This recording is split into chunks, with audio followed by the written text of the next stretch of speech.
everyone and welcome to our Python full course by Simplilearn. Python is an incredibly versatile language, powering everything from web development and automation to AI and data analysis. It's simple yet powerful, making it the perfect choice for anyone starting their coding journey. In this course, we will cover everything you need to know to become proficient in Python. First, we'll begin with the fundamentals, including what Python is and how to write your first program. Then, we will dive into key libraries like NumPy and Pandas, which are essential for data manipulation and analysis. You'll also get hands-on with exploratory data analysis using Python, helping you understand how to explore and visualize data effectively. Next, we will work on web scraping project, teaching you how to extract valuable information from websites. And to wrap it up, we will go through the top 5 Python projects that will help you apply your skills in real-world scenarios. And by the end of this course, you'll not just understand Python, but also know how to use it for data analysis, automation, and also building real-world applications. So let's get started and unlock the power of Python together. If you want to watch similar videos like this, hit the subscribe button and check out our channel for more such content. Now, before we get started, just a quick information, guys. Future of technology, then the professional certificate course in Gen AI and machine learning is the perfect opportunity for you. This is offered in collaboration with the ENICET Academy, IIT Kanpur. This 11-month live and interactive program will provide you hands-on expertise in cutting-edge areas like generative AI, machine learning, and tools like ChatGPT, DALL-E 2, Hugging Face. You'll gain practical experience through 15+ projects, integrated labs, and live masterclasses delivered by esteemed IIT Kanpur faculty. And alongside, you'll earn a prestigious certificate from IIT Kanpur. You'll receive official Microsoft badges for Azure AI courses and career support through Simplilearn's Job Assist program. So what are you waiting for? Hurry up and enroll now, and you can find the link below. There are some of the most upcoming fields and some of the high prospect domains in the market right now, such as data science, AI, machine learning, require Python programming. And our goal in this course is to get you to a level where you can start tackling and creating solutions to whatever problems you may occur, whether it be in your job or in your studies or anywhere else, or any personal projects that you may take up in the future. Now, before we actually get started on the actual concepts and the fundamentals of Python, I want to show you over the next 2 or 3 videos exactly how Python came to be, what was the philosophy behind creating this language, and basically a brief introduction behind Python and Python programming. So Python programming was developed first by a Dutch programmer by the name of Guido van Rossum, and Python was first released by him in the year 1991. Now, the design philosophy behind Python was to create a language which was much easier to read and much easier to actually code in, compared to or in contrast to the languages that were prevalent back in those days, such as the language C.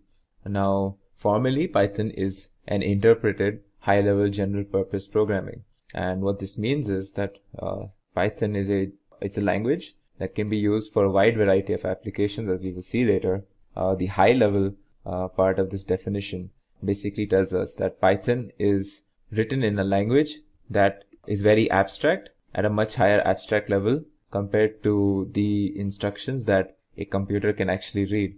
So in layman's term, you can say that Python is very close to the actual language that we humans use, and that's the way Python has been designed. And the difference between a high-level programming language and a low-level programming language is that low-level languages are essentially machine language instructions that are the actual instructions that a computer can actually understand. A high-level language like Python is something that we humans understand better and we can write in it better.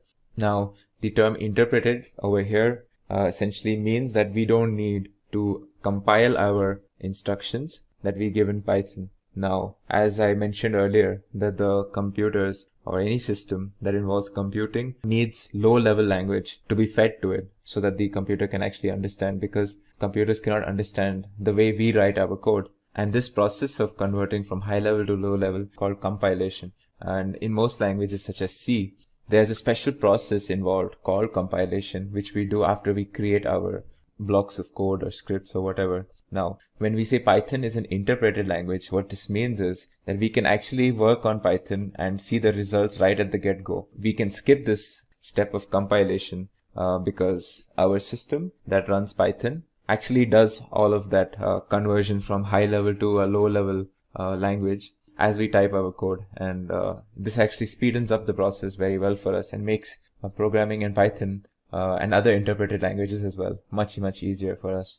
Python is of course an open source language. It's the most bare implementation of Python, known as CPython, is actually even currently being maintained by a foundation known as the Python Software Foundation. So essentially Python is being maintained, developed by a group of very talented developers, and it's open to pretty much anyone to work with and to create libraries for. This allows Python to be an amazing language in the modern world, because in the modern world we have different issues and different problems in different spheres and domains that we would need to update our libraries or update our packages that we use in our programming language on a very regular basis. And so Python, being an open source language, allows us to keep updating and keep up with the times essentially when it comes to solving problems.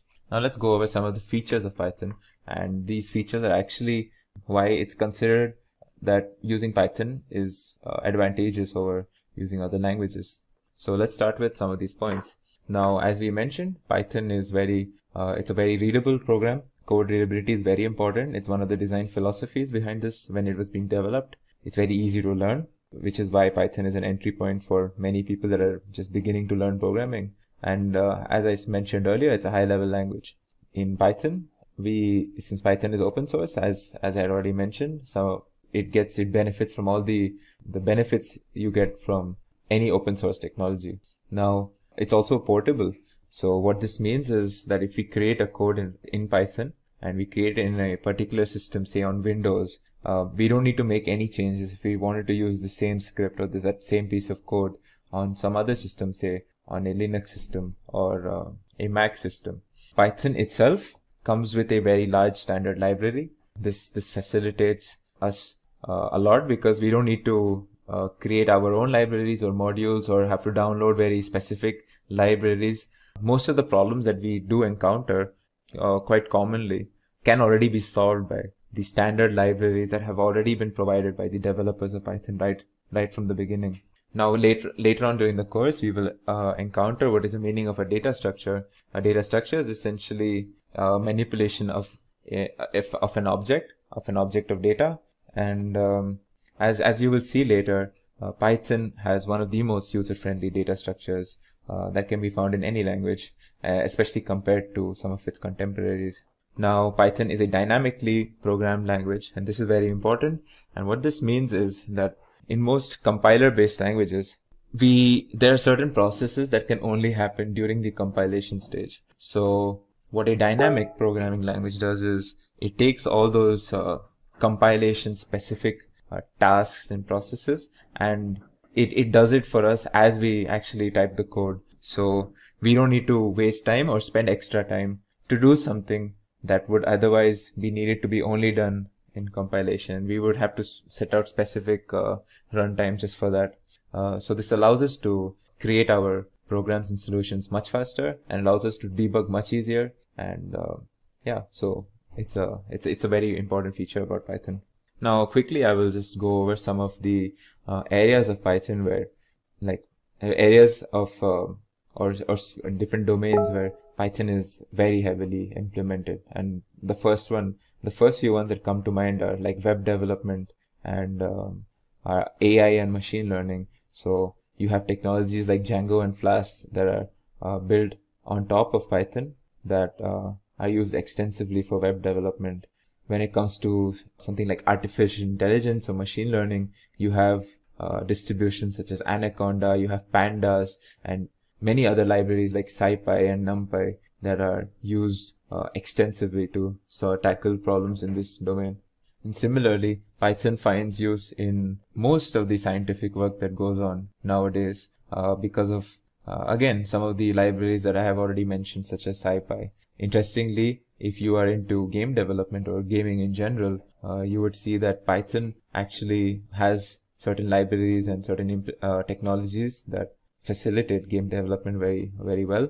One very popular game, if in case you are into gaming, is a World of Tanks that is built on Python. Some of the other applications are, of course, desktop, creating desktop GUIs, image processing, graphic design applications, and something that is very relevant to me and, of course, you as well, is creation of education programs and training courses. There are many technologies in the environment of Python that were almost designed for the specific purpose of being able to present certain concepts or to be able to teach certain classes. And I can't think of too many programs or too many environments outside of Python that are better to solve these education and training course related problems and situations. Let's get to actually installing Python. So now that so I will show you how to install Python on Windows, since I have a Windows system. However, I will also point out the way you would have to install Python on Mac OS or Linux or even on mobile. So yeah, let's get started. So to install Python on your Windows computer, it's as simple as going to the website python.org and selecting the downloads section. When you do click on downloads, you get redirected to this website, that this web page that I'm on out here. It by default, it will ask you if you want to download Python 3.9, which is the latest version. But of course, if you, for whatever reason, if you needed a particular version of Python, you can download that as well by just scrolling down and choosing the option that you want.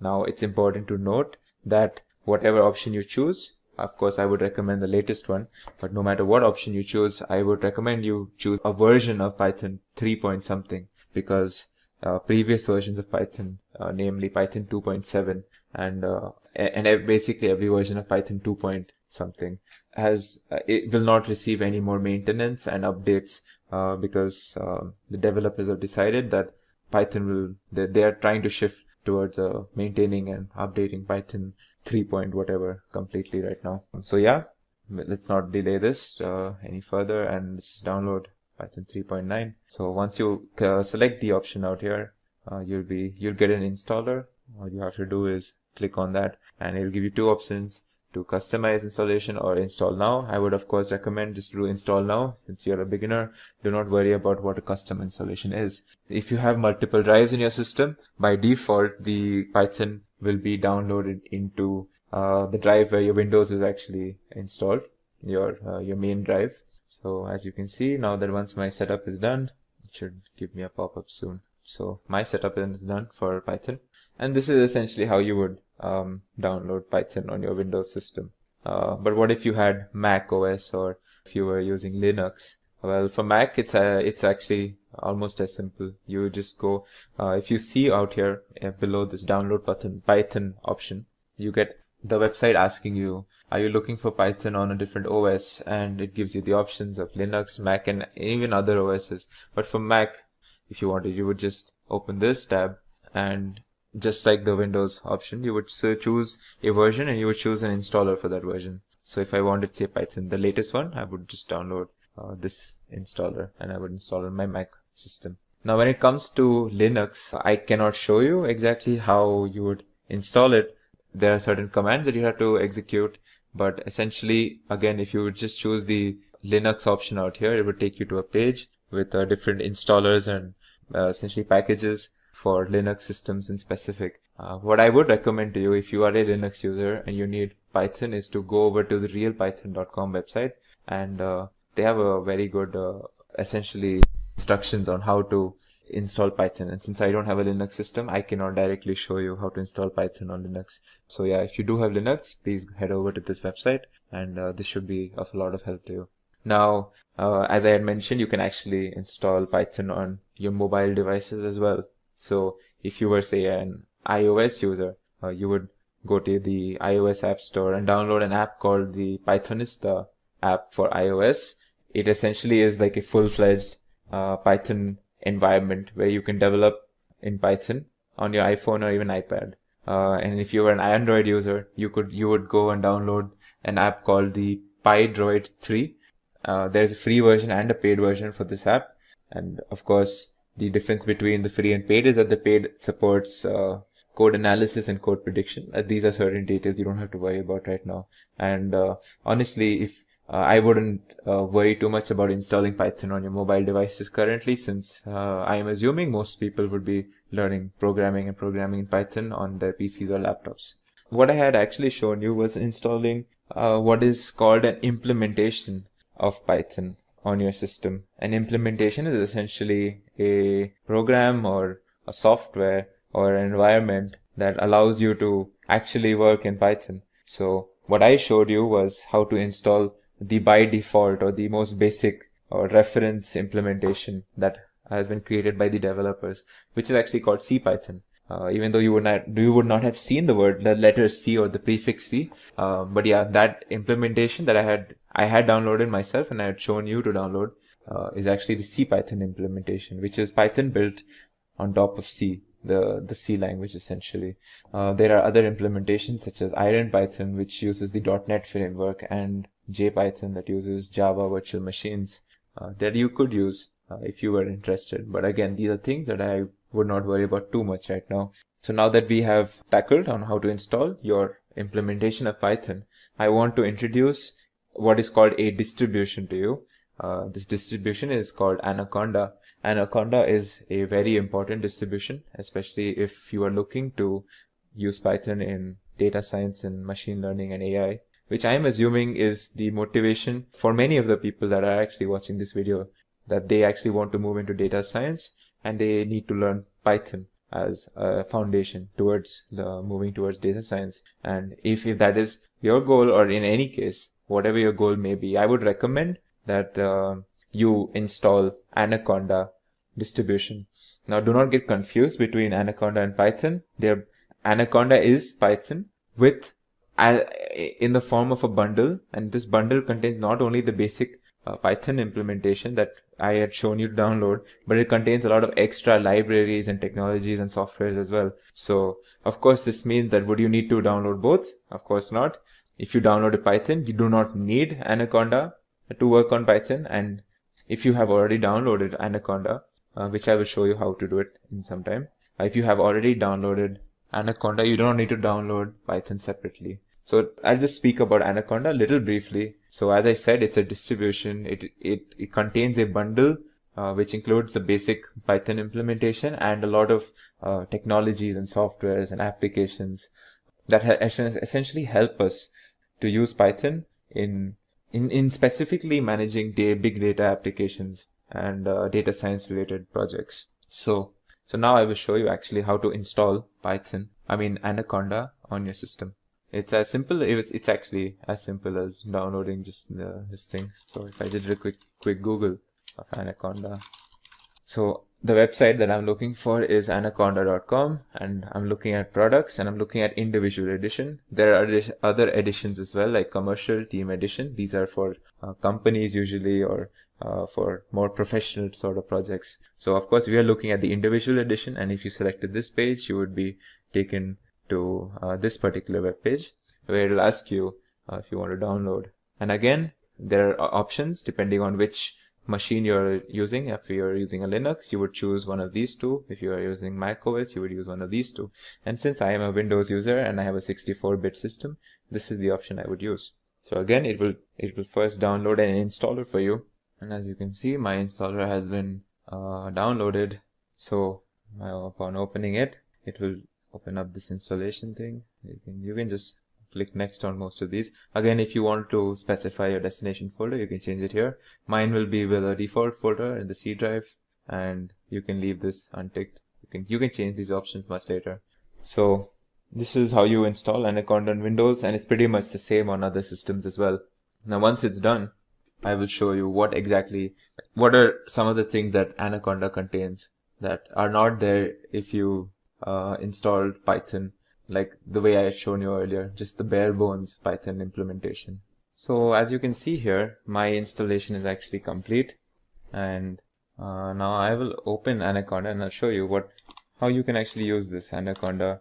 So if I search for Anaconda in my system, I would look for something called Anaconda Navigator to actually get started with this. And when I open that, it should open something like this. So this is what opens when you click on the Anaconda navigator. And as you can see, there are a bunch of applications. You don't need to worry about what these mean right now. Just understand that this is essentially a bundle of different applications and technologies that come along with just the normal installation of Python that you get when you install Anaconda Navigator. Now that we have actually tackled where we've seen how to install, and I'm hoping and I would recommend definitely that everyone is watching this video installs Anaconda and not just the normal Python installation or implementation. Now that we have gotten all the introductions and the basics and the installations regarding Python aside, let's get down to actually creating our first script. So now the question is, how do we actually start doing this task of creating our first Python script? How do we realize now that we've installed Python, how do we start doing something? So the answer to that question is that typically when you're working on Python, one of the most basic things that you can do is create a Python script and execute a script. A script is essentially a sequence of commands and instructions that you give for Python to run and execute to give you a certain result. So I will show you how you can create a Python script. Now there are multiple ways of creating a Python script. You can create it directly from command line, which is obviously something I would not recommend because it is not convenient and easy, and it's not very useful for a beginner. Another way is using a text editor, such as the one I have opened right now, which is the Notepad++ text editor. Now it's very important to not get confused between Notepad++ and the standard Notepad that comes with your Windows or WordPad for that matter. In fact, text editors such as Notepad and WordPad that you are more familiar with create text and files in a form that is called rich text.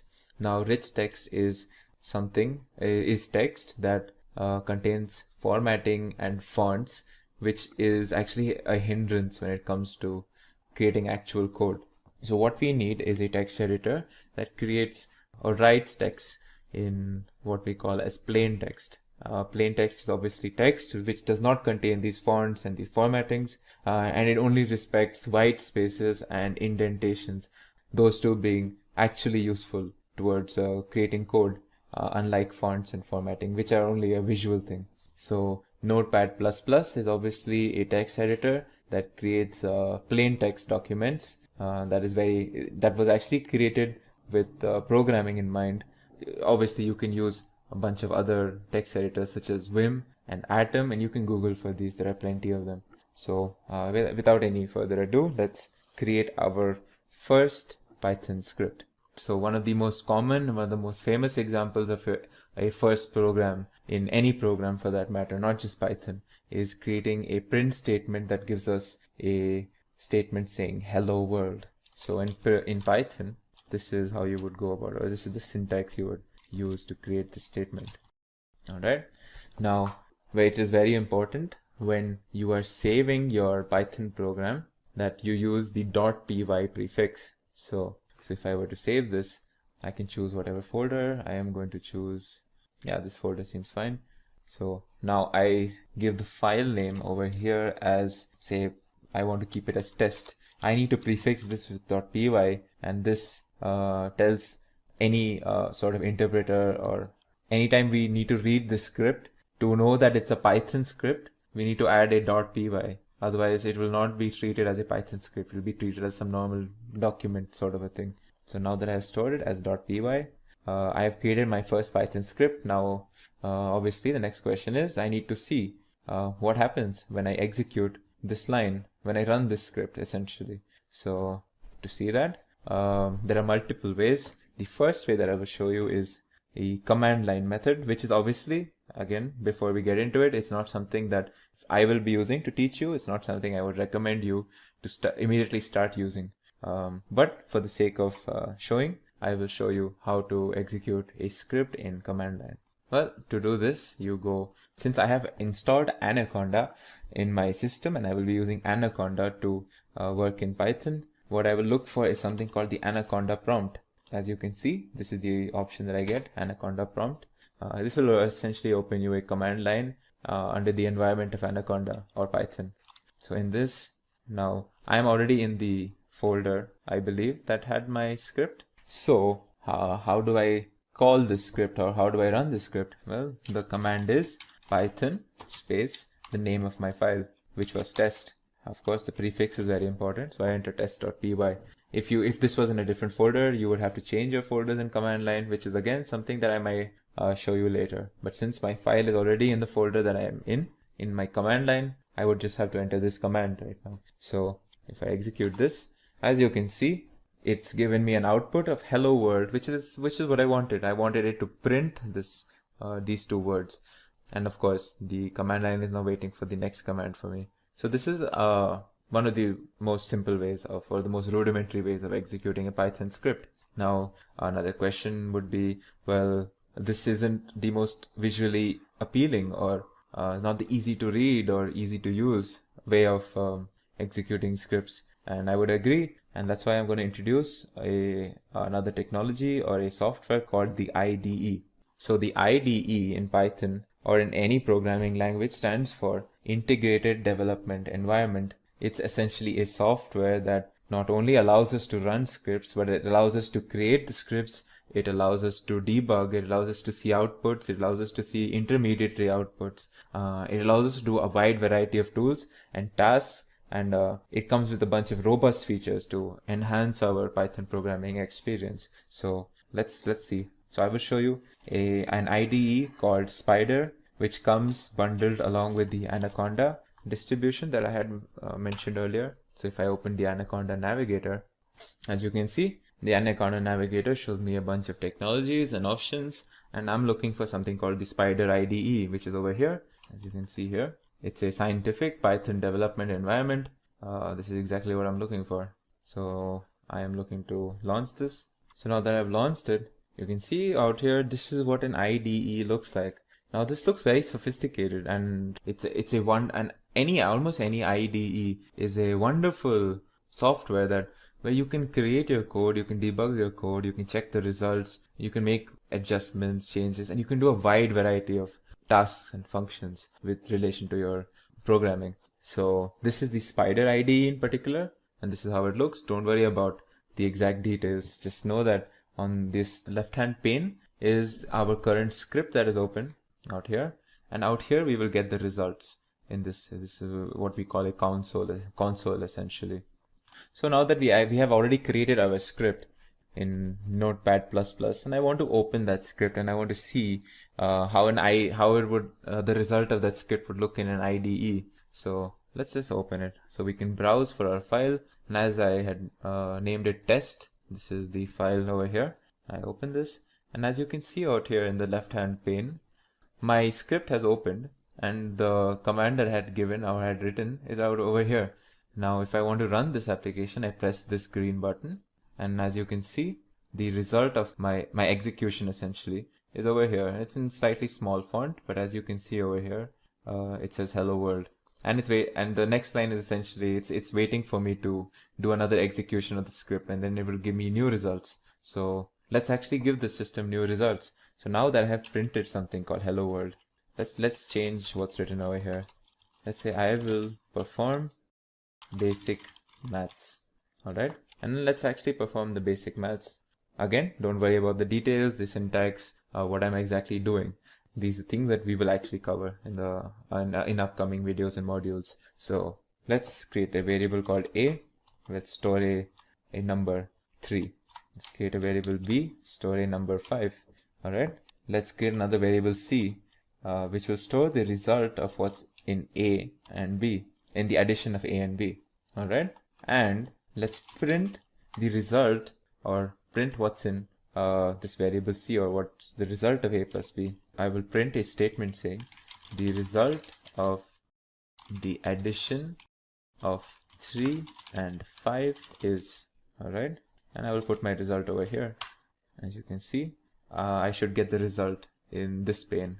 So let's execute this, and you can see my first line is executed saying I will perform basic maths, and the next line says the result of the addition of 3 and 5 is 8. So in this script, what I've done is I performed 2 print statements, and I've performed a basic expression, some variable assignments. All of these things we will be doing later. This is what I'm essentially trying to show you is that IDEs are a very convenient way of not only creating the scripts but actually seeing the results and then making adjustments as well. We can create a completely new script. We don't need to create a script from some special file or text editor. I can just create a new file here, and this is my new script essentially. So I can start working with this new script right over here from the get-go. So IDEs are very powerful. Spider IDE comes bundled with Anaconda. There are other IDEs such as the idle IDE. It stands for indicated development and learning environment. So the idle IDE comes as part of the basic Python implementation that I had shown you in the previous video, where if you just installed a basic Python implementation, it would come along with a basic IDE known as IDLE, or Integrated Development and Learning Environment. But of course, since we are using Python, and that is what I would recommend, it comes with a more robust IDE called Spider, which is actually very, very helpful for scientific and numeric applications, and was designed specifically with that in mind. Now, this is not the only way we can actually work with Python. There's another very interesting and a very educative method of creating Python, let's say Python programs. And it's something that I will be using extensively throughout this course to explain different concepts. So this technology is called, or this software is called notebooks. Now, before I get into the details, I will just open a basic notebook. So the notebook that comes as part of Anaconda is called the Jupyter notebook. And when I open or when I launch the Jupyter notebook, this is what I get. Now, a very important feature or a feature of notebooks is that notebooks are a web browser or a web-based application.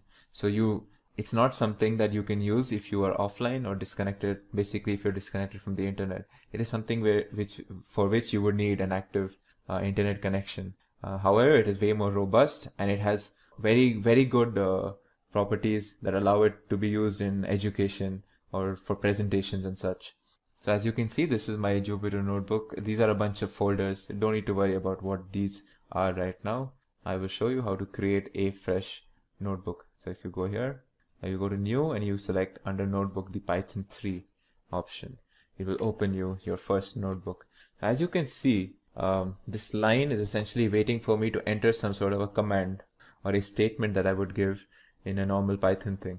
Now, if you would have noticed until now, everything that we were doing involved us creating a script, which was the whole series of commands and functions. So if I go back to my Spider IDE, as you can see, like this is a whole script, and this script contains multiple different tasks and functions that are individually being performed. So this is a separate print function, this is a separate addition, another separate print function, and for longer programs or larger programs, you'll have multiple different tasks being done. And if you were using a script, you can only see the result of something like this by executing the whole thing at once. You cannot see exactly what is the result of just this print statement or just this. It's not typically what an IDE is used for. And this is where notebooks come in super handy. If I had to break down my previous script essentially, where I first did a print statement, where I said some random thing, say hello. Yeah. So if I execute this particular line, you can see it gives me the result. Now I want to do what is 5 plus 3. It should give me the result over here, 8. Now the next, another part of your program might be storing 5 and 3 into variables. So I can do this and I can do this. So now this line will store the variables. Now I want to do the addition of what is 5 plus 3, but I want to use the variables. And I want to see what's the result. As you can see, a plus b means 5 plus 3, which is 8. And I've essentially broken down various different parts of my previous script into its individual tasks, and I'm able to see what each part of that script does. And this is very good when it comes to making presentations or trying to teach a class. So I will personally be using notebooks a lot to explain different concepts of different concepts when it comes to Python. And I would recommend that you get used to notebooks in general, because it's an amazing way to learn Python programming, or programming in general, in fact. And again, as I had mentioned earlier, notebooks are something that it's an online application. It's a web-based application. So I will have to need a active internet connection to be able to work on a notebook, which could be a disadvantage if you do not have a consistent internet connection. And in that case, you would probably use your IDEs or text editors, which can be used offline as well. In this video, we will be introduced to the concept of variables and expressions. Let's start with expressions. Well, an expression in Python is anything that results in a value. Its difference, or the difference between an expression and a standard statement in Python, is that a statement in Python is something that results in an action or an execution of a command. There is no calculation per se, or any sort of manipulation, or, as I said earlier, calculation resulting in between two different, say, numbers or other objects that results in a value. And this happens in the case of an expression. So for example, if I were to add two numbers, say 5 plus 10, this is an expression where two objects, 5 and 10, are being added, and a result is being given to me, which is 15. Now let's see an example of a statement. Well, a statement could be something like a print statement. So when I ask Python to print something for me, it's not calculating anything, it's not evaluating anything, it's simply performing an action that I have, or a command that I have given the system, which is to print whatever I have entered over here, as you can see. So this is a statement. Similarly, there are another type of statement known as assignment statements, which we will learn actually right in the next section. Well, let's move on to variables right now. Now, earlier, you might have learned about objects in Python. So objects are essentially data that we can work with or manipulate in Python. Now, variables are a place to store these different objects. Usually, it's much easier to store objects in Python instead of using the objects explicitly themselves, because objects may be very complicated, whereas variables are very simple to use and very simply are named in a very simple manner so that we can use them quite often in our programs. Now, it's important to note that in Python, we do not have to explicitly declare or define a variable to create them. In fact, variables are created in the same statement where we assign some object to that variable. In Python, the assignment of variables happens using the assignment operator, which is the equals to sign. So if I wanted to assign a number, say 100, to a variable, say b, well, it would be as simple as doing this. Now, anytime I want to know what is stored in b, I just have to enter b, and I will get the value that is stored in it. And we can store different types of objects inside any variable. Let's say I want to store this particular word in the form of a string. Now this is stored in x, and if I want to know what is in x, I can just see what is here, and it's a string hello, which I had stored earlier.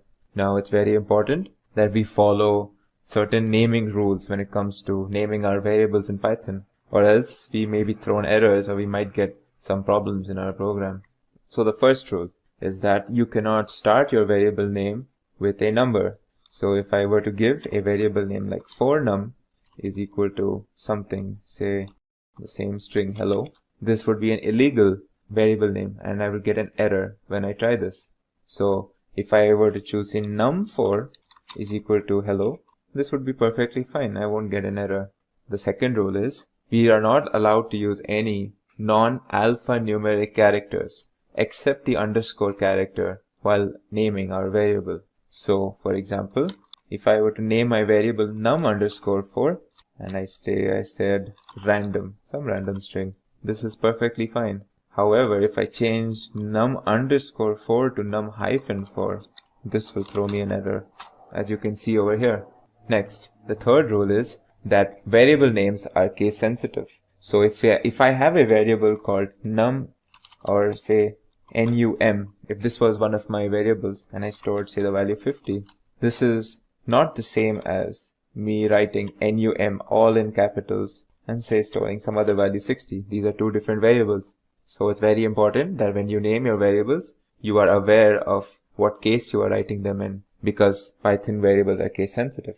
Now the final and probably one of the most important rules in Python is that you're not allowed to use what we call reserve words in Python. Now, Python has a bunch of reserved words. These words essentially are performed, or they are used to perform certain special functions and are used as identifiers for certain special functions in Python that have a special purpose. Like that particular word has a special purpose within the Python programming language, and we cannot use them to name our variables. So a list of them, as you can see over here, some of them are like false, def, if, del, raise, and there are around 33 of them. And sometimes some of these words are taken out. Sometimes there are more words added as Python gets updated.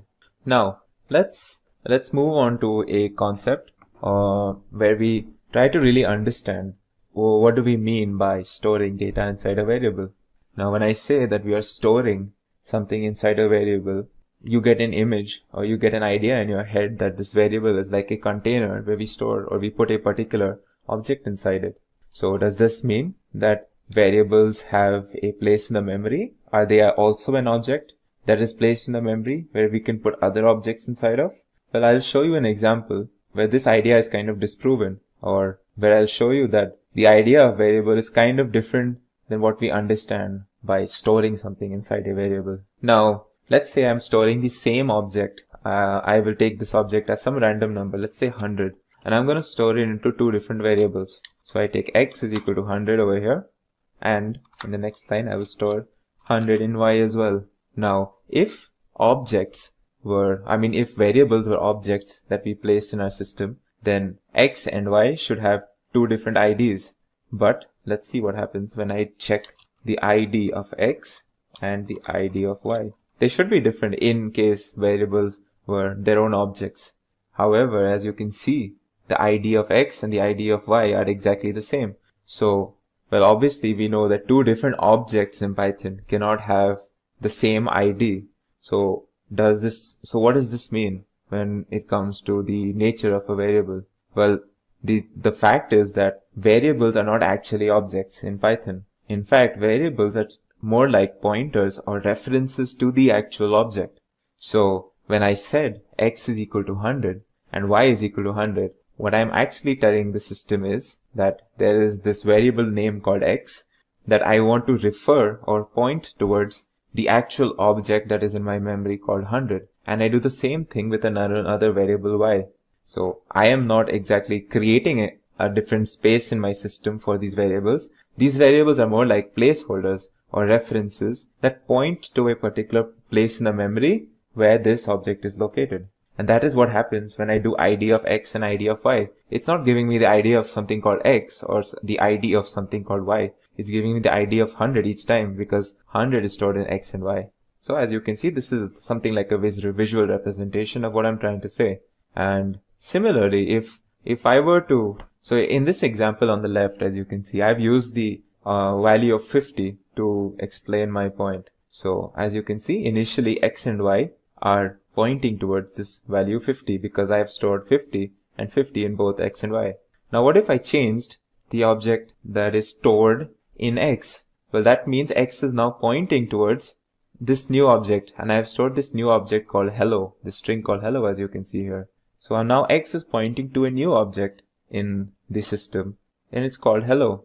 And I haven't changed anything with respect to y, so y will point towards the same thing. And I can also make the pointer of y different, or what I'm trying to say is I can store something else in y. Say I stored this list in y, 50, 60, and 100.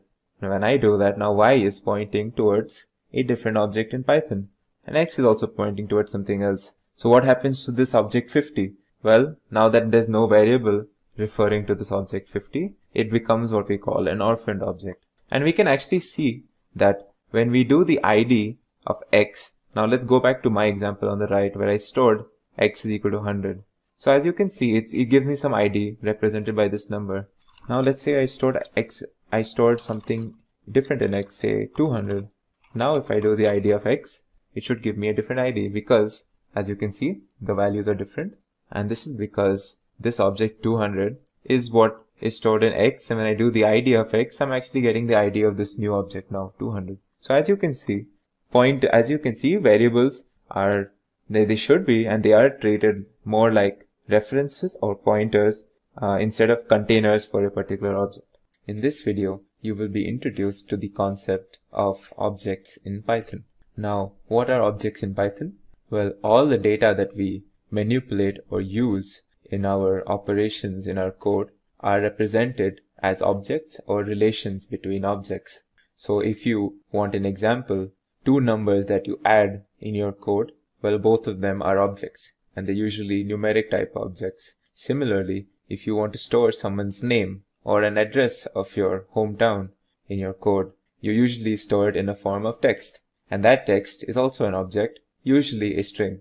Similarly, you might want to create a container of different smaller objects inside them, and that big container is also a type of an object, and one of those containers are called lists. And similarly, we have many different types of objects which we will be covering during the duration of this course. The following pictorial representation gives us a broad classification of different Python data types and objects. As we can see, there are 5 broad classifications. Numeric, which contains integers, complex numbers, and floats. We have the dictionary data type.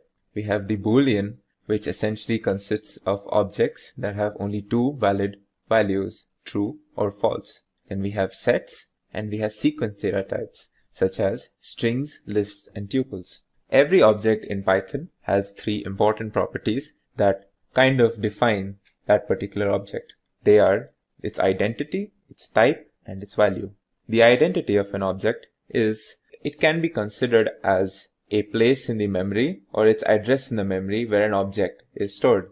An object's identity does not change once it has been created. So for example, if I took an example of, say, a string called hello, I can use the id function, this is how you use the id function, to find out the id of this object. And it should be, the answer should be in the form of a particular long integer.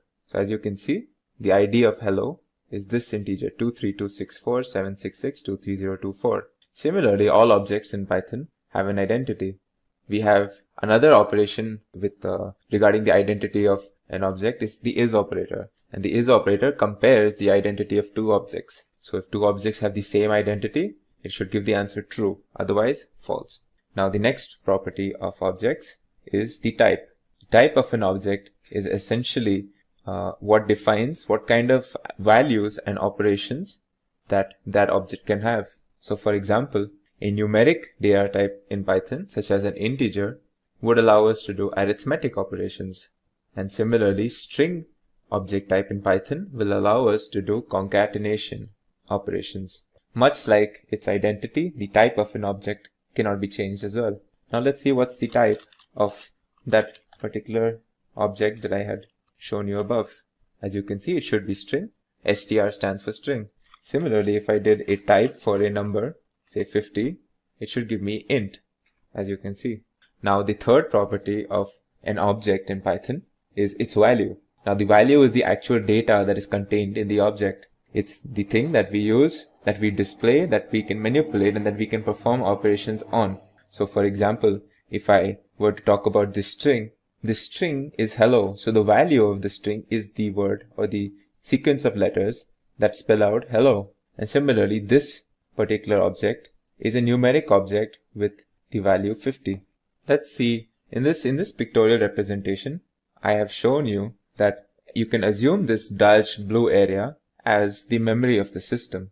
Now within this memory, we have objects created called 50 and hello, and this list containing smaller objects called cat, pen, and 40. Now, what I'm trying to show you here is each of these objects have a type, an ID, and a value. And let's see what they are. So if I wanted to see, as we had already seen the type of 50, now let's find the ID of 50. As you can see, we get this unique ID for the object 50, which is obviously not the same as the ID of the object hello above. And the value of this object is the variable 50 itself. So that was a brief introduction into objects in Python. In this video, we will cover the topics of numeric object types and type conversions in Python. So let's get started. Numeric object types in Python are a broad classification of objects. Plenty of common real-life applications that we associate with numerals, such as arithmetic operations and calculus, are done in Python using numeric object data types. There are three main types of numerals or numeric data types in Python. They are integers, float, and complex. Integers, as the name suggests, represent all integer values in Python. These can be such as 100, -3, to 305, and so on. Floats are used to represent numerals that contain decimal points, such as 100.3, 3.9, 4.8, -6.8, and so on. Then there is the complex object type, which is used to represent complex numbers in Python. And this is an example of a complex number, 3 plus 7j. This is a complex number 3 plus 7j, where the real component is 3 and the imaginary component is 7. All complex numbers have a real and an imaginary component, and this is how we denote them. Now it's important to note that this j is a very common symbol in maths and engineering used to denote the imaginary portion of a complex number. And it's the same in Python as well. So moving on, let's talk about type conversion in Python. Type conversion refers to the conversion of an object from one data type to another, for example from string to an integer. And there are different types of conversions, and let's go through some of them.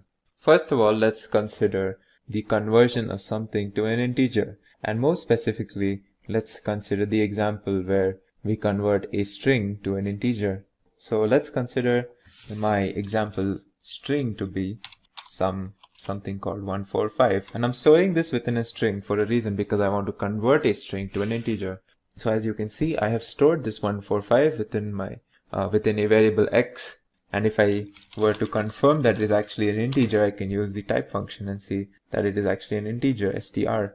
Now let's convert this into an integer using the int function. So how would we use it is simply passing the int, by passing the variable that we want to convert into the int function. And as you can see, this is what I've done over here, but before this I will also store it into another variable. Alright, now let's see what's in y. Well, y gives us 145, but are we sure that it's an int? We can just check it by using the type function. And as you can see, the type gives us the answer int. That means that we've converted the string to an int. Interestingly, we can convert something and also specify what base we have to treat the number as. By default, when we pass something in the int function, the program or Python will treat whatever we have passed within the string as something in base of decimal. But what if we were to pass something that is, well, not in a decimal? Well, we could do it like this. Now let's store y, and in y let's do this, and I will show you what this means. X, and I will give a comma and 8. What this tells Python is, well, I want to convert the string in x into an integer, but I want to treat whatever is in x as a number of base 8. So 145 is actually 145 in the base 8. Now when we see what's in y, we get 101, which is different to 145 because, well, 101 is actually the decimal equivalent of 145 in the base 8. Similarly, if we were to give it in the base 2, we would just replace 8 with 2 over here. Now next, let's talk about converting something to a float. Now as we know, float is just simply something that has a decimal point. So let's convert an integer into a float. How would we do that? Simply by using the float function. So if I gave 120 and I pass this integer through the float function, I should get 120.0. These two are not the same, though they may mean the same things to us, but for Python, 120 is an integer and 120.0 is a different object, which is a float. And this is how we convert something to a float. Now what if we wanted to convert an integer to a string? Well, we can use the str function. We can also use the hex and the oct function if we want to convert a particular number to a hexadecimal or an octal string respectively. Let's look at all three examples. Say I have a number 688 and I want to convert this into a string. I just use the str function around this. So as we know, just to confirm, let's see what the type of 688 is. This should be an int, as we can see.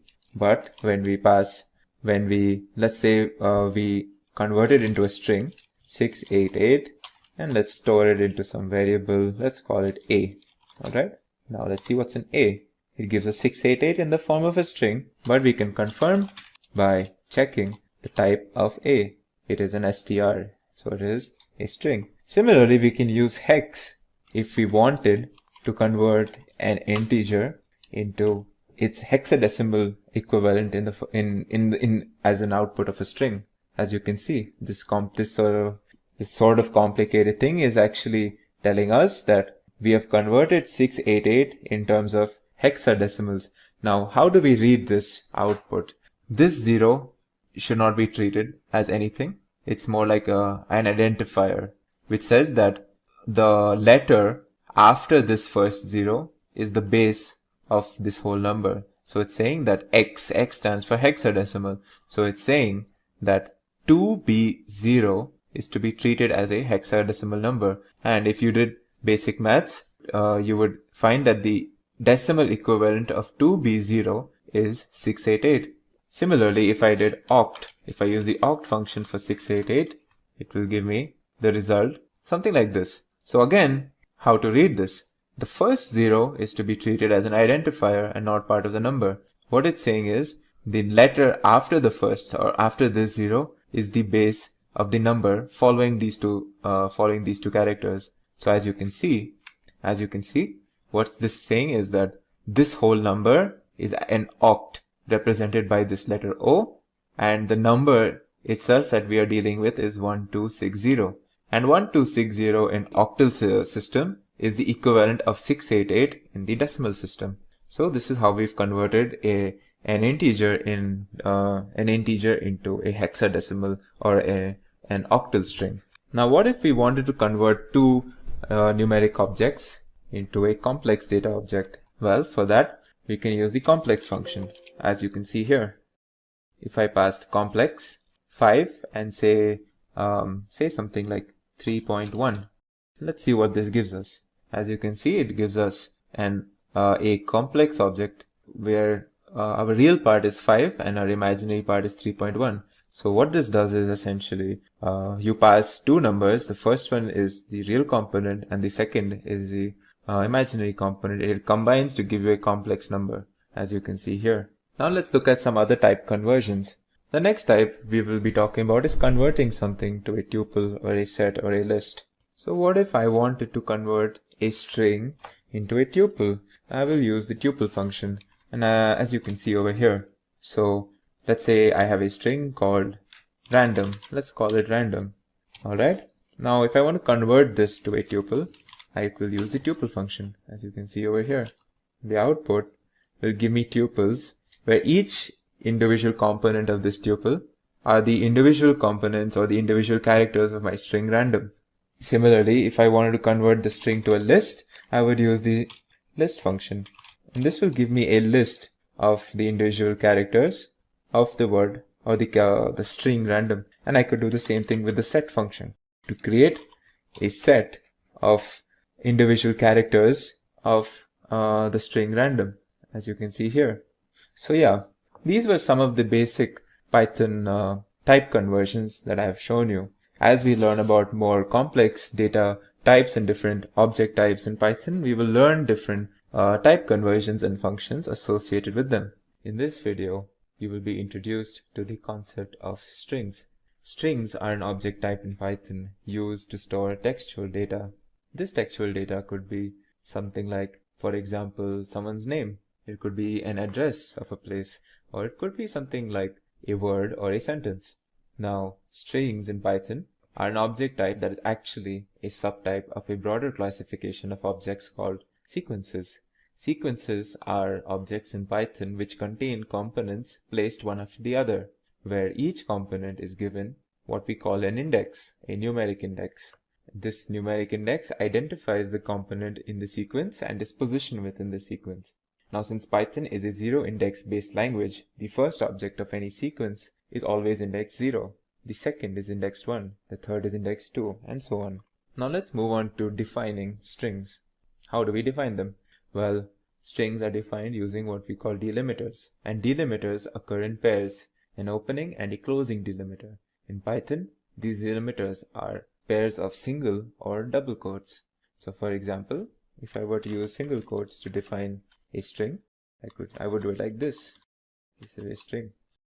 As you can see, this is a string is printed over here. This is delimited using single quotes. Similarly, if I were to define a string using double quotes, it's as simple as doing this. This is also a, as you can see. Now a valid question arises. What if I wanted to include a single quote within my string? Well, if I tried to, let's see what happens if I try to print a statement with a single quote naturally inside it. So say I'm saying it's my birthday. Alright, let's see what happens if I try to print this statement. It says invalid syntax. And this is because, as I had mentioned, in Python, single quotes and double quotes are delimiters. So they have a special function in Python, and we cannot simply just use them within a string because Python will treat them specially for a special purpose. So what Python will do is it will pair this and this delimiters or single quotes and say, okay, this looks like a string to me. And it's not going to understand the rest of this. And then it will find a random single quote and it won't find its pair, and it will basically throw us an error because of this. So one way or one workaround to introduce single quotes into a string is simply to delimit our string itself using the other type of delimiter or double quotes. So if I want to include a single quote, I will close my string using double quotes. So if I did this instead of what I had done earlier, this is a perfectly valid and legal way of defining my string. And I would do the opposite if I had to introduce, say, double quotes within my string. I would use single quotes to close it. So if I were to write a speech statement, she said, I am hungry. Alright, I want these two double quotes to essentially show that this is a speech, and I'm going to close the string using single quotes.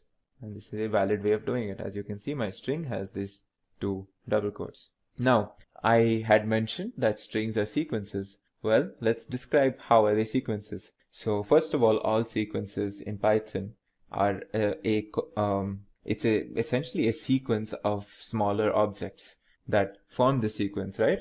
So let's try to understand like how are strings to be treated as sequences. Some sequences that we will learn later are like lists or tuples.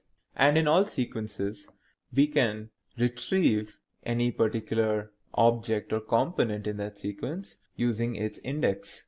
And how do we use indexes in Python?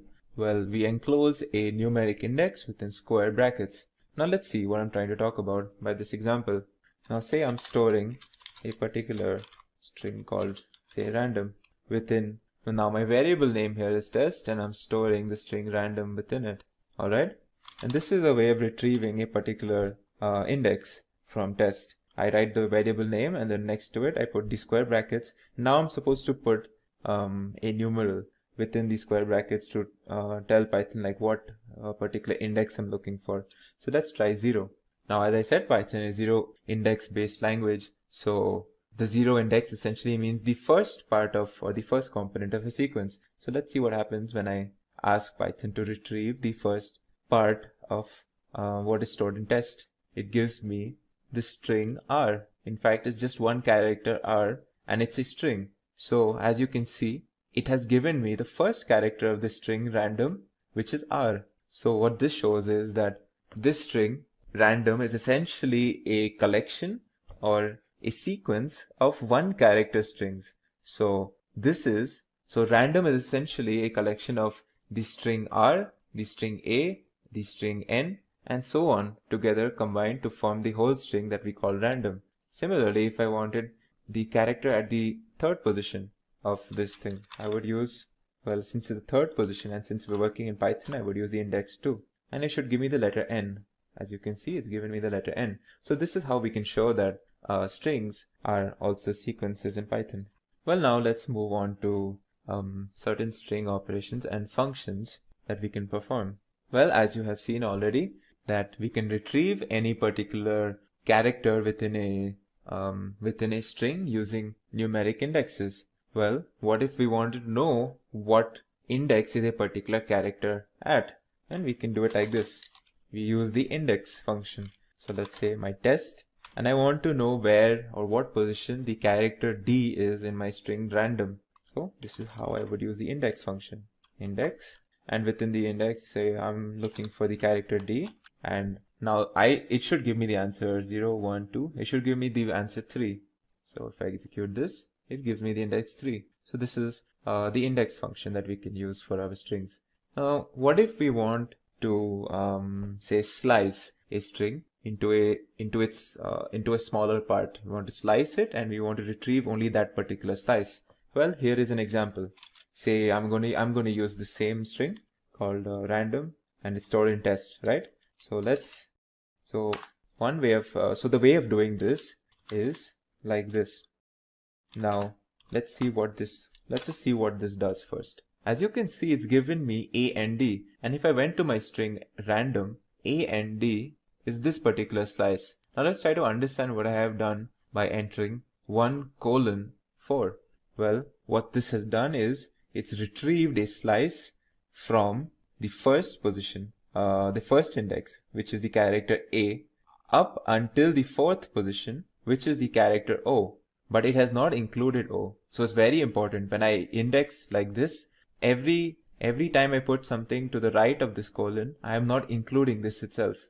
Alright, so it's essentially when I say 1:4, what I'm telling Python is give me the first, the second and the third character, but not the 4th one. So it's given me A, N and D, and this is how we do a slicing operation in Python. Similarly, if I were to say slice from the first, if I wanted only the first and the second character, this is what I would do.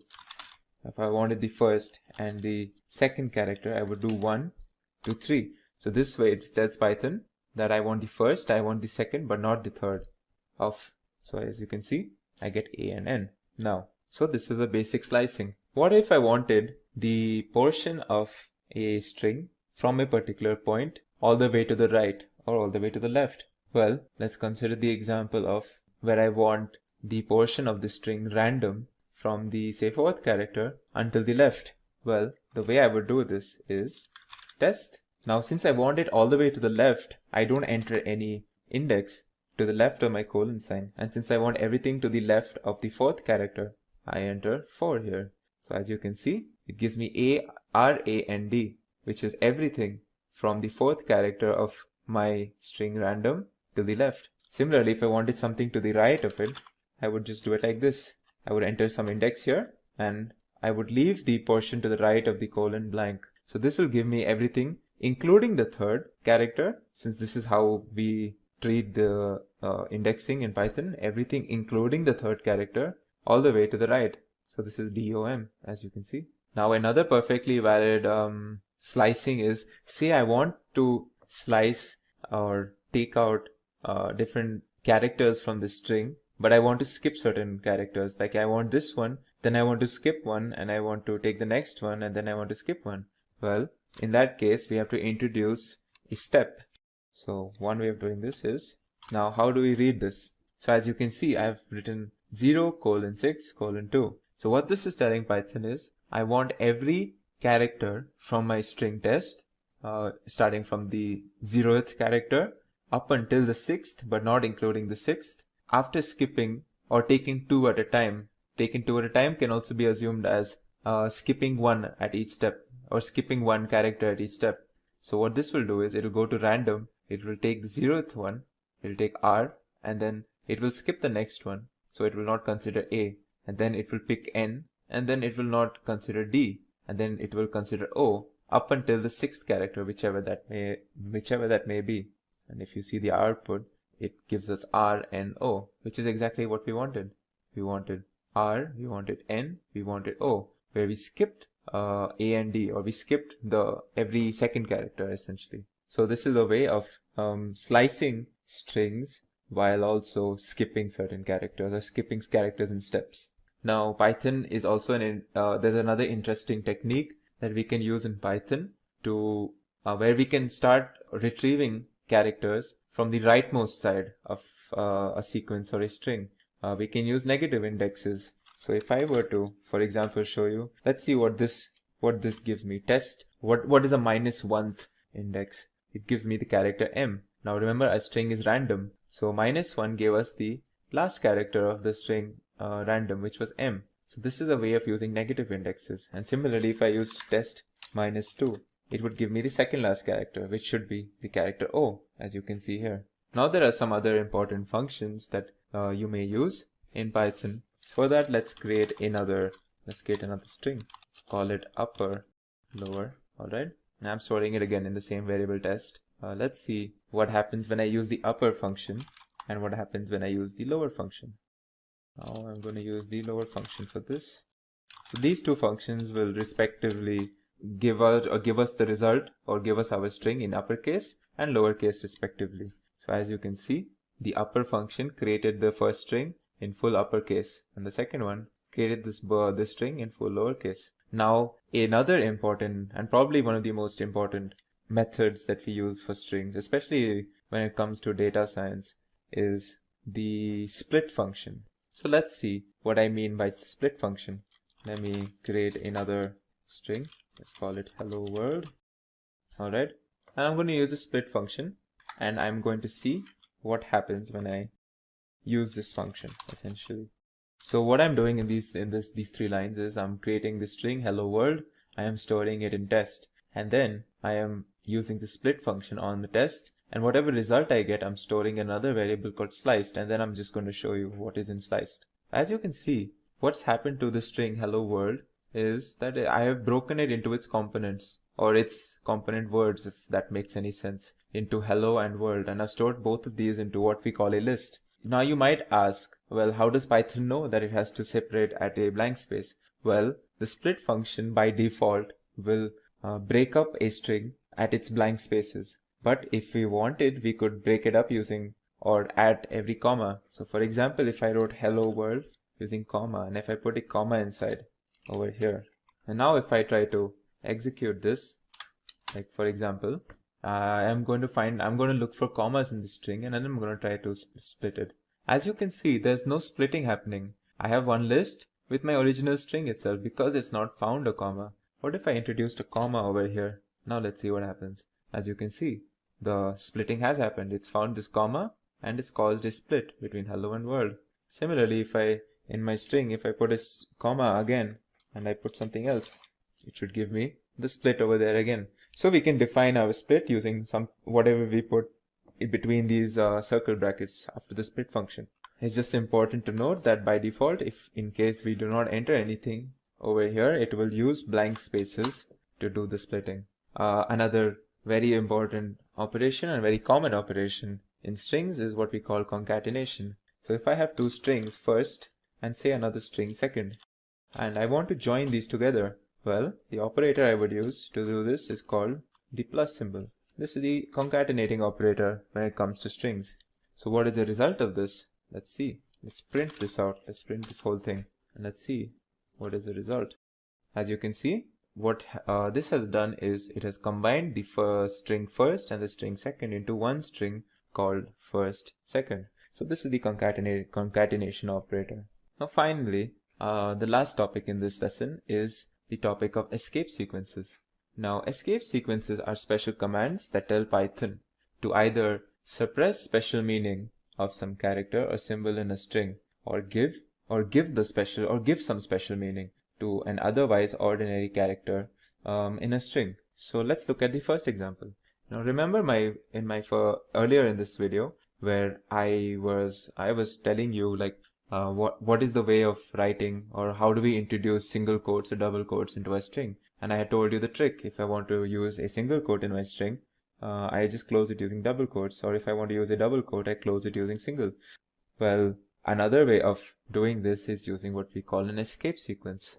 And an escape sequence in Python is the backslash character. Alright, so let's see what happens when I use the backslash character where I want to introduce my single quote. So if I use my previous example where I wanted to introduce a single quote and say I'm going to close it using single quotes as well. So I'm going to go back to my error example, so as to speak. Now this would throw me an error, right? As you can see, it has thrown me an error. So what if I used the escape sequence that I mentioned? The escape sequence is just backslash character. Now this is the point of the string where I want my my single quote. So I introduce a backslash. Now I have my single quote, and I continue writing the rest of my statement. Let's close the string. Now will this work? As you can see, this has worked. So what this has done is, this backslash character has told Python to not treat this special character or the single quote, to not treat it specially and let it be as a part of the string. So as you can see, that's what's happened here. Now the next case, or the other use case of escape sequences, is when we want to give a particular character that is otherwise just ordinary some special meaning. So let's take the example of the character T and the character N. We use the character T to introduce tab space, and we use the character N to introduce what we call line break. Well, let's see by an example. So normally the character T has no special function. So the character T within a string will just be outputted as the character T itself. However, as you can see here, I'm going to introduce a backslash before this character T. Let's see what it does. It introduces this thing that we call a tab space, which is a larger than normal space. Similarly, if I were to use the backslash n combination, this would introduce what we call a line break. And if you were to see the output of this, you can see at the point of the string where I have this combination of backslash n, a line break has occurred. So there are plenty of other escape sequences that you may choose to learn, and these are just two of the probably the most common ones that I used. In this video, I will give you an introduction into lists and tuples. Starting off with lists. Lists are a collection of ordered, arbitrary objects that are similar to what we call an array in other programming languages, but lists are way more flexible when it comes to Python. Python lists are a type of sequence, and you might have seen what a sequence is when we were learning about strings. And much like in sequences or any other sequence, list objects are assigned a numerical index, and whenever we want to manipulate an object in a list, we use its respective index. How do we define lists? The lists are defined using square brackets. So this is a simple way, or a simple list that I have just created and assigned to a variable a, which contains 3 objects, 1, 2, and 3. Let's talk about some of the features of Python lists. Python lists are ordered, and what this means is that even if 2 lists contain the exact same elements, if the elements are placed in a different order, the 2 lists are actually unique and different. And I can check that over here. I have created a list 1, 2, and 3, and say if I create another list 2 and 1 and 3, the same elements but in different order, I will use the is function to check whether these 2 lists are the same. And if they are the same, when I use the is function, it should give me the value or the answer true. And if they're not the same, it should give me the value false. And as you can see, I get the value false because even though I have 2 lists with the same elements, they are in different orders. And so they are different. And that's what we mean by lists are ordered. The next property for lists are that they can be manipulated using their indexes, or the elements and the objects inside a list can be manipulated using the indexes. And we will see that in the section where I show you list operations. The next property is lists are mutable. What this means is that once we create a list object, we can actually make changes and modify them without having to create a new list object. The next property is that lists are dynamic. And what this means is that as we are making or as we are programming, we can actually make changes to an already created list as we are programming without having to go through a compilation stage. So if we had to say increase or we had to add certain elements to an already created list, that original list grows in size to accommodate for these new elements. The next property is that lists can contain any arbitrary objects. So if I created a list right now where, say, if I want to store some numbers, say some floating point numbers now, and I can put strings as well into my list. All of these are valid when it comes to objects that can be put inside a list. We have no such restrictions, so we can put any arbitrary objects inside our list. The final property that I want to talk about is that lists are, they can be nested to any arbitrary depth. What this means is that I can put a list within a list, and I can keep nesting it essentially by putting as many lists I want within my list. And I'm only essentially restricted by my system's memory.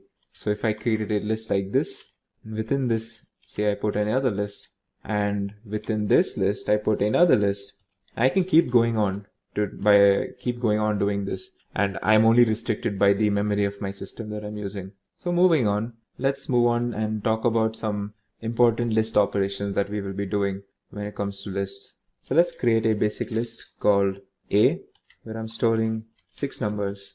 So now say if I wanted to retrieve a particular element, say if I wanted to find out what's on the index 3, this is how I would do it.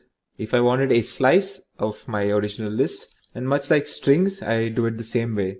So what this does is, it tells Python that I want all the elements of list A from index 1 to index 4, but not including index 4. So it will give me 1, 2, and 3 index objects. So it should give me 2, 3, and 4 in this case. As you can see here, 2, 3, and 4. I can do the same thing by considering elements, say 2 at a time. If I wanted to consider elements or consider every second element, what I would do is this syntax. I would use this syntax.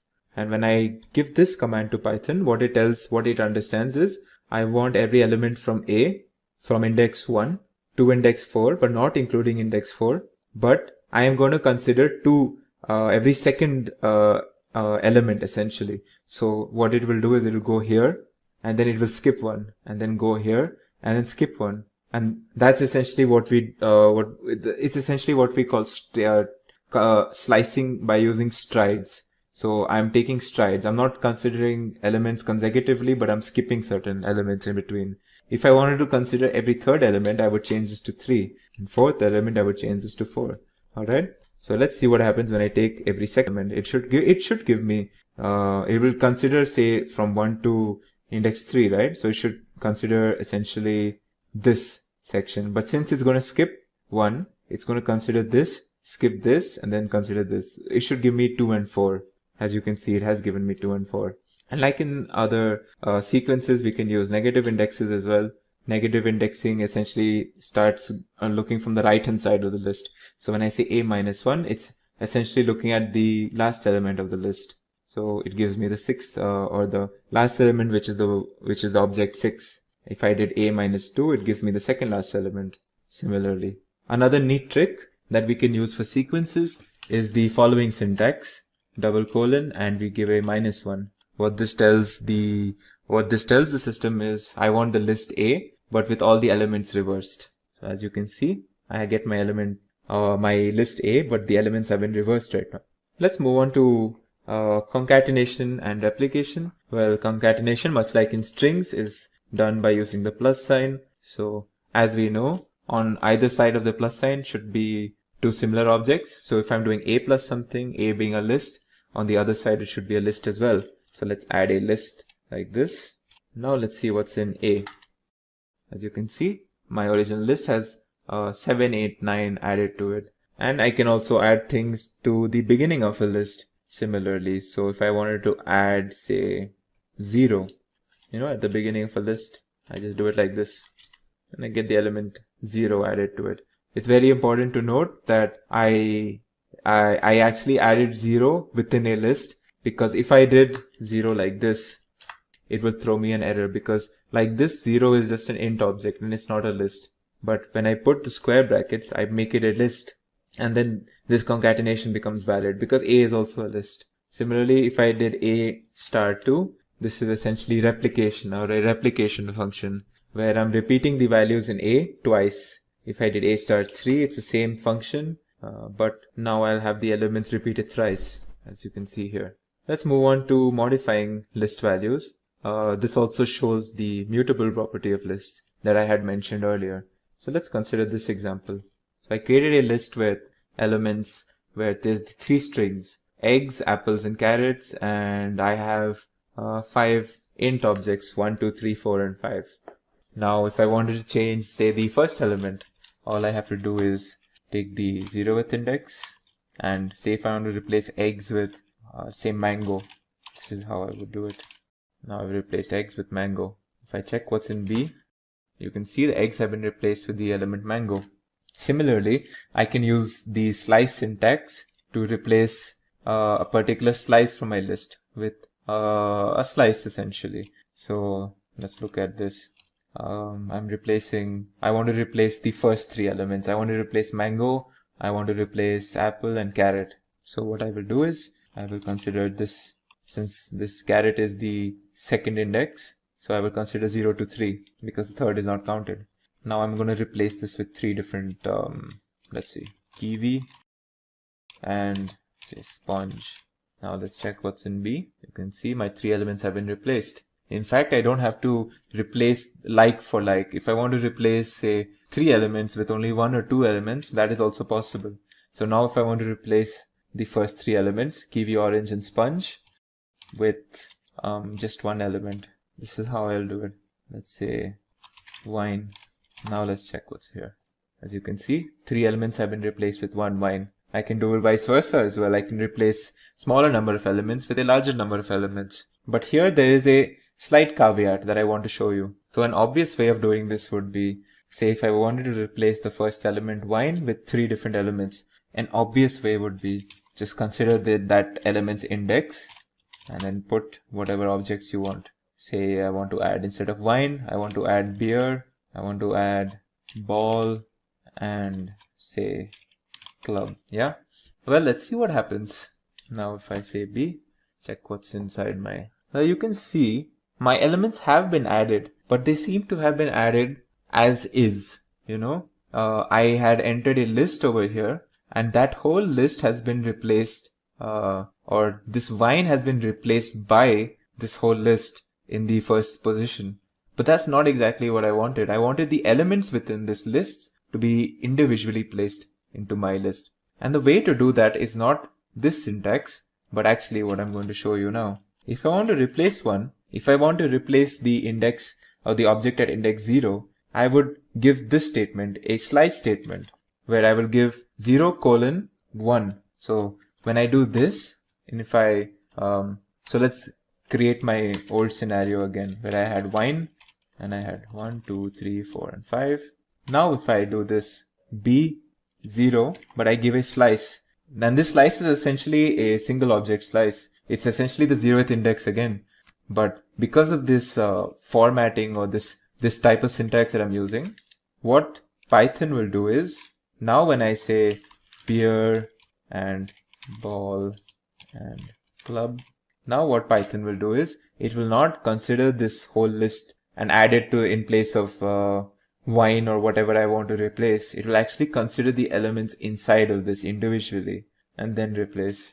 So if you see here, now if you see my list, I actually have I've removed wine and in place of it I've put beer, ball and club, but these three are actually individual objects within my list and not objects within a list that is then placed within my original list.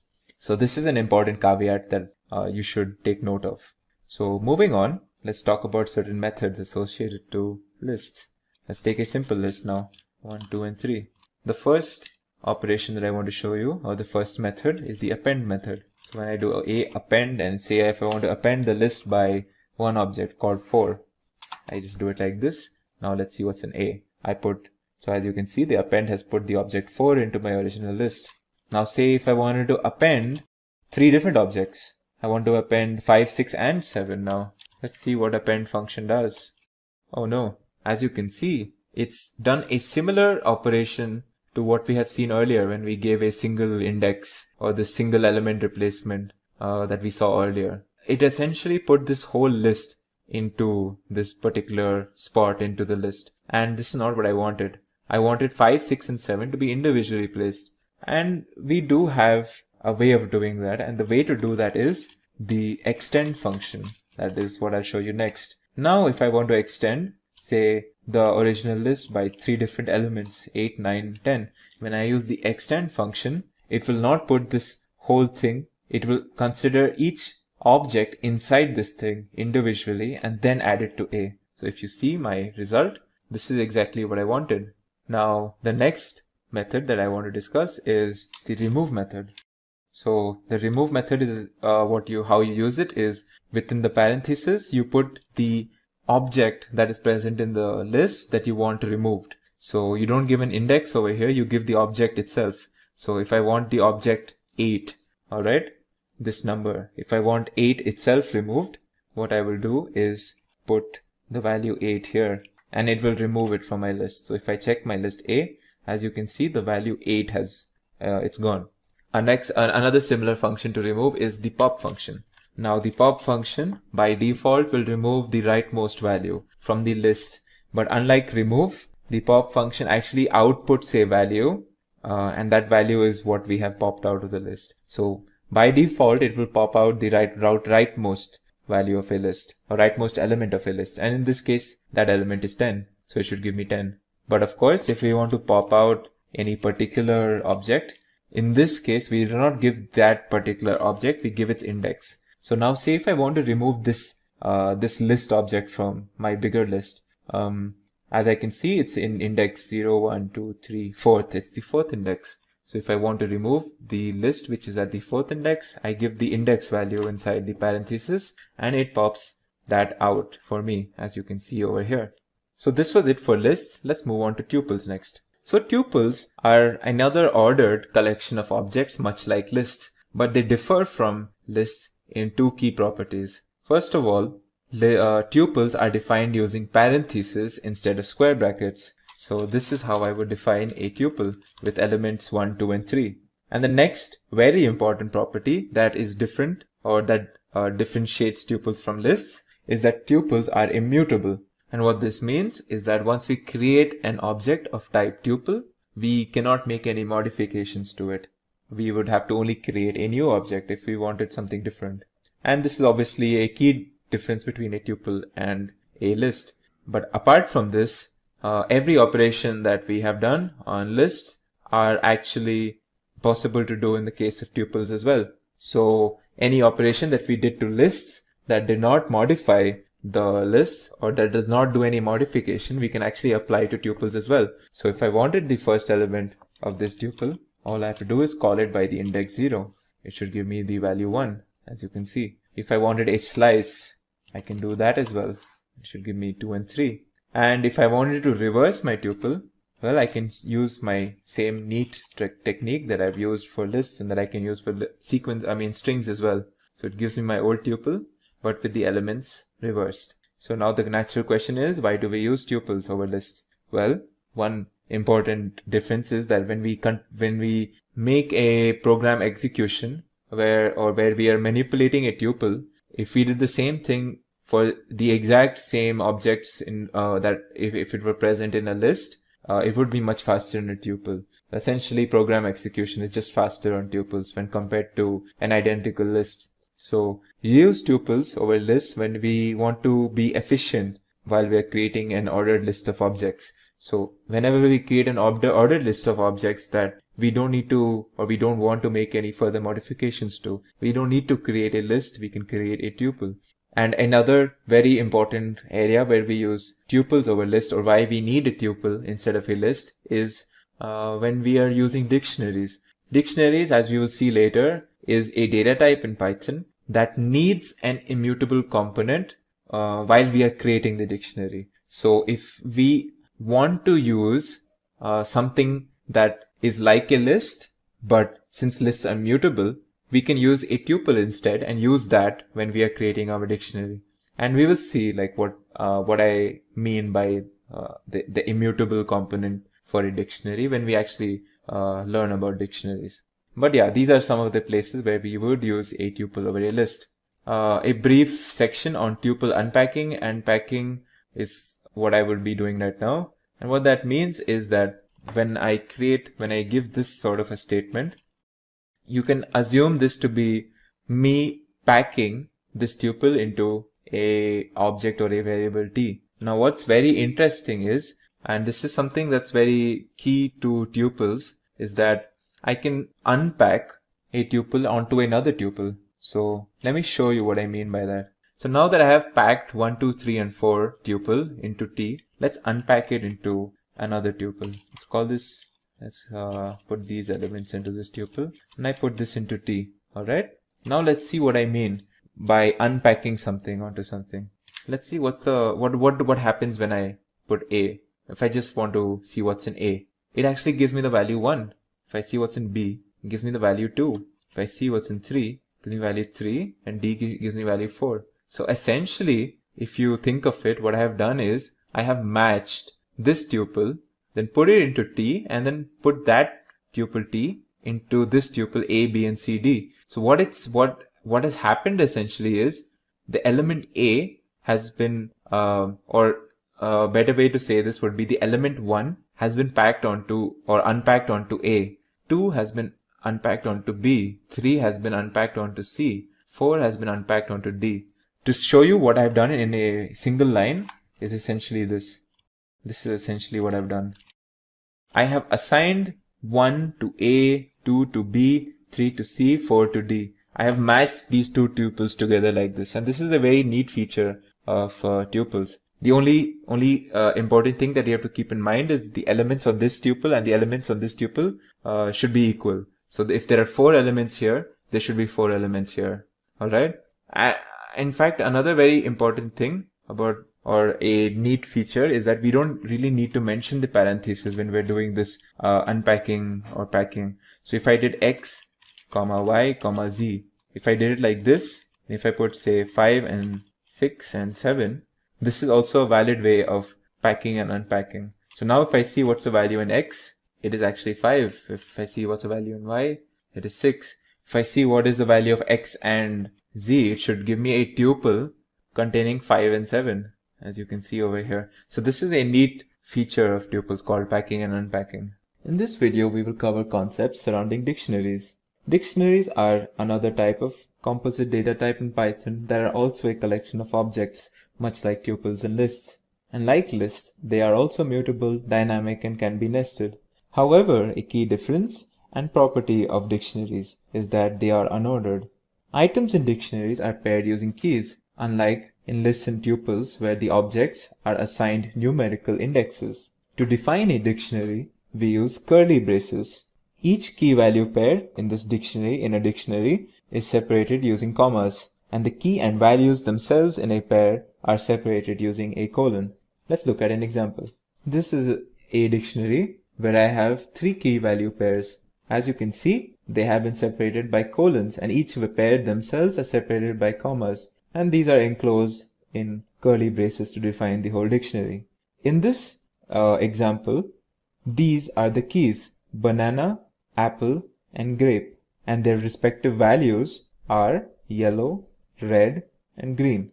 So this is very important, that in this particular data type, we have what we call a key, and that key is assigned a value, and we can have multiple such pairings, and we have 3 such pairs in this particular example. Another example, or another type of way to define a dictionary is using the dict function. This is how we use it. As you can see, I have inputted 2 value or 2 object tuples. This is a tuple, this is a tuple, and this is a tuple.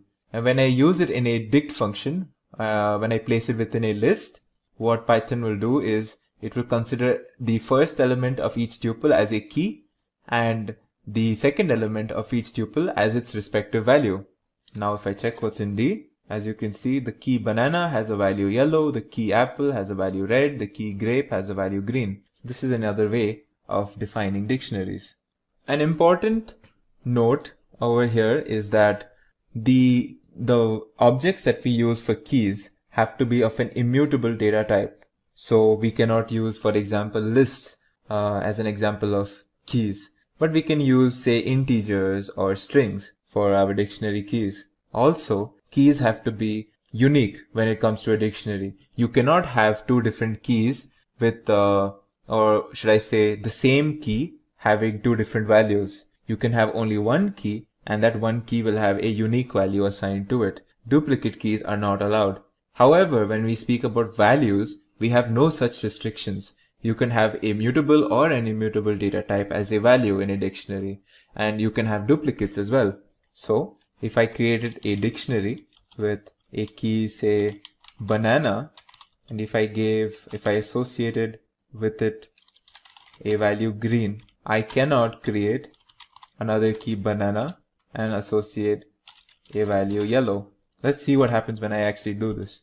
If you actually see, what has happened here is Python has considered the second case. So it first looks at the first pair and goes, okay, so my dictionary has a key banana with a value green. But right after it sees another key banana with a value yellow. So it overwrites my first key banana with the second key. And it overwrites the first value green with the second value. And we essentially get one key banana with the second value yellow. So obviously, this is Python does this to avoid duplicacies.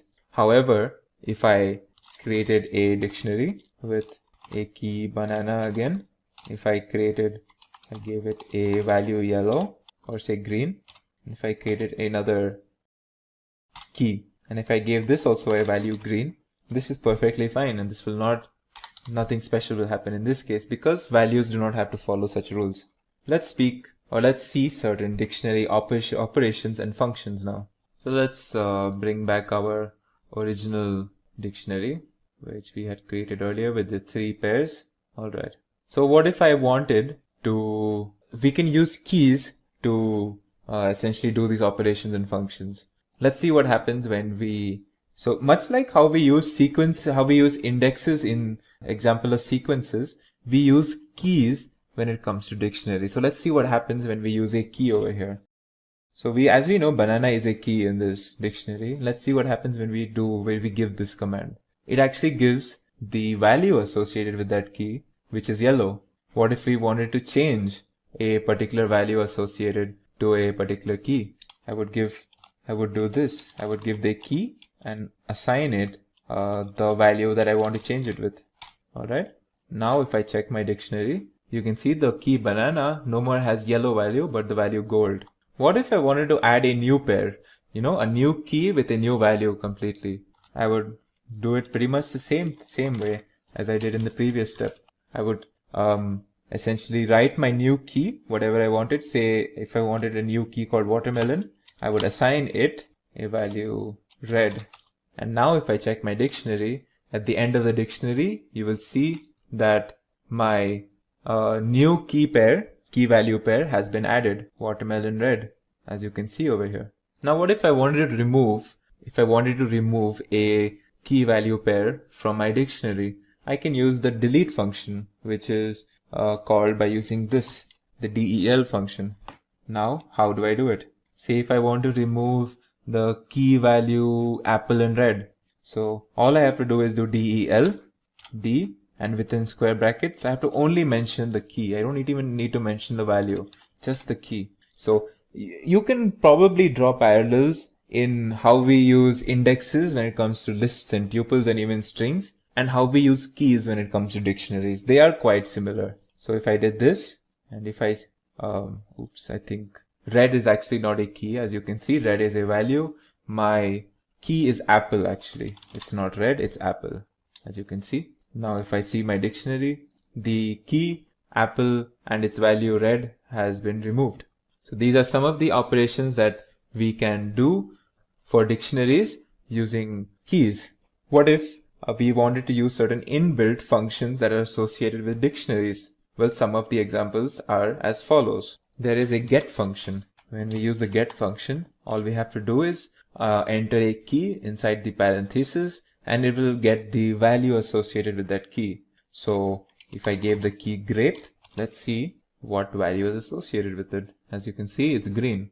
There is also a function called items that returns the key and value pairs in our dictionary as a list of 2 object tuples, where the first object is the key and the second object is a tuple. So let's see what it does. As you can see, it gave me a list, and in this list, the objects inside the list are 2 object tuples, where the first object is always the key, is the value, and it's the same for each of the tuples. So this is what items function does.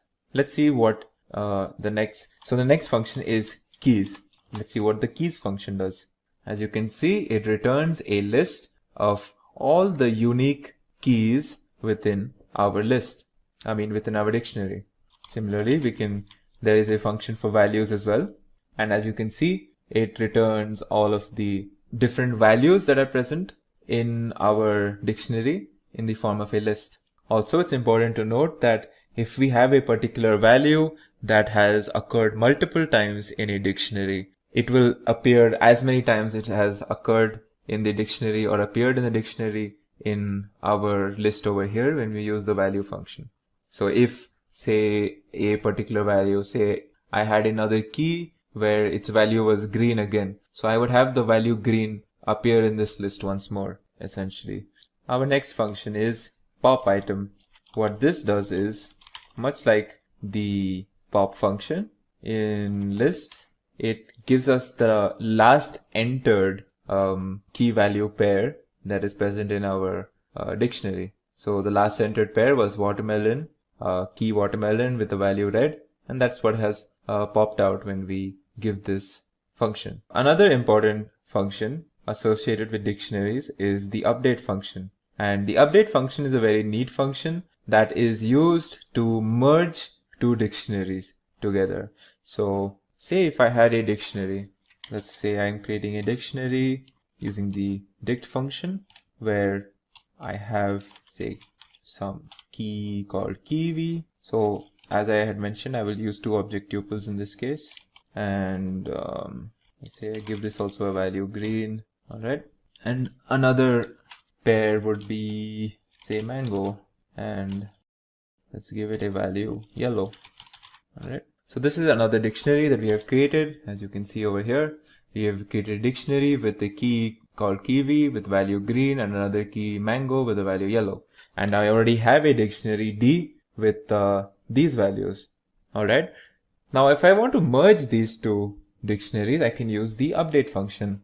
What I do is, say if I want to merge D with X or X with D, only the ordering will change, and that doesn't really matter when it comes to dictionaries. So if I want to merge D with X, I use D update, and then inside it I put my target dictionary. Now when I check what's in D, I have the dictionary X and its key value pairs merged inside my original dictionary D. As you can see, I have my original ones here and I have the merged ones over here. So this was the update function. In this brief video, I will explain what we call the type hierarchy or the standard type hierarchy in Python. It's also known as the data model in Python, and it probably has other names. So essentially what we do or what we speak about in this is how the different types that we use in Python are categorized and classified and what are their subtypes. So it's important to note before we continue further that in future versions of Python, there might be new types that are introduced or the existing ones may be modified. But it's safe to say that what I will speak about in this video will still form the core of what we call Python standard type hierarchy. So let's begin. So the first type is the none type. It's accessed through the built-in name none. Its truth value is false. It's essentially used to denote functions, or it's returned as the value for functions that don't really return anything. So if you have an expression or a function that returns no particular value, you actually get a data type called none. That is how Python interprets it. Then there is the ellipsis. Ellipsis is something that you might encounter later.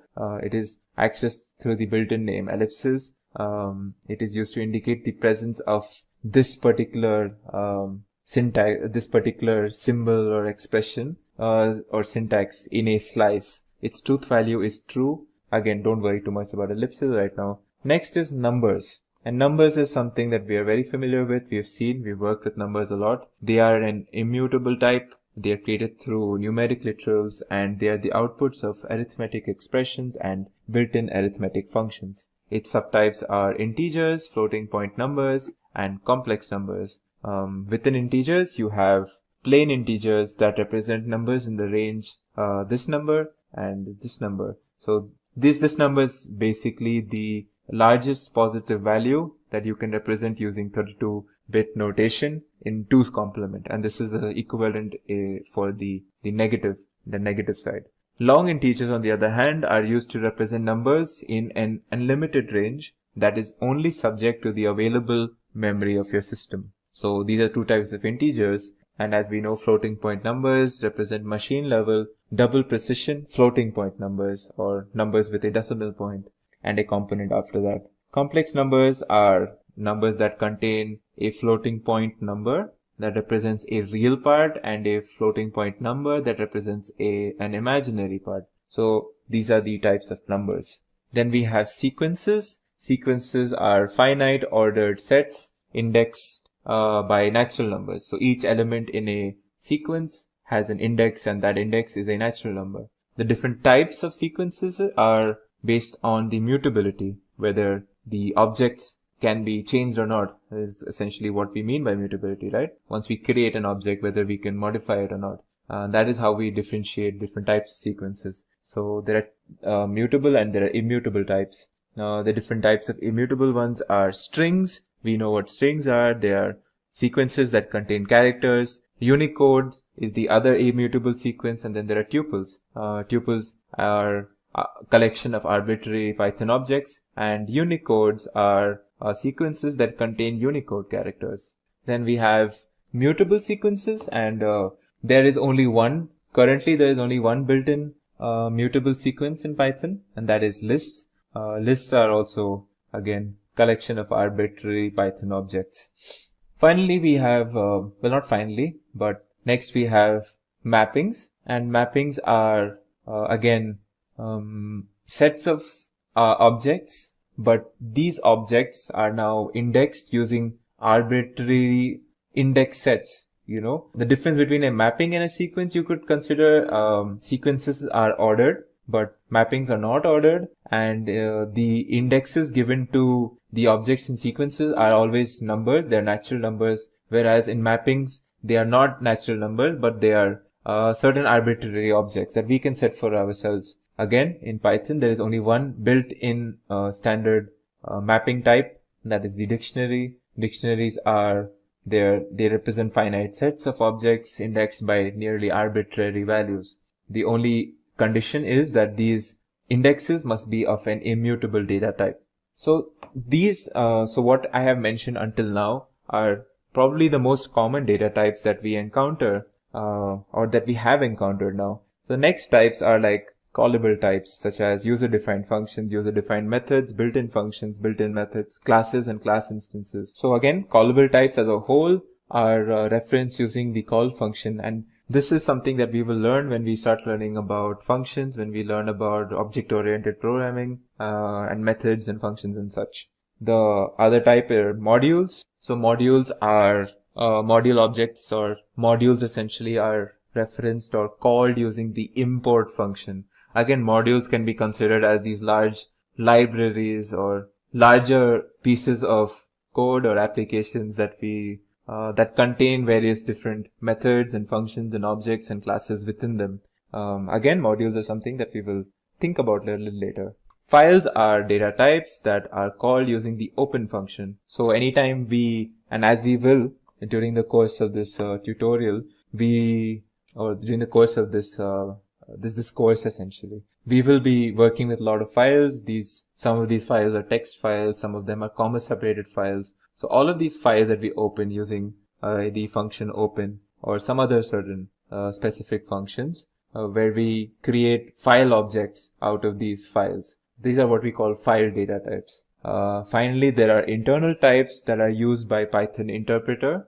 Again, this is something that does not concern us right now, but just know that the interpreter for Python uses these data types for its functioning. In this video, I will show you some of the categories of operations that are possible in Python. So let's start off. So the first category of operations are arithmetic operations. And as you can see in this table, there are different types such as addition, subtraction, multiplication. So let's go over them one by one. So a simple addition operation would be like 5 plus 6, giving me the value 11. I can do 5 minus 3, that's subtraction. Similarly, I can do a multiplication using 5, say 5 into 2. There's division where I use the backslash. So say I did division of 8 divided by 2. Now you might encounter another type of division, which is called the floor division, where we use a double backslash. And what this does is it returns us the largest whole number that is lesser than the result of our division. So the difference between the float division and the normal floored and the floor division, or the single and the double backslash, is this. Say I did 9 divided by 2. using a single backslash, it should give me, as you can see, 4.5, right? So this is the actual value. Now let's see what happens when I do 9 double backslash 2. It will give me 4, which is the largest number lesser than or equal to 4.5. That is also a whole number. So this is what we call floor division essentially. Finally, we also have, if we want to raise something to the power of something. So if I want to do say 6 raised to the power 3, so I would use double asterisk, and this is how I would do it. It will give me 216, as you can see. If I wanted remainder between the division between two different numbers, I will use the percentage sign. So if I wanted the remainder of the division between 7 and 3, this is how I would do it. I get the answer 1, as you can see. So the next category of operations are logical operations. The first one is the logical AND operation, where we use the operator AND. Alright, so let's see what we mean by this. I am creating, so as we know, the AND operation returns the value true if both the operands are true. So let's actually do this for an example. Let's give this variable the value true and this the value false. Actually, it should be done like this, true, false. So now think of it like 1 and 0. So 1 and 0 is obviously 0, right? So if I did A and B, I should get the answer false or 0, because I'm doing true and false. So it's like doing 1 and 0. So if you see this, I should get the answer false. If I change this to true as well, now if I do this, I will get the answer true, as you can see. The next logical operation is the OR operation, where, logical OR is if either of the operands are true, then we should get the answer to our OR operation as true as well. So in this case, obviously, if I did OR over here, it will naturally give us true. If I change this to false, it should again give us true, and it will only give us false if both are false, as you can see here. Now it's false. The next operation is the logical NOT. It's done by using the NOT operator. So in this case, the value that we get is true if the operand is false. So let's take A. As we know, A is false over here. So if I did not A, I should get the answer true. But if I change this to true, now if I do not A, I should get false, as you can see. So this was the logical operations. Let's move on to the next set of operations, that is comparison operations. So there are a bunch of them. Let's go over them one by one. If I want to check if two operands are equal,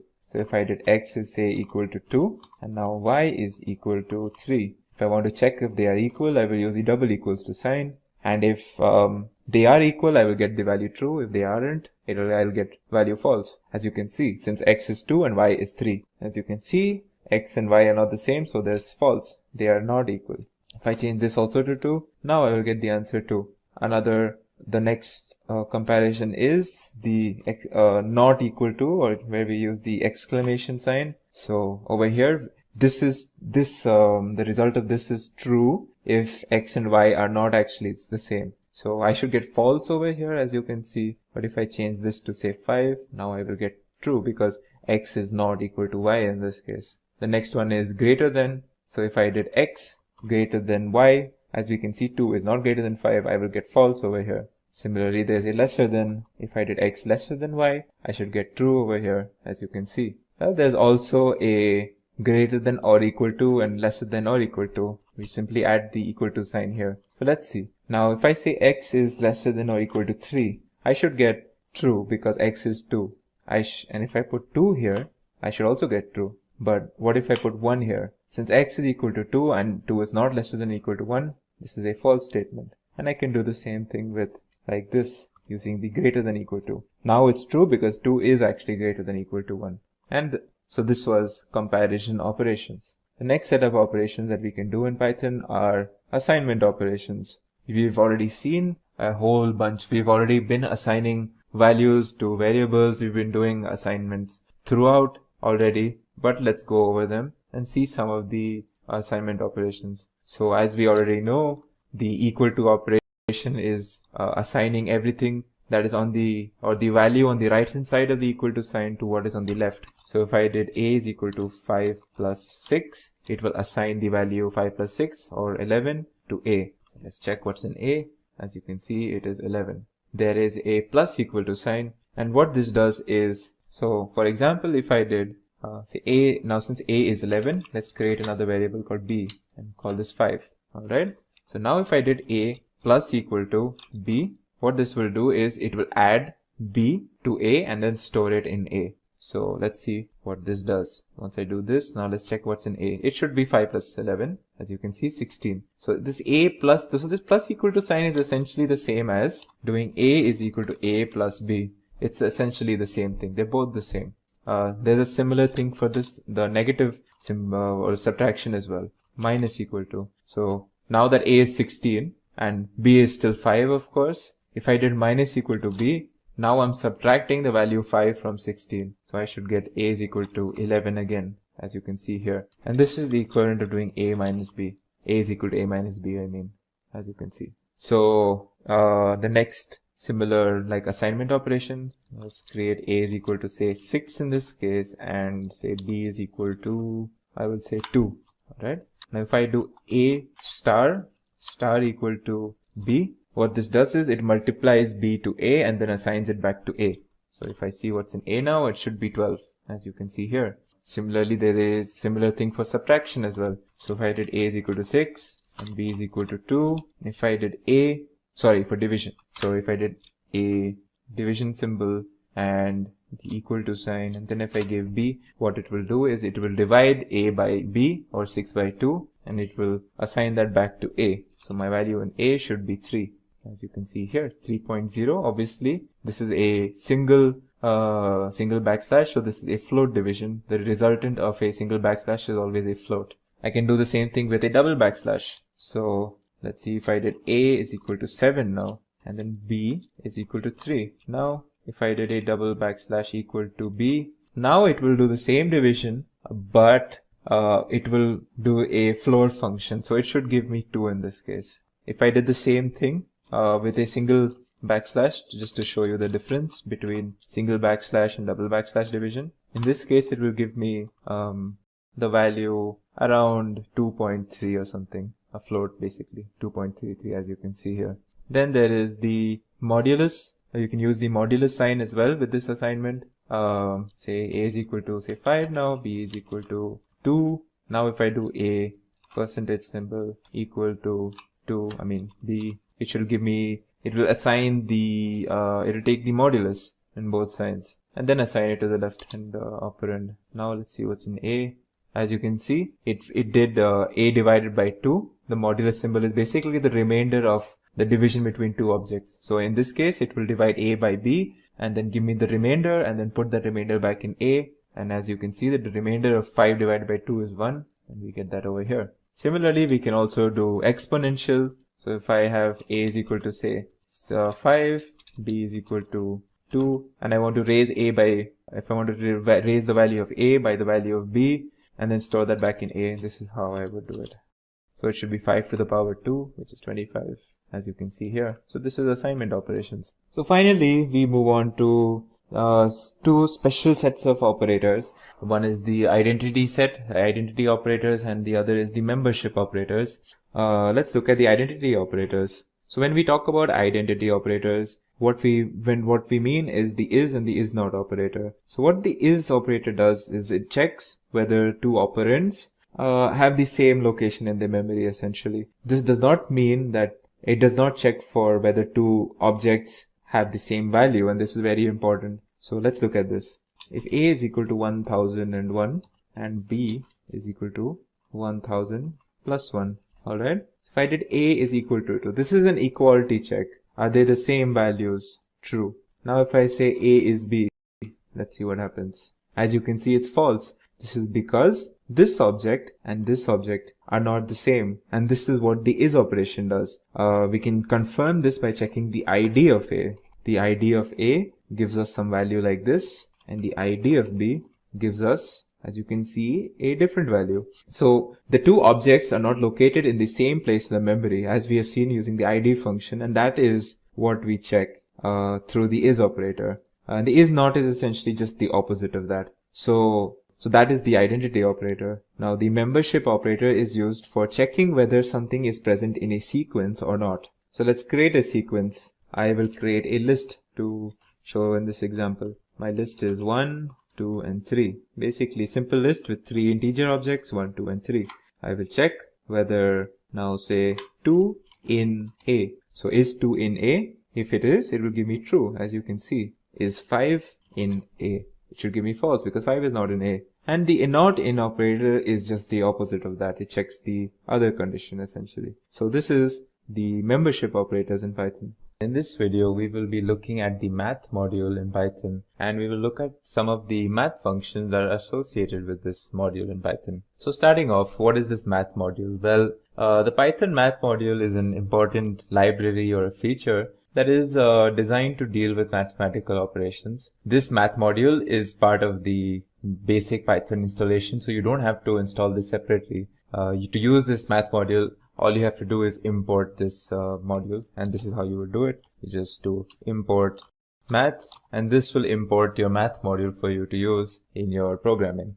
And in the course of this video, I will be showing you certain concepts surrounding the math module, such as what are the constants that come with the math module, some of the arithmetic functions, the logarithmic functions, power functions, and even trigonometric functions that we can do using this math module and the functions inside the math module. So starting off, let's look at some of the constants that are part of this. So as you can see, the standard constants that are available in this module are pi, there is tau, there is Euler's number, NaN, which is a special, it's a programming specific concept, and infinity.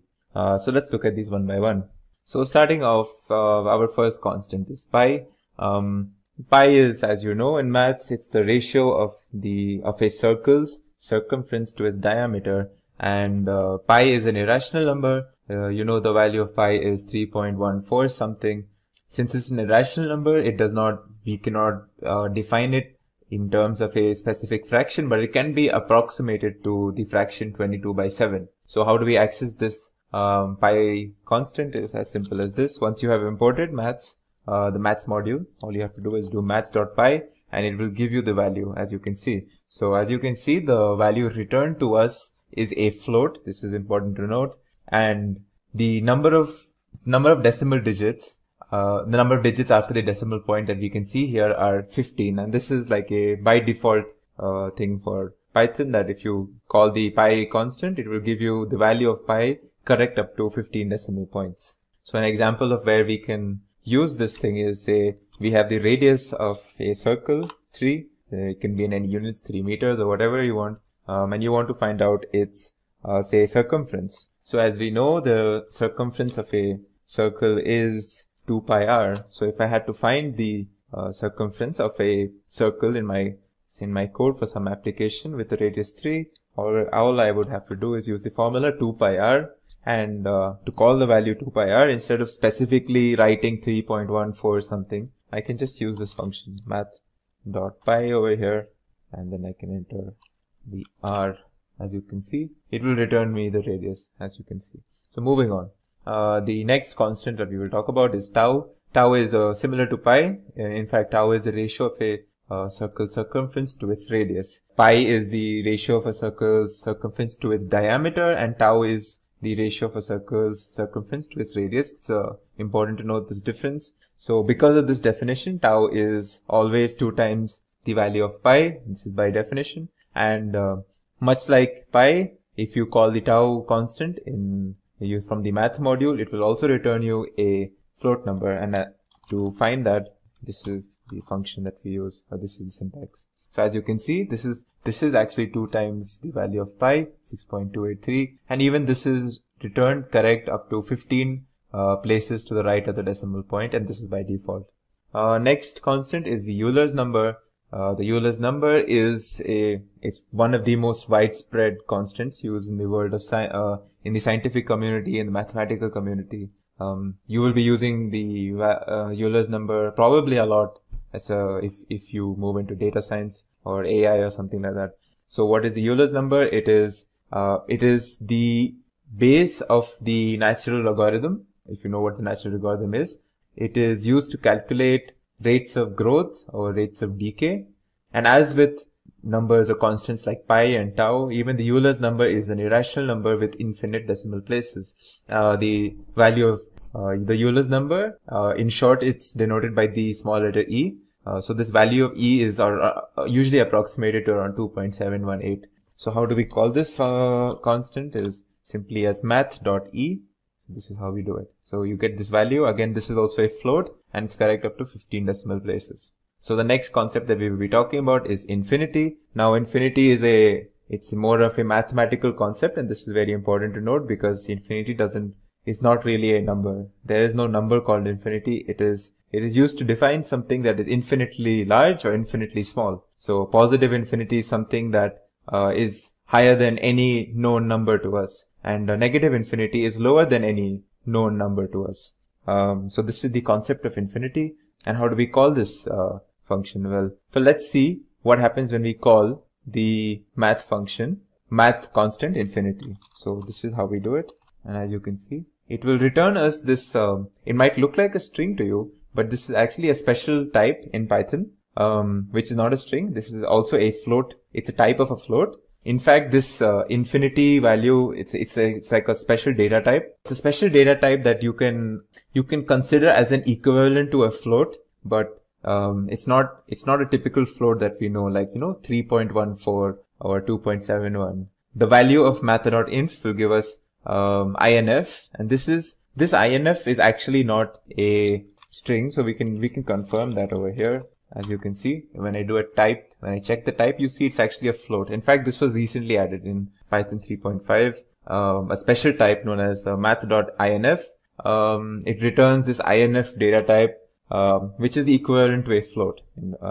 So this is how we use infinity. If you wanted to get the value of, say, minus infinity, all you would have to do is math.inf with a minus sign preceding this constant, and you will get minus inf. Now let's check if the concepts or the properties of infinity are maintained. Like a positive infinity is greater than any number that we know, and negative infinity is greater than any number that we know. So let's just confirm this. So I will take math.inf and I will do a check. Is this greater than, say, some really large number?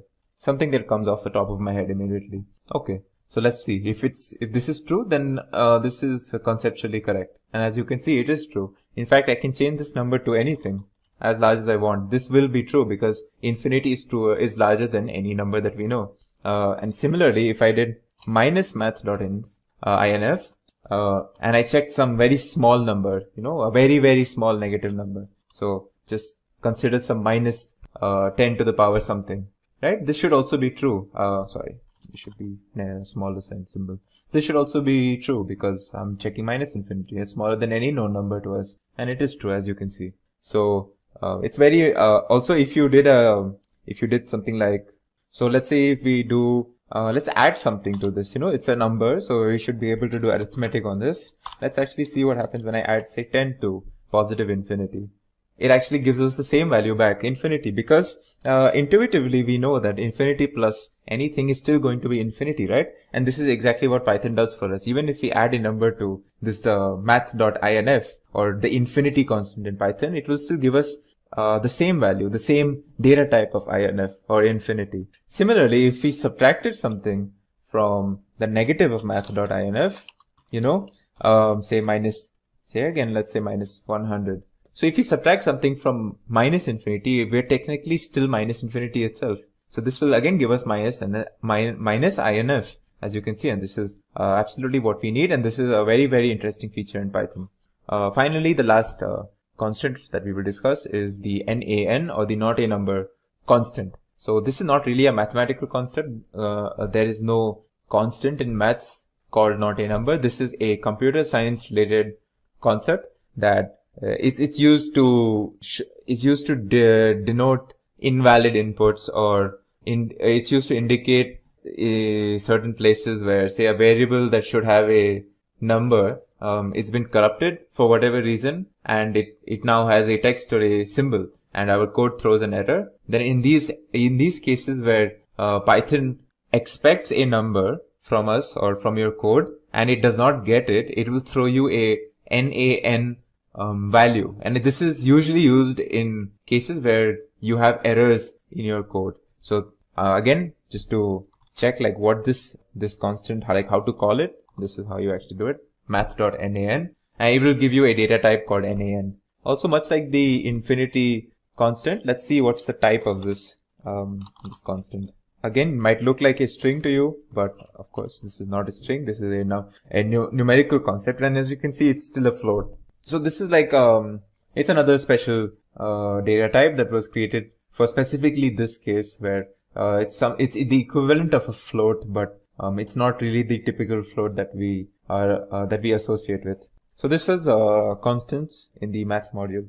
So our next topic will be arithmetic functions that we can do in the using the math module. So some of the common arithmetic functions that are available to us are factorials, the ceiling operation, floor operation. There's permutations, there's combinations. You can find the greatest common divisor or the GCD, and the LCM or the least common multiple, and you can truncate numbers. So let's look at them one by one. So starting off with the factorial operation. The factorial operation is done using the factorial function, as you can see here. Actually, it's defined like this, math.factorial. Alright, so now what we pass in between the parentheses will be what we calculate the factorial for. As you know, factorial is always for a positive integer, and the factorial for, say, a number 10 would mean 10 times 9 times 8 times 7, so on until the number 1. Obviously, factorial is only defined for positive integers. It is not defined for negative values, or and it's also not defined for decimal values. So let's look at an example. So as we know, so let's say we pass maths.factorial for 6, and let's see what's the value. So this is exactly what we expect. So we expect the value of 6 times 5 times 4 times 3 times 2, that is actually 720. Let's see what happens when we pass 0. This should give us 1, since we know 0 factorial is 1. Now let's see an error case where we pass, say, minus 5. As you can see, this will throw us an error because factorials are not defined for negative numbers. Now moving on, so the next function that we'll talk about is the ceiling function. So the ceiling function is defined using math.ceil, as you see here. So again, we pass the number that we want the ceiling for in between the parentheses. So what is the ceiling function? It gives you the largest, it gives you the smallest number that is greater than or equal to what we pass over here. So for an example, if I gave you 6.6 and I asked you, okay, what is the ceiling function for 6.6? It should give you 7, because 7 is the largest integral value that is greater than 6.6 or equal to it. Obviously, if you give the ceiling function for an integer, it will give you the integer itself. So let's look at an example, 7.8. So this should give me the value 8, as you can see here. Let's look at another negative number. So minus 12.3. An integer that is greater than minus 12.3 is minus 12, the smallest integer that is greater than minus 12.3, and this should give you 12, minus 12, as you can see here. A similar function is the floor function, which is defined like this. Again, the floor function, what it does, it gives you the greatest number that is smaller than whatever value we pass between the parentheses. So if I gave it 2.3, it should give me the value 2. Again, if we pass integers, it will just give us the integer itself. Again, just to reiterate, this ceiling and floor functions, they give you integer values. So the floor function will give you the largest integer that is smaller than what we pass over here. So let's look at 6.7. So the largest integer that is smaller than 6.7 is 6. And as you can see, this is our answer over here. The next function that we will look at is the truncate function. The truncate function is defined using this. Truncate is very similar to what we have seen. This is how we define the truncate function. It is very similar to the ceiling and floor. In the truncate function, what we do is we pass a decimal value, a float number, to the in between the parentheses, and what we get back is the number without the decimal component. So only the integral component. So if I gave it 7.8, for example, it will give me only the 7 part. It will return me only the 7 part, and it will chop away the 0.8 part. If I gave it minus 12.3, it will chop away the 0.3 part and give me only minus 12 back. So let's look at an example.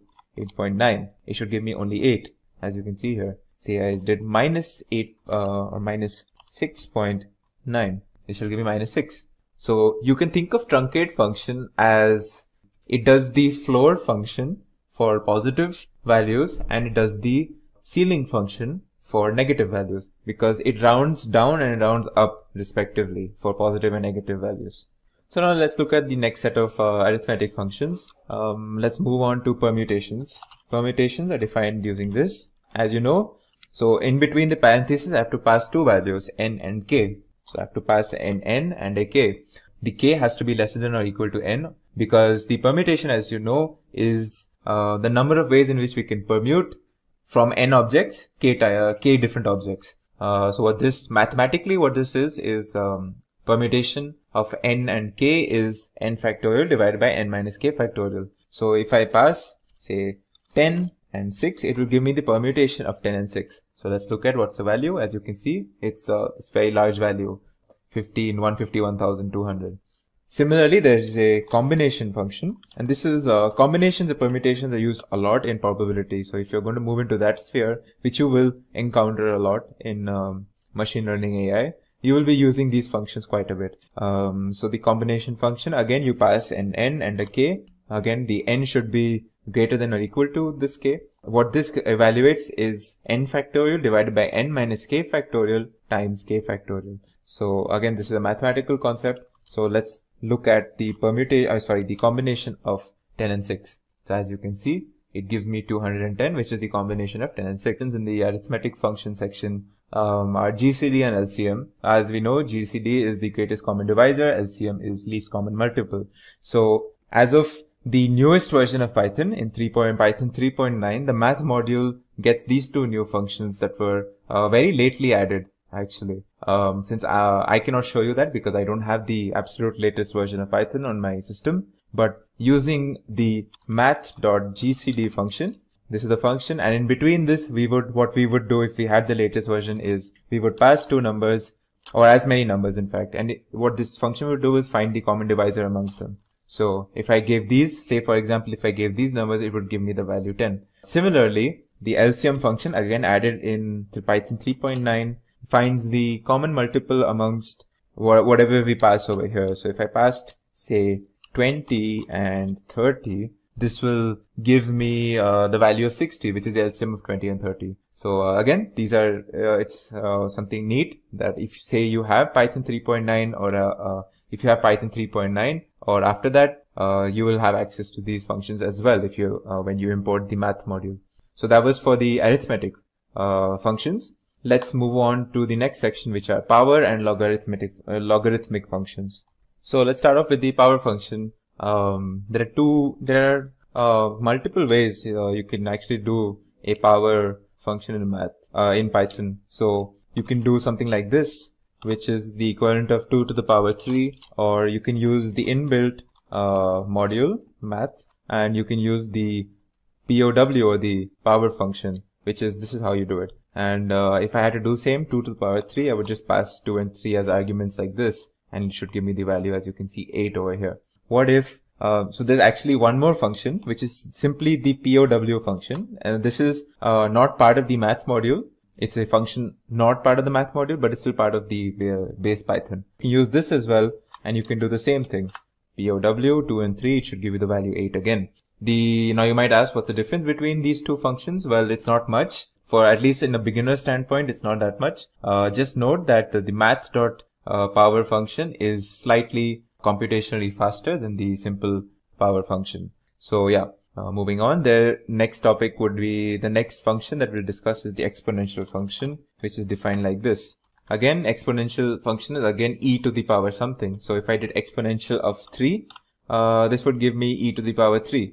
So as you can see, oh, of course, I did not define the module beforehand. So math.exp, now when I do this, it'll give me some value, which is basically Euler's number or e to the power 3. So this was the exponential function, and let's look at an example. So we will look at the example of rate of decay, and we will use the this function in that example. So the exponential rate of decay is used to calculate the amount of radioactive elements that is present in a substance after a certain amount of time. So the expression is something like the initial amount of radioactive elements that were present right at the beginning times the exponent of minus 693 times t for time divided by the time period, the half-life time. So let's just write it down to make it simple. So again, as you can see, so this will give me the remaining amount of radioactive elements, right? So let's write down remaining. Let's assign this to a variable remaining. So the initial, again, initial is the initial amount of radioactive elements. So let's give it some value, say 100. The time, let's assume it's 10 years. And let's say the half-life is around, I don't know, let's give some value, say 3 or something. Again, this is the details are not important. So this will I'm using the math.exponential function over here, as you can see. And for these values, now when I check what's the value of remaining after I calculated it, it's something. So it's basically what this tells me is that I started off with 100 units of some radioactive element, and in 10 years, this is what is left. So yeah, so this is how we would use, say, the exponential function in a particular example of ours. So next type of, again, functions are logarithmic functions. So let's look at some of the logarithmic functions that are part of the math module.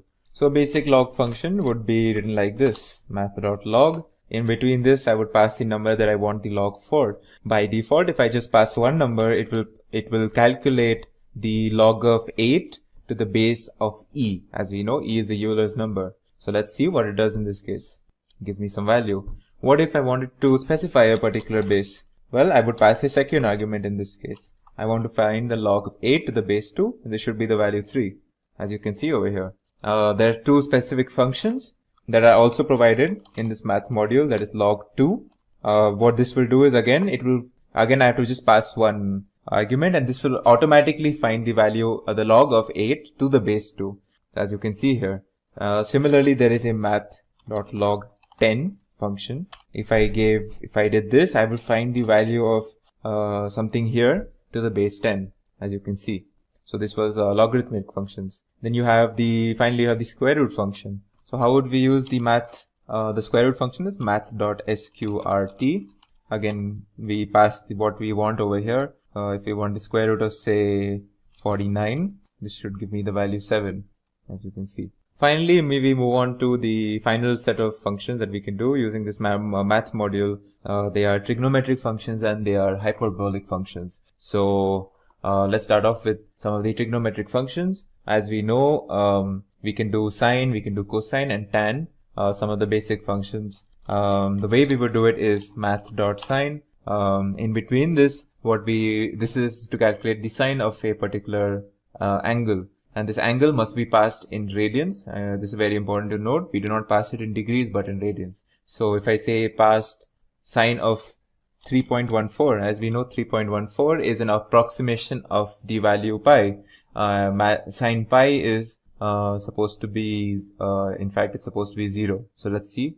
We get something close to 0. Again, since this is an approximation, it won't give us the exact value. Similarly, we can use math.cos to find the value of a particular angle. If you want to find the value of the cos of a particular angle, we can use the tan function in case we wanted to find the tan. Similarly, we have the next set for arc sine and the arc cosines of angles. So to find the arc sine, for example, we would use a sine. For arc cosine, we would use this. And for arctan, we would use this.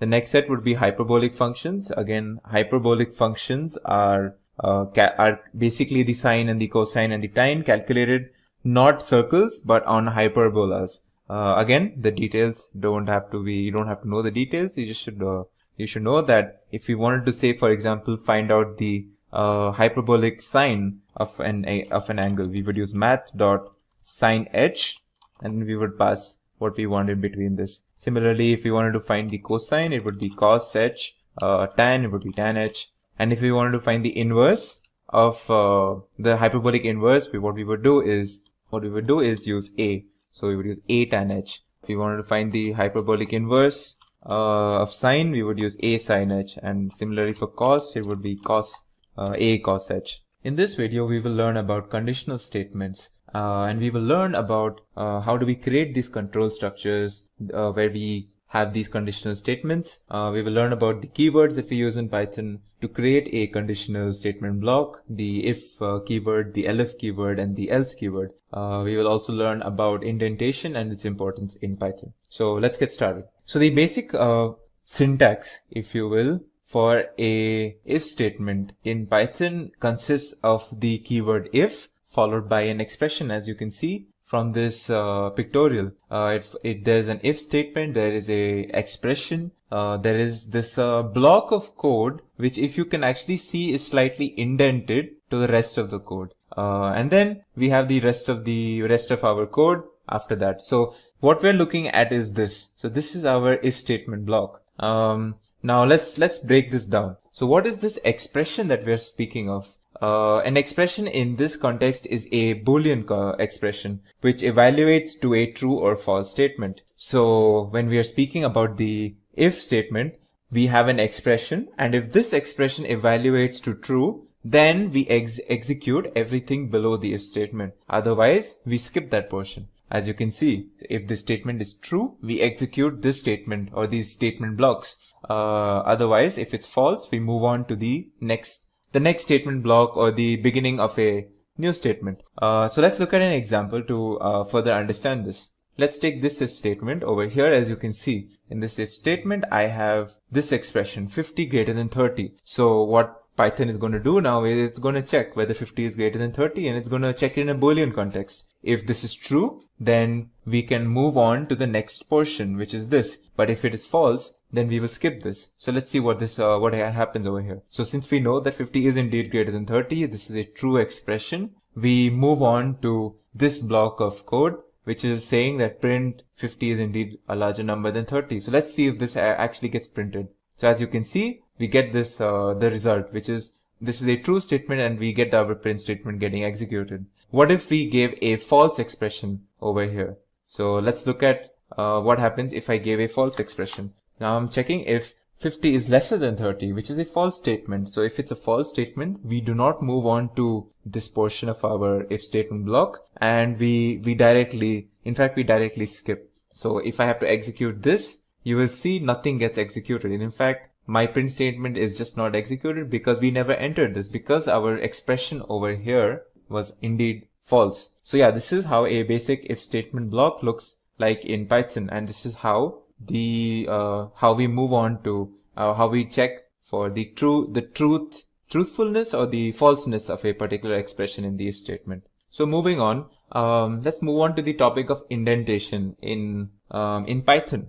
So as you can see, this if statement is an example of a control structure. So without defining what a control structure is in detail, control structures consists of these conditionals or loops or iterations, if you will.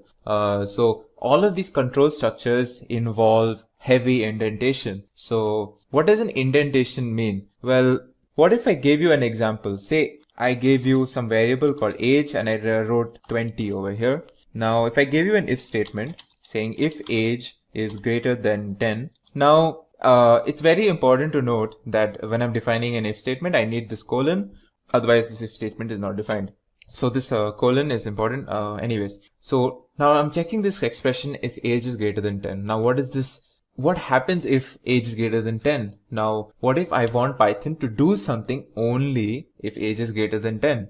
Well, how do I tell Python that there is a piece of code or a section of code that I want executed only if this condition is met?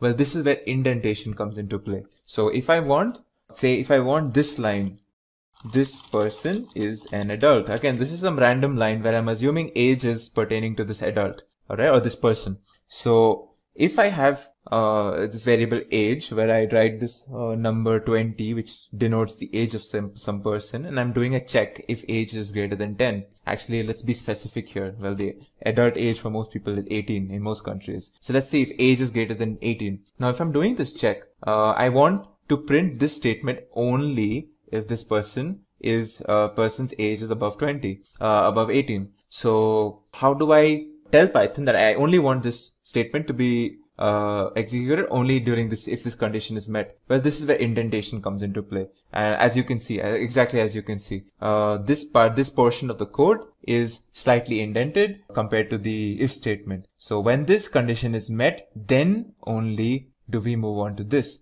If this condition is not met, we move on to whatever the next section of code will be, like whatever code that we have after this if statement. So let's see. So since this condition is actually met, as you can see, this print statement is actually executed. So this is the importance of indentation. Now we will see as we learn more about if statements and else statements and elif statements, how indentation plays a key role in defining what we want as an output when a certain condition is met. Alright, so for now it's very important to understand that this is how indentation is used in Python. In other languages we might use, we probably don't use indentation. In fact, popular language, the C language, does not use indentation at all. But some languages, and Python is probably the trademark language for indentation in programming. So you might say that, so different people have different opinions on indentation. The general consensus is that indentation helps make the code look very presentable and very readable, and this actually is one of the facets of Python programming, is the indentation and the easy readability of it. Anyways, moving on. So what if we have multiple conditions in our code, or in our if statement block that we want to see? So let's create this list, or let's actually just copy this example that I have written over here. As you can see, what I am doing in this piece of code is I have a list X where I have this integer 50, I have two strings, cat and apple. Now I want to check a bunch of things. So I want to check if 60 is an X, and I also want to check if the string cat is an X, and I want a final sort of, like, if none of these conditions are met, I want something to happen. So how do we do that? Well, we start off our if statement block with the standard if keyword. Alright. Now if we have one more condition that we want met, then we can use the elif, which is kind of a short form for else if. So we use the elif keyword. So what Python reads is, it checks this condition, then it will check this condition. And then finally we have this else keyword, and else is a keyword used in our block to tell Python that if none of our earlier expressions have been true, then do what is in the that is within the else keyword, that is indented within the else keyword. So again, we don't pass an expression for else, because else is we only reach this else statement in case all of the earlier conditions have not been met, or have come to be false and not true. So let's look at this particular code example. So we have a list of 50, cat and apple, and my first expression that I'm checking is 60 in X. So this is how we check actually. So if 60 and X should be read as is 60 in the list X. So is this 60 in the list X? Well, actually no, we don't have the object 60. So this part is not executed. We move on to the next condition. Is the string cat in X? Well, actually it is. The string cat is indeed in X. So we move on to this statement block, which is within the condition that is met, which is print cat is in list X. And you will see that none of the other statement blocks will be executed because we have met our condition over here. So if I execute this, as you can see that the print statement cat is in list X is what is actually executed. And we do not execute this obviously because it is false, and we do not even check, or we do not even move on to this statement because, well, we have a condition met over here. So it's one thing that is important to note is that we can use as many elif statements to check for as many conditions that we want to check for, but it's very important that we only use, and if we are using, that we only use one else statement and only at the end of our block. Okay, so moving on. Now I'm going to show you a very neat example about how Python actually does its these condition checkings. So it's very important to note that once a condition is met, none of the other conditions are even checked for. So we do not even consider the next statements, and we directly leave this if statement block. So let's look at this example over here.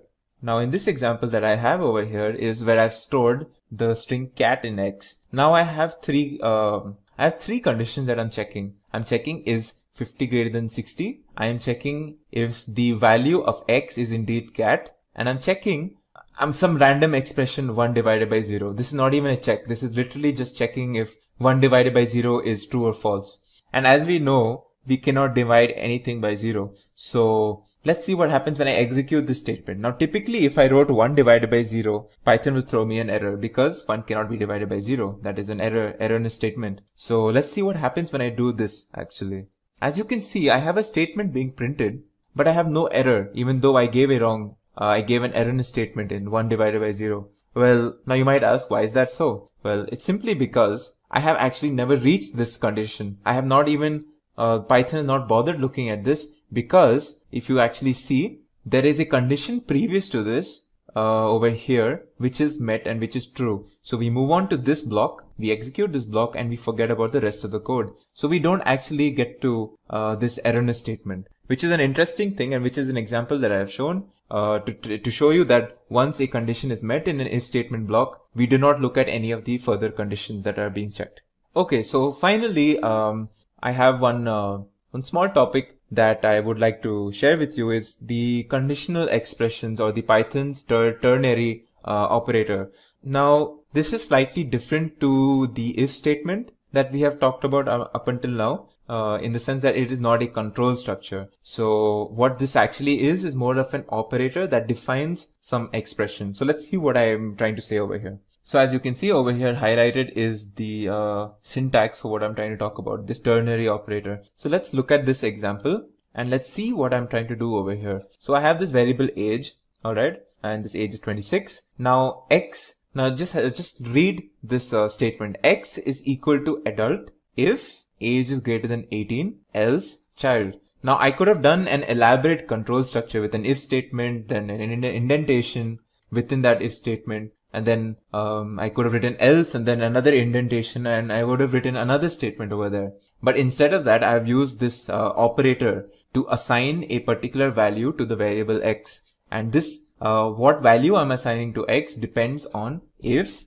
this condition is true or false. So as you can see, the condition says is age 18, greater than 18. So if this is true, then I assign this particular string. If it is false, then I go on to the else statement and I assign this. So since age 26 is greater than 18, I should assign the string adult to x. And as you can see, if I execute this and check what is an x, you can see adult is indeed an x. So this is a very neat, a very readable, and a very it's a better looking way to perform simple else, simple if and else statements, where you don't want to create a whole if else statement control structure block. So yeah, this was the ternary operator. Finally, we make a short note on the pass statement in Python. So the pass statement, or the pass keyword, is a place where is a placeholder of sorts. So what if I had an if statement and I'm writing a piece of code, but I don't know what to do with this if statement. So if a statement is correct, if a statement is true,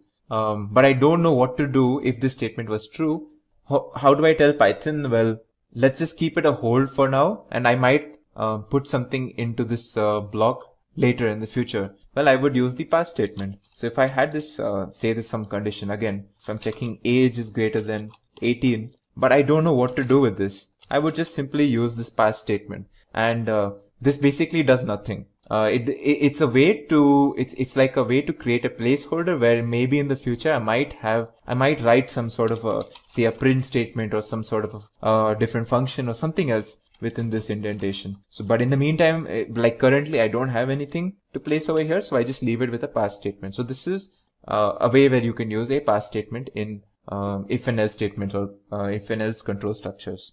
In this video, I will introduce you to the concept of iterations in Python, and we will be speaking in specific about the indefinite iteration in Python, otherwise known as the while loop. So let's look at what an iteration means. An iteration is executing the same block of code over and over, potentially many times. a programming structure that implements an iteration is called a loop. Now in programming, we have two types of iterations, definite and indefinite iterations. And in this example, we will be speaking about indefinite iterations. Indefinite iterations in Python is the while loop, where we use the while keyword to define an indefinite iteration. So let's look at the basic syntax. As you can see, this is the basic syntax where we have the while keyword followed by an expression and again the colon, and below that is something indented. Again, we encounter indentations just like in if-else statements, a set of statements where what happens here is, following the while keyword, we have this expression where this expression is evaluated in a Boolean context. Again, we check if this expression evaluates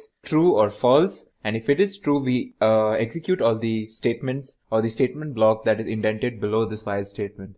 This is another example of control structure, much like if and else statement blocks, where we use a lot of indentation. So let's look at a basic example now of while loop. So let's copy this example and let's see what this does. So I have a variable n where I am assigning it a value 0. This is called an initializing process. And it's very important to note that most while loops consist of an expression which contains a variable, a control variable, which is usually initialized prior to starting the loop. And then this control variable is typically modified somewhere within the main loop body. So in this case, my control variable is n and I am initializing it by assigning it the value 0.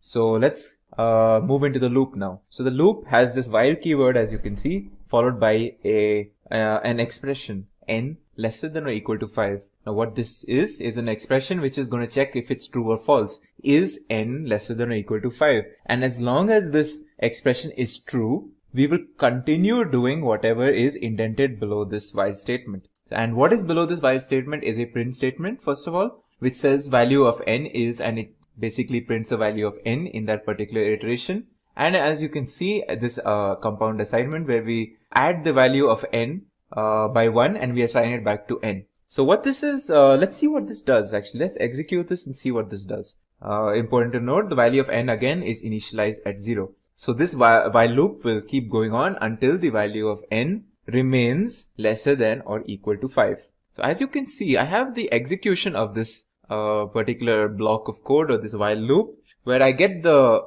multiple different iterations of this print statement that you can see here. The first iteration, it says value of n is 0. Then it says value of n is 1. What I'm doing is I'm writing the value of n multiple times. And each time the value of n is written over here based on what iteration it is. So what is happening actually is that initially the value of n is 0 and I print the statement value of n is 0. Now I add the value of what is in n by 1. So now what is the value of n? So again we do this check. So after this first iteration, we come back, like once this whole block of code is executed, we again come back to this expression and we again check if this statement is true. So now that the value of n is actually 1, this statement is still true. So again we execute this, and that you can see over here, value of n is 1. Now again we add the value of n by 1, and again we go back here once this block is executed and we check if this statement is true again. And as you can see, the value of n when it's 2 is still making sure that this expression is true. And this keeps happening until the value of n is greater than 5. So once the value of n becomes 6, this condition is no longer met, and finally we do not execute this statement because this expression evaluates to false, and we do not do this anymore, and we finally leave our while loop. So let's check what the value of n is just to confirm this. As you can see, the value of n is indeed 6, and that is why we have left this while loop over here. So this is an example of a basic while loop where we check for this an expression. If it evaluates to true, we evaluate everything within it. Once this is done, we go back and we evaluate this expression again. If it is again true, we again go back and do whatever is indented within it. And we keep doing this until the expression gives us false. And interestingly, we don't necessarily have to define these control variables always. We can actually use iterables, and we will learn about iterables actually in a future video. But we can use iterables, and an example of an iterable is the list. So let's look at this list and let's look at this whole block. Alright, so I created this list A, which contains 5 objects, 1, 2, 3, 4, and 5, all integer objects. And I have another variable x, where I store the integer 1. Now, this while statement, now it might look confusing. Now, it says while A. Now, what is A? Well, A is not your typical expression where you're making sure if some condition is being met or not. But this, the way you read this is while A exists. So in the context of a list, as long as A, which is a list, contains objects within it, A is true. If it does not have any objects within it, A is false. So while A, basically what it means is while A has objects within it. And if it does have objects within it, or as long as it does, we continue executing whatever is indented within this while statement. And this while statement is a print statement. Again, we we have this value x where we're doing we're printing this is iteration number, and we pass x. So the first iteration will obviously pass x is equal to 1, and then we add x by 1, and then the second iteration should pass this is iteration number 2, and then so on. And finally, we have another statement within this block called the pop statement, where we're popping the elements of A. Now, as if you would have seen the video on lists, the pop statement removes the rightmost value from a list. So if I do a.pop, initially it will remove 5 from this list, and I will have the rest of them. And again, if I do pop, it will remove 4 from this list, and then you will have the rest of these. So let's actually see. We'll actually check what's left in this list each time we do this pop statement. So I'll also print the list A during each iteration, and let's see what happens over here. As you can see, what is happening out here is while A has elements, we are going to continue doing this while statement, whatever is within it. So in the first iteration, obviously we have all of it, and it is iteration number 1. And as you can see, the list contains everything. Then I pop it. Then iteration number 2, it again has elements, but it has lost its rightmost element. And this keeps on happening until the list finally has no elements left. And once the list has no elements left, this expression while A evaluates to false, and we do not execute this anymore, and we leave the while loop. And again, let's check what is in A. A should have no elements. As you can see, it's an empty list. When I checked what's in A, it's an empty list, and that is why while A returned me a false, and we did not print any further. So this is an example of using a while statement using lists. And of course, the next topic would be discussing nested while loops. And this is a broad topic. What I mean by this is that when I'm saying nested while loops, I'm actually talking about nested control structures. So we can have while loops within while loops. Not only that, we can have if and else statements within while loops. We can have while loops within if and else statements, and we can have if and else statements within if and else statements. So if you think of all of these loops, and we will even speak about for loops in another video. For loops again are a type of control structure. So all of these are control structures. While loops are control structures, for loops are control structures, if and else statements are control structures. All of these are control structures, and nesting can happen within them, and it does not matter which is the parent of the nest and then the child of the nest. You can have a while loop within an if and else statement. You can have for loops within a while loop. All of this is valid in Python, and it's one of the great features of Python that is very flexible in this way. So let's look at an example where I have a while loop within another while loop. So I'm copying this piece of code where I have this list 1, 2, 3, 4, 5, and another list first and second. Now my first while loop, I print what is popped from A. So I take A, then I pop the 0th index. So basically from the left hand side, and I print what is that. Alright. And then I have another while loop where I have this list B, and I'm doing the same thing. But this while loop is within the first while loop, and let's see what happens out here. So as you can see, my first iteration of this parent while loop causes me to pop what is the first element, which is 1. Then I do these while loops, and this is completely executed, and only then do I go back to this first one, and then I come back and do all of this again. Then I go back to this one, and then I come back and do all of this again. And that's why you can see this repetition. So I have this first iteration, and then I do the second while loop. Then I have the second iteration, and then I do the second while loop, and I keep doing this. And this is an example of a nested while loop.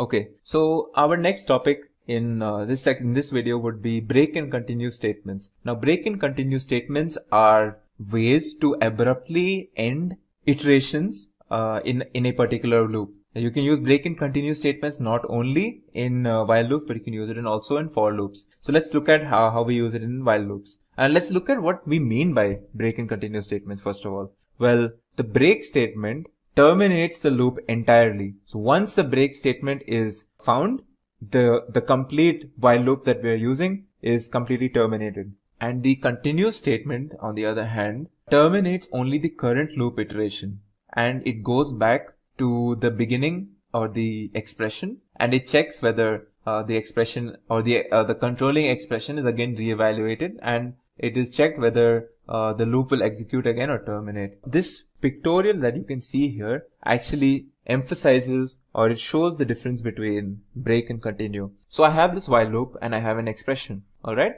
I have a bunch of statements and I have a break command over here and I have a continue command over here. So if I encounter the break command, it will not execute any of this. In fact, it will not execute this while statement at all, and it will move on to the next piece of code that we have.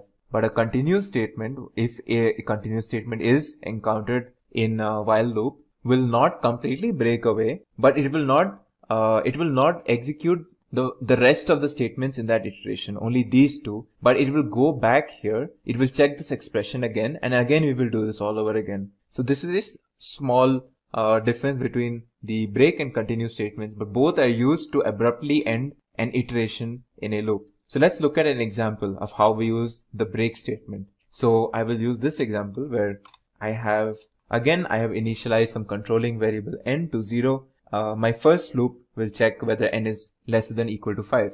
If this is true, then I will print this statement. Then what I'm doing over here is I am incrementing it by 1. Now in my earlier example using the similar example, I had no, this part was not there. So what you got was, I was printing the value of n. So it was printing as value of n is 0 and then 1 and then 2 and then 3, 4 and 5. But over here I've included I've nested an if statement, and within that I put a break statement. And this if statement is checking if n is equal to 2. So once n is 2, I move on to this and I do the break statement. So let's see what happens now. As you can see, when I've executed this, I don't get the whole value of n is 0 and then 1 and then 2, 3, 4, 5.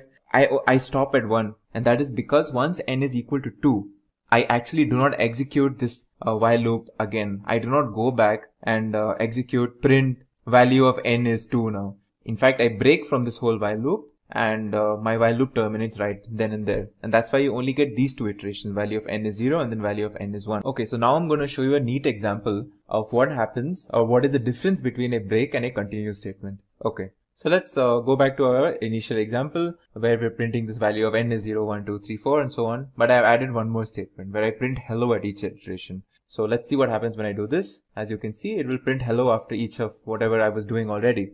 Now let's introduce our break statement first of all. So when I do break, well, let's go back to this if statement. If we check this condition, then we break. Let's see what happens now. As you can see, something interesting has happened where we have this first iteration completely being executed, but the second iteration kind of stops where there's no hello, and that is because we have broken from this while loop before the second iteration's hello was printed. Let's see the difference between a break and continue now. So now I have this continue statement instead of a break. Let's see what happens here. As you can see, it seems familiar to our first example where we did not have any break or continue. But there is a small difference that I want you to catch, and that is very important about this continue statement. So as you can see, the first iteration has value of n is 0 and then hello. Then value of n is 1, but there is no hello. And this is because once this condition is actually met, we do not move on to this statement, but we go back to this expression and we evaluate this expression. And then once we evaluate this expression again and it's found to be correct, we do everything the same again where we print hello. But except for that one step where this if statement was met and we did continue, and this following statement was not executed. And that happens only for one iteration, and that is when n is equal to 2. And as you can see, that is what happens over here. In one of the iterations, we miss a hello, and that is the difference of the continue statement between, that is the difference of the continue statement with the break statement. This video will be an extension to that topic where we will be looking at 3 examples where we are using while loops along with other stuff like say if and else statements. So our first example will be where we calculate the factorial of a number. In this example, as you can see here, we are first going to ask the user to enter a particular number for us. Now this number is supposed to be an integer. Once we have this integer, we store it to a variable called number. Now we have this, you can say this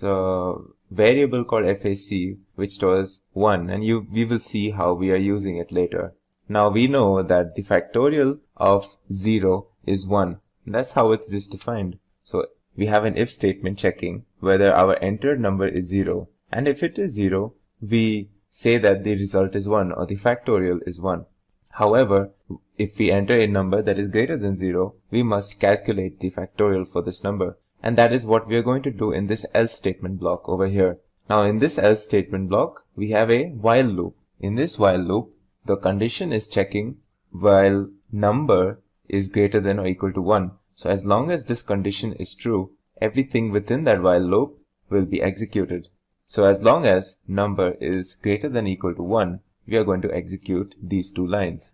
Now what do these 2 lines do? Let us see. So the first line takes the variable FAC where we had the number 1 stored, and we are going to store FAC times number into it, number being the number that we have inputted. So in case, for example, we entered 8, then what this line will do is 1 into 8, and it will store that back into FAC. Now once that is done, we move on to the next line where we are decrementing the number variable by 1. So if we have stored 8 or we have entered 8 into our input, it will become 7. Now as we know, 7 is still greater than or equal to 1, so this condition is still being met. And then we do this process again where we are going to multiply FAC. This time FAC stores the value 8, and we multiply it times the new number which is 7 now. So we do 8 into 7, and then again we decrement this.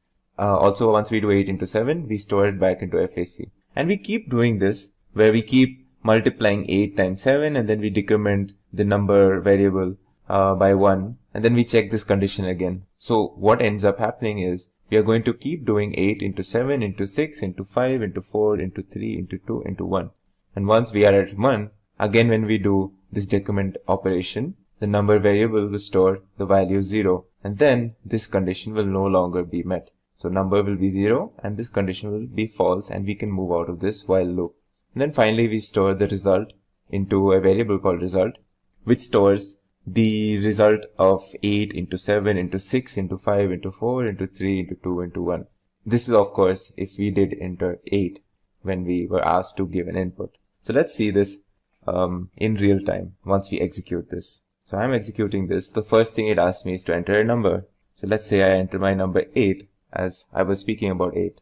Alright, now that I have entered 8, as you can see, the result that it gives me is factorial of 8 is 40320, which is correct, and you can check this for yourself where it will show you 8 times 7 or 8 factorial is basically this number.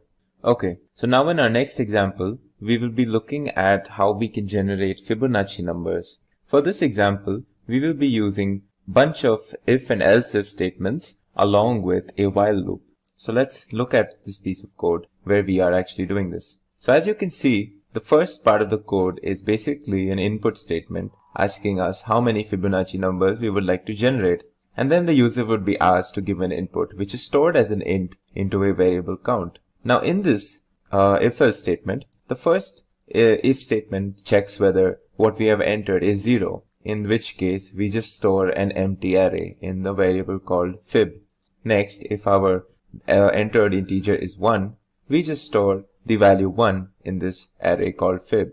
If our entered number is 2, we store 1 and 1 in the array fib. All of these are different sets of Fibonacci sequences. This obviously an empty array shows that, well, there is no numbers to be generated in this sequence. If we have 1, we just print the first number of the Fibonacci sequence, which is 1 itself. If it is 2, we print the first 2 numbers, which is 1 and 1. Now, the actual calculations happen when we say we want a Fibonacci sequence for more than 2 numbers. Now in that case, we move on to this block. In this statement block, we initialize the fib variable with the first 2 Fibonacci numbers 1 and 1, and we store in this array. Now we are going to do a while loop within this, and in this while loop we're going to keep executing this statement block as long as this condition is met or this condition is true. And what this condition is it's checking this variable I, which we have initialized as 1 over here, and we're going to check whether that is lesser than count minus 1, count being the number that we have been asked to input. If the statement is true, and as long as the statement is true, we will be executing this statement block, which is basically us appending this expression into the array fib. Now what this expression is basically, it's going to keep adding each subsequent numbers, and we're going to store each subsequent numbers back into the array fib. So in this case, if you see, what the first step will do is it will take the value at the first position of the array fib, and it will add it to the value at the 0th position of the array fib. And both of these values, since they are 1 and 1, when we add them, we get 2, and we append that to fib. So now our fib will look like 1, 1, 2. Then we increment this by 1, and what we do is we do the same process again. So in the next step, what we would do is we would do 2 plus 1. So we would get 3. Now this would keep going on until this condition is met, or basically until the numbers that we actually want to generate in our sequence. So let's execute this, and let's see an example of what happens. So it asks me how many Fibonacci numbers I would like to generate, and I will say I want the first, let's say 6 Fibonacci numbers. So I execute this. As you can see, this gives me the first 6 numbers in the sequence, which is 1 and 1, and then 2, which is basically 1 plus 1, and then 3, which is 1 plus 2, and then 5, which is 2 plus 3, 8, which is 3 plus 5. So if we wanted more numbers, we would just enter over here. Like say if we wanted the first 10 numbers, it would give us the first 10 numbers in the sequence, as you can see here.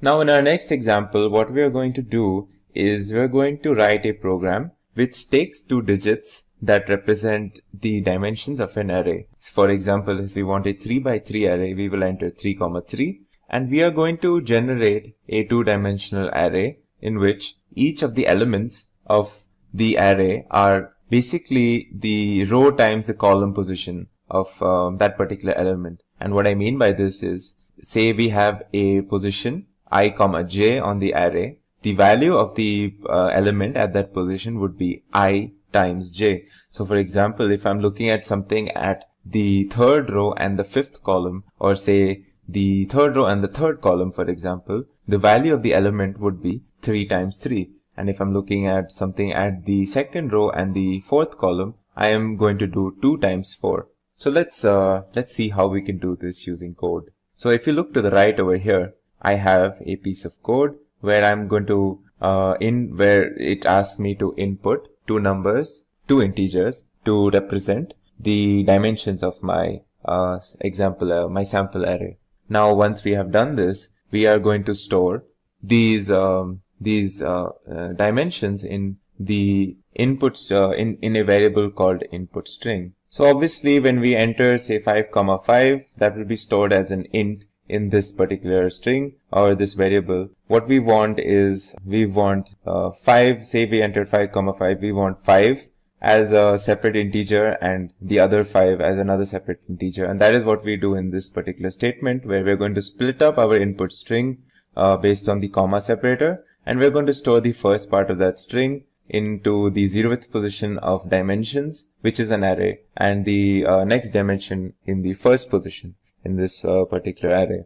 Now we are going to store the number of rows as row number, and that is the 0th position of this array, and we're going to store the number of columns as the first position of dimensions, or whatever we've mentioned in the input. So now we have this our results array called multi-list, which is basically what our final array is going to look like, and we're going to store into multi-list. And in this example, we will be using for loops to do this, or to create this particular array. So as you can see here, our first, we have initialized our multi-list, saying that we're going to have only zeros in our sample array. So initially, once we have initialized this array, all multi-list will contain is say for example, we have inputted a 5 by 5 array. It will have basically a 5 by 5 array with all elements as 0. And that's what this line does. Once we have done this, we are going to move on to the for loop portion, where we are actually going to create our array that we want. So as you can see, our first for loop is going to say for row in range row number. So obviously range will generate an iterator which can be iterated over, and since it says range row number and say the number of rows that we entered were 5, what it's going to do is it's going to create an iterator containing the value 0, 1, 2, 3 and 4. So for row and range, it will basically row will take the value 0, 1, 2, 3 and 4. And a similar thing is going to happen in this nested for loop, which is within this, where we're going to again create an iterator using this range function and for the column number. Once we have this, we're going to do the simple process of multiplying the value of the element based on its position. So if it's at the position 3, 4, we're going to store the value 3 times 4 into that particular position of the array. And we're going to do this for every position, which is what happens in these two for loops. We're going to first go by each row, and then within that we're going to check each column, and we're going to perform these calculations. And finally we print our result. So let's look at an example. Now I'm going to say I want a 3 by, let's say a 2 by 4 matrix. So let's see what the results will be when I give this as, so what I'm saying is I want 2 rows and 4 columns. Now as you can see here, it might not be very clear to you right now, but what you can see here is this is the first row and this is the second row, and each row contains 4 columns. So these are this is my final array that I get. So what you can see here is this is the 0th position, and or you can say this is the first row, first column, first row, second column. And since Python is 0 based, so this is actually the 0th row and this is the first row. So as you can see, this value basically is 0 times 1. This value is 0 times 2, 0 times 3, 0 times 4. And over here it is 1 times 0, 1 times 1, 1 times 2, 1 times 3. So similarly, if I did, for example, a 5 by 5 matrix, what you will get is 5 rows now, 5 rows and 5 columns. And for example, like this particular value is 1, 2, 3, or 0, 1, 2, 3. So 0, 1, 2, 3 and the first column. So this is 3 times 1. If I took this value, this is like the 4th row, for example. 4th row times the 0, 1, 2, 3, third column. So this would be 4 times 3, which is 12. So, and each value of this has been generated in the similar process. So this is an example of how we can use for loops for a particular exercise that I have shown you right now. In this video, we will be covering the topic of definite iterations using for loops in Python. So starting off, we know that there are two types of iterations in programming, definite and indefinite. We have already covered indefinite iterations in the form of while loops. Definite iterations, on the other hand, are done using the keyword for, and the basic syntax or the standard syntax for a basic for loop in Python is as you can see over here.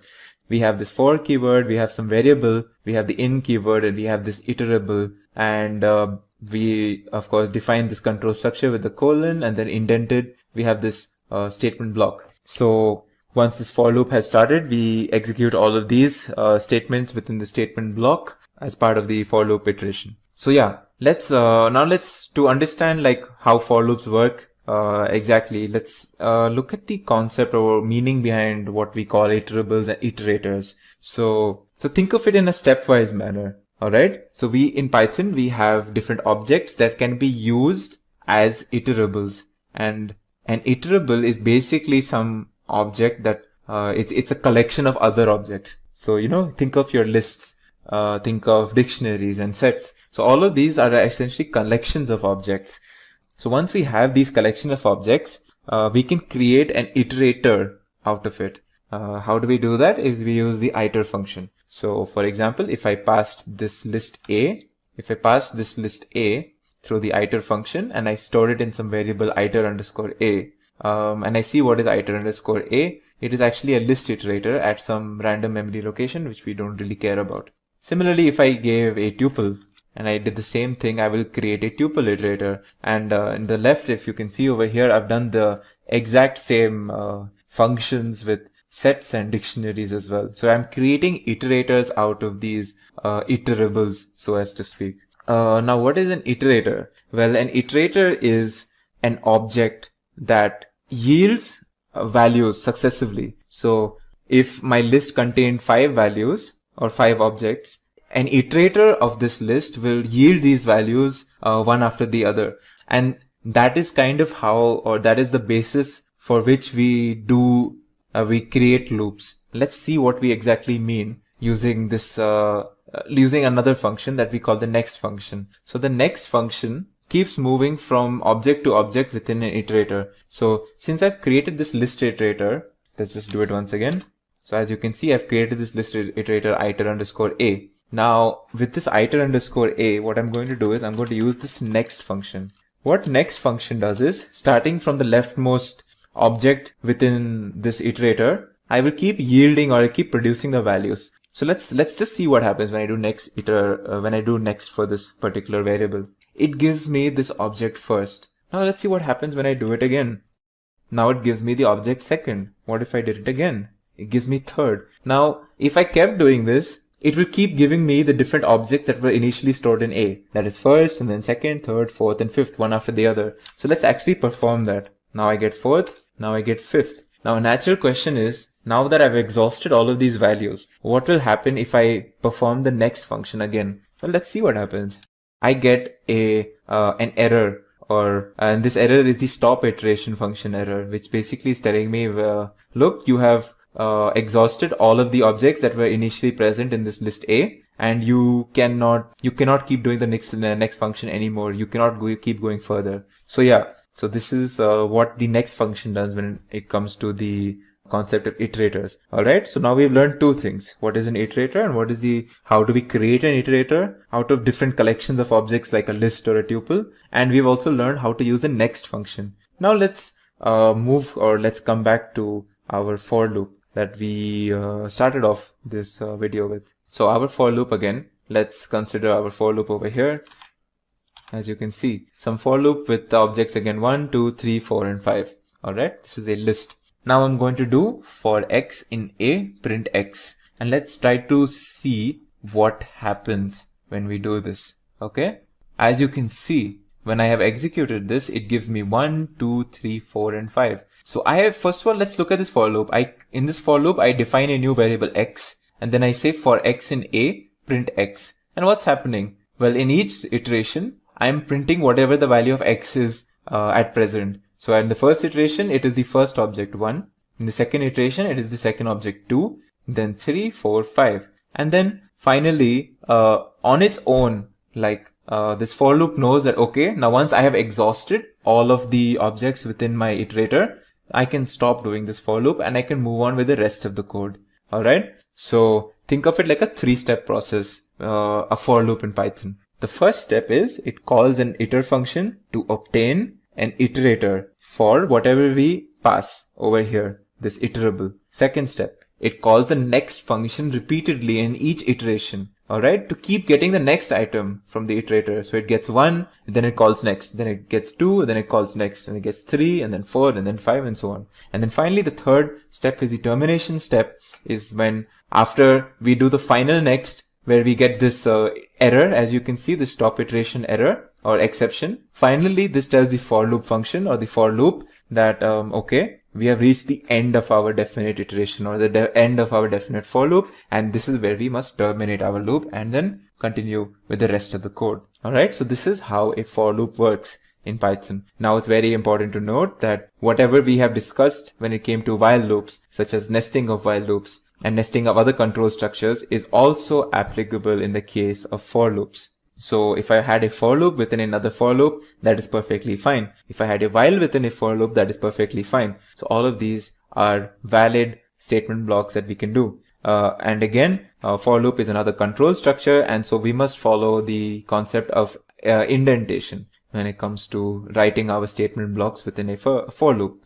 Okay, so now I'm going to speak about In specific, I'm going to speak about this something called the range function. That is quite, you could say, it's used, definitely it's used in other areas of programming, but it's widely used in Python. I mean the for loop in Python. What I mean by this is that this range function is very important for the for loop, and we will see why. Okay, so let's look at one of the examples of using the range function. So what does the range function do is, if I give range 5, let's see what it does. It gives me range 0 to 5. What this basically tells me is that this will create an iterator that contains integers from 0 to 5. So it will contain the object 0, 1, 2, 3, 4, and 5. And we can use this as an iterator. So let's look at this. I have range 5. Let's store this in X. Okay. Now let's do a type just to see what happens when we do type X. It should give me the type of range, as you can see. And this is a type of an iterator in Python. Now let's see what happens when I do for I in X print I. Okay. Let's see what happens. As you can see, it prints the number 0, 1, 2, 3, 4. An important caveat when it comes to the range function is, when we say range 5, it creates an iterator from 0 to 5, but it contains the objects 0, 1, 2, 3, and 4 only. It does not contain the object 5 itself. Okay, this is something that is very important too. So once again, I use this range function to create an iterator iterator of 5 objects from 0 to 4, 0, 1, 2, 3, and 4. I use that in my for loop, and that is what you are seeing here. Now let's use this range function in the context of something else. For example, let's see. So I had my earlier list A, right? Look at my list A here. So you can see list A contains these 1, 2, 3, 4, 5 objects. Okay. Let's see what length of A is. Length of A is 5. Okay. Let's use the range function on top of the length of this list A. And this is like, I can't show you an example right now without any context, but this form of using a for loop is widely used in Python programming. You will use it so much in data science. You will use so much in machine learning and AI. I cannot tell you. This is a very important, like, sort of for loop expression. So you have for, let's say, I in range len A. Let's see what's going on here. First I do length of A. That gives me 5. Then I do range of 5. That creates an iterator between 0 and 4, right? When you do range 5, it gives you an iterator of 0, 1, 2, 3, and 4, as we saw earlier. And this is what we're doing over here. We have created an iterator out of the length of a list. Now when I do print I, it should give me again 1, 2, 3, 4. 0, 1, 2, 3, 4, of course. So as you can see here, it will give me 0, 1, 2, 3, 4. And this is a very neat way of using the range function on top of the length of a particular collection of objects. In this case, we're using the list A. This is something that you will use a lot. So I would recommend that you get used to this form of creating a for loop as well, using the range function. Also, of course, you can use break and continue statements as you have in the case of while loops. It works exactly the same in the case of for loops, wherein the break statement will abruptly stop the for loop completely and we will move on to the next piece of code, whereas the continue statement will break that particular iteration and then we will resume with the next iteration. So yeah, that was break and continue statements in for loops. Finally, I would like to show you something about how to use dictionaries as an iterator or as an iterable when it comes to for loops. So let's create our dictionary. Let's go. We have a dictionary already here. In fact, let's create this dictionary. Again, we'll store it in A. Okay. So I created this dictionary A. All right. So I have dictionary A. What I'm going to do is I'm going to pass it through the iter function, as you can see. And now I'm going to just, for the sake of showing you, I'll show you that it is actually an iterator of type, of a specific dict key iterator type. All right. So now let's do something on this. So as you can see in this dictionary, I have the key first that has the value 1. I have the key second that has the value 2. I have the key third that has the value 3, and then fourth for 4, fifth for 5. Now, a good question would be, when I do iteration or when I do a for loop on top of this A, well, what is it going to pick up? Is it going to pick up first? Is it going to pick up the keys like these? Or is it going to pick up the values? Or is it going to go one by one? Key and then value and then key and the subsequent value. Let's see what actually happens. So let's do for I in iter underscore a print I. Let's see what is the iterations happening upon using this. So as you can see, we're using the keys. So by default, when we do this, when we create an iterator out of a dictionary, we use only the keys as our iterator elements or iterator values. But of course, like if you wanted to use values, all you would have to do is pass a dot values over here. And if you remember from a dictionary video, this a dot values gives us a list of, or it gives us essentially a list of the values in our dictionary. So when we pass this to the iterator, iter function, and we create an iterator out of it, let's see what happens over here. Now let's see what is iter underscore a. You can actually see it's now the dict value iterator at a particular memory location. So it's not the dict key as we saw earlier, it's a dict value iterator. So now that we have this dictionary value iterator, now let's print what are our iterator elements. And as you can see, now we are printing values and not the keys. So this is how to, this is basically two different ways of iterating through a dictionary, one through keys and one through values. In this video, we will be doing a small exercise on if statements. Now in the previous video, you might have already seen some of the basic concepts surrounding if statements. However, in this video, just to drive home the point or the purpose of an if statement, we will be doing a small exercise. So is some of the concepts of an if statement. So a basic if statement can be something like this. We have a small condition where we're checking if a variable x is greater than 5 or not. And if it is greater than x, we print a statement over here. So if this condition is met, we print this statement. Else, we move to this statement block. Now our variable x has the value 5.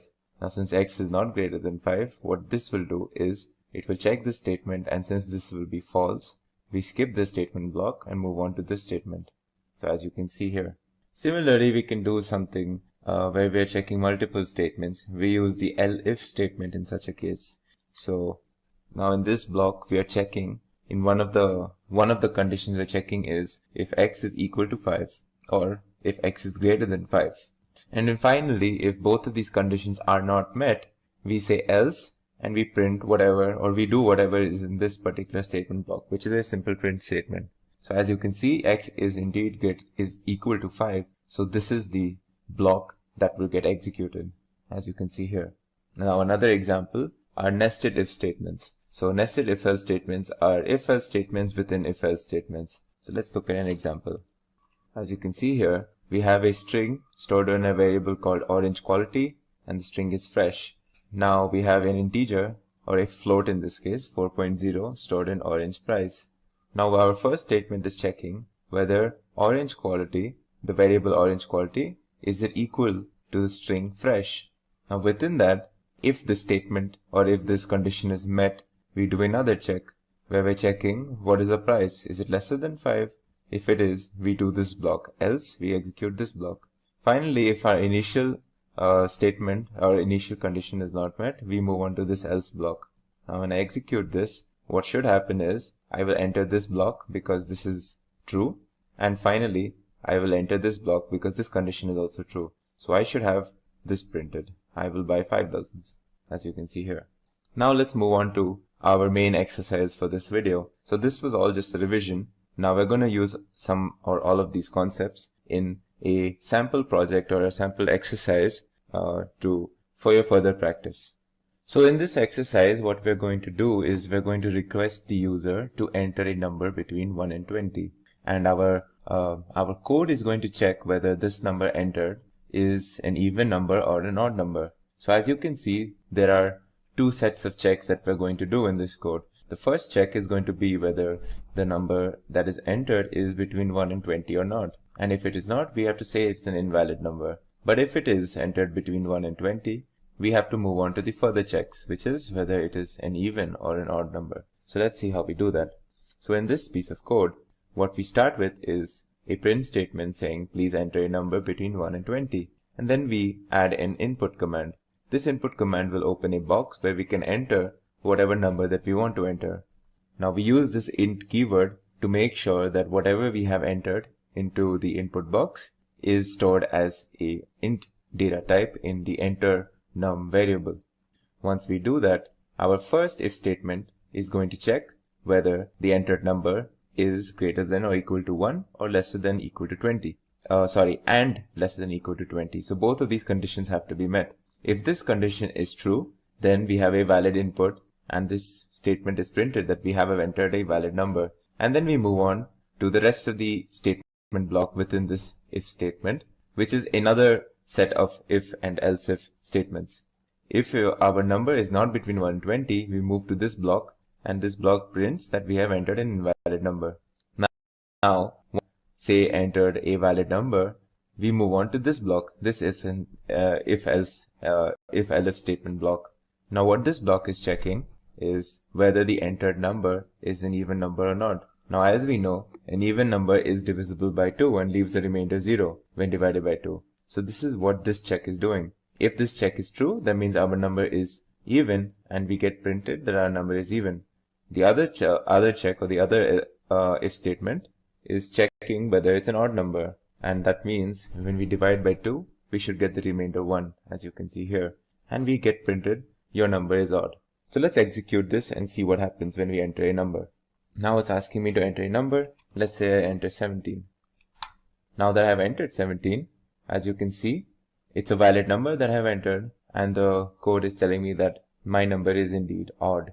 Let's look at some other, what if I entered something else here?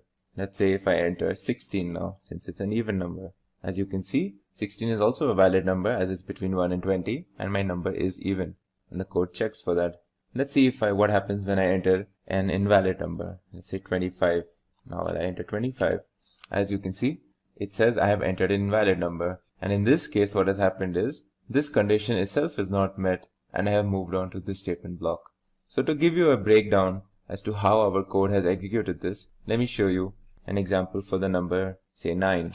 When I enter 9, the first check that happens, of course, is this check, whether it's a valid number or not. And since it is between 1 and 20, we move on to this block. And in this block is checking whether our number is divisible by 2 or not. And since it is not, it will leave a remainder 1, and we execute this block, which says our number is odd, as you can see here.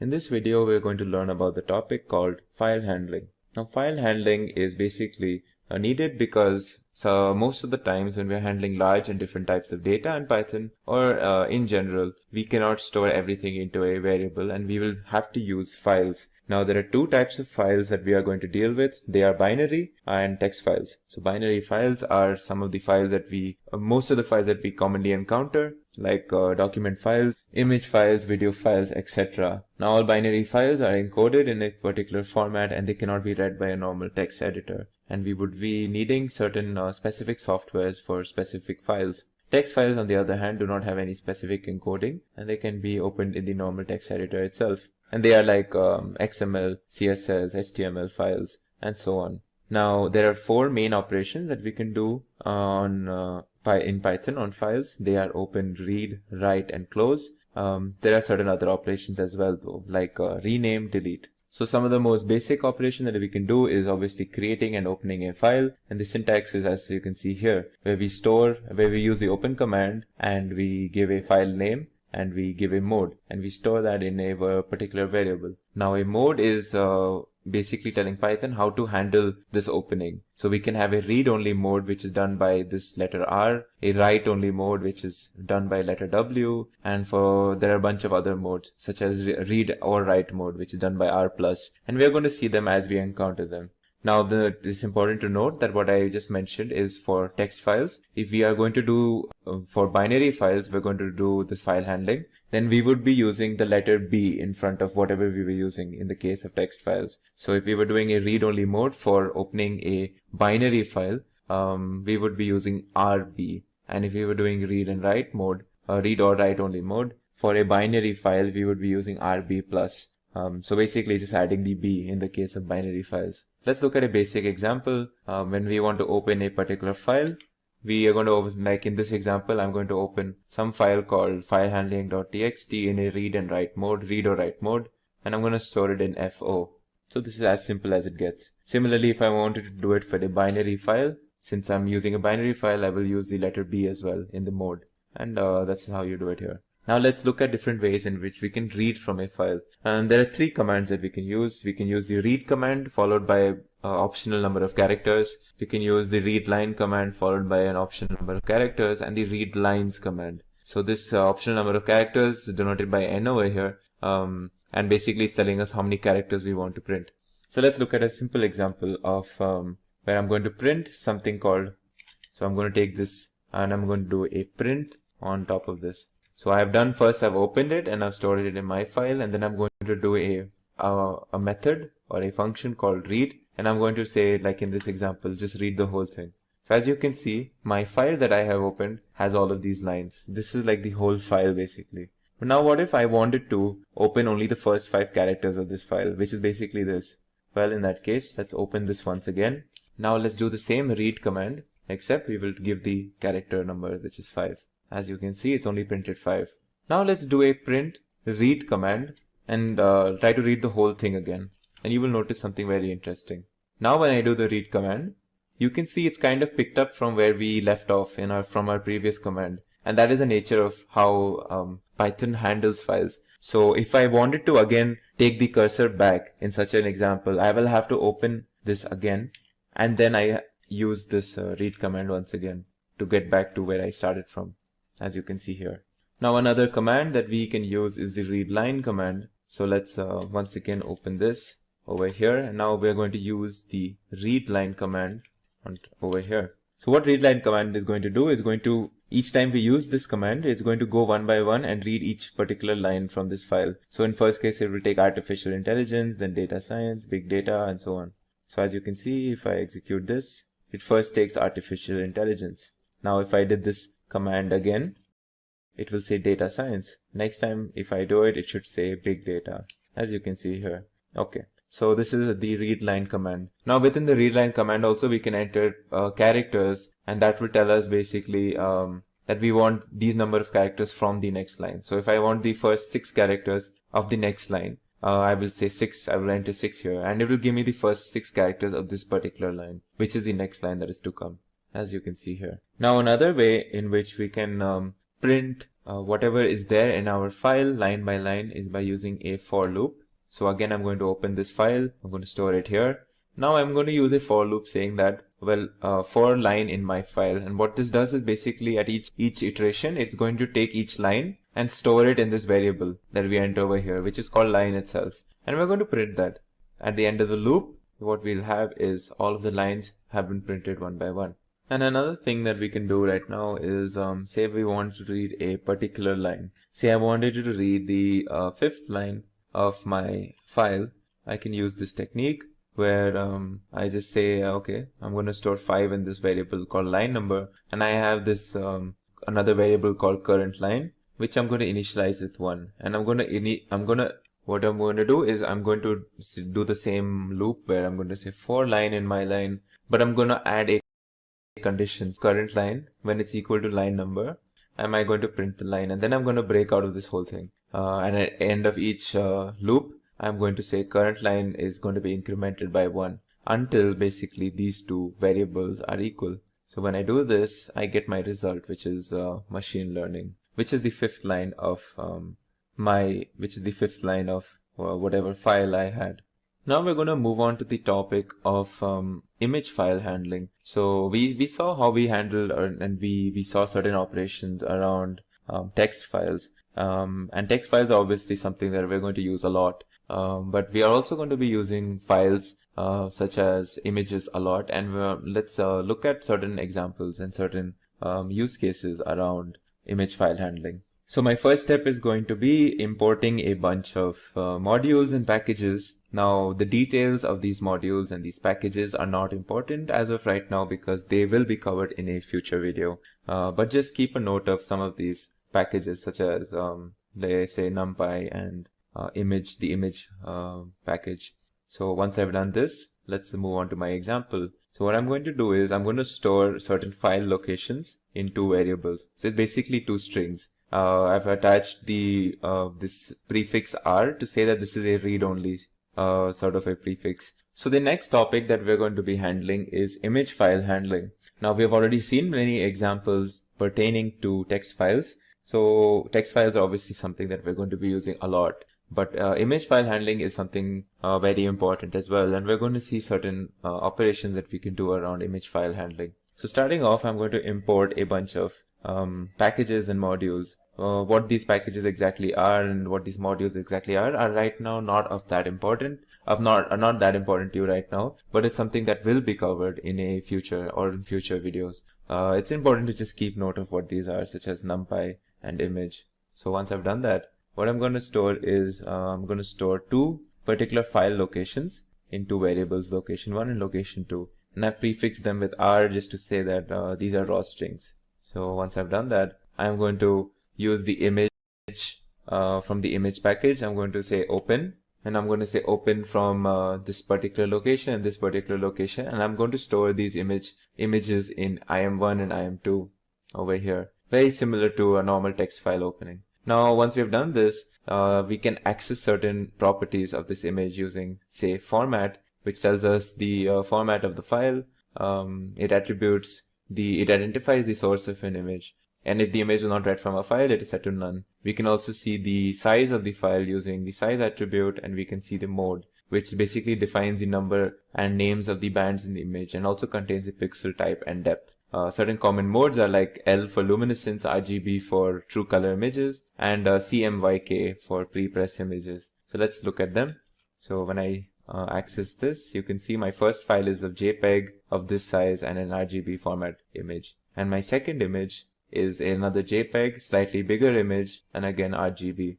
Now we can also, of course, display these images, and to do that, we can use the PLT. Again, PLT is supposed to stand for matplotlib.pyplot. It's a particular package that, again, you don't need to know the details of right now, but this is how we would do this. So I'm going to use a bunch of commands and methods such as figure and subplot and then IMShow.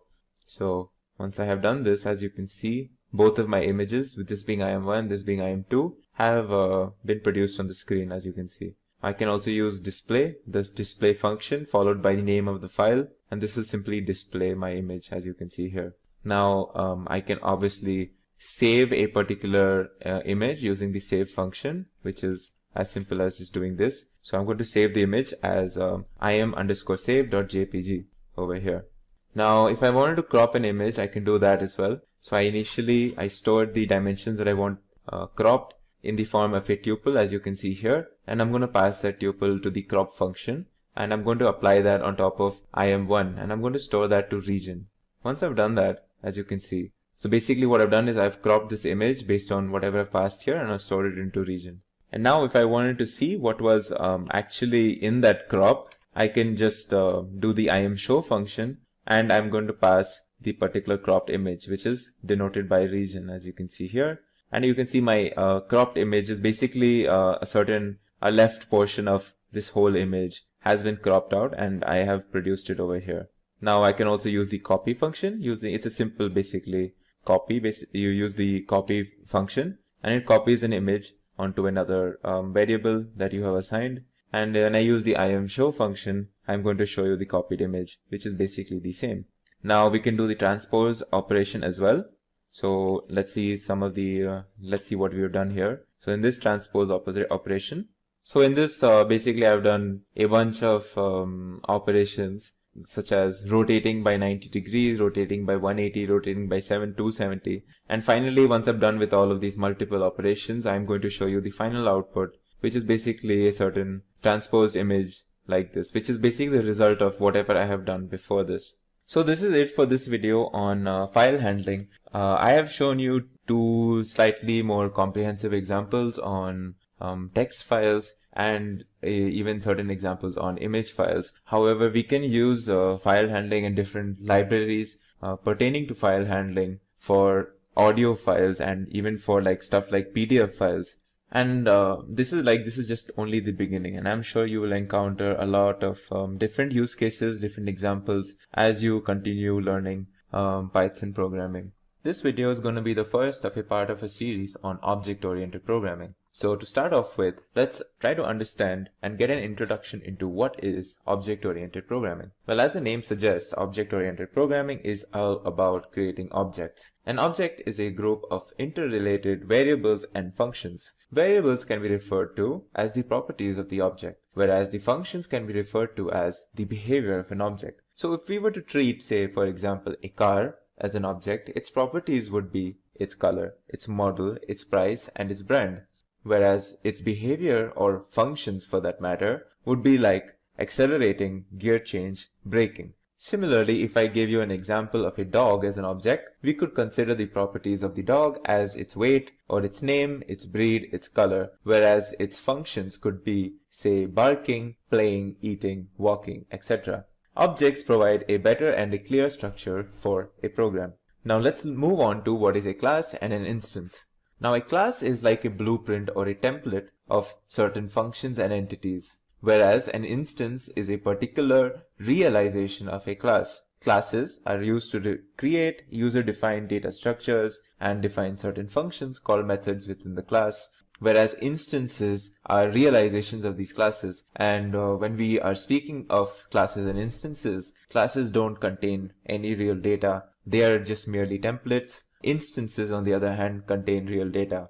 To think of an example of the difference between a class and an instance, think of a class like a empty form or a questionnaire. Now, an empty form or a questionnaire does not have any information, but it does have a template to it. It tells you to fill in certain information, and based on who is filling in the information, that information or the data on a particular form will be different. So an instance is like a filled out form with its own unique set of information. That is one way of treating or understanding what is a class and an instance. Now, for our first example on classes, I will be taking you through a class where I've defined based on the circle object. So this class is going to define basically information about your general circle, such as its radius and its area. So let's go through it. Now obviously, to define a class, we need a keyword. Well, in the case of classes, we use the class keyword followed by a name for that class. So in this case, my name is circle.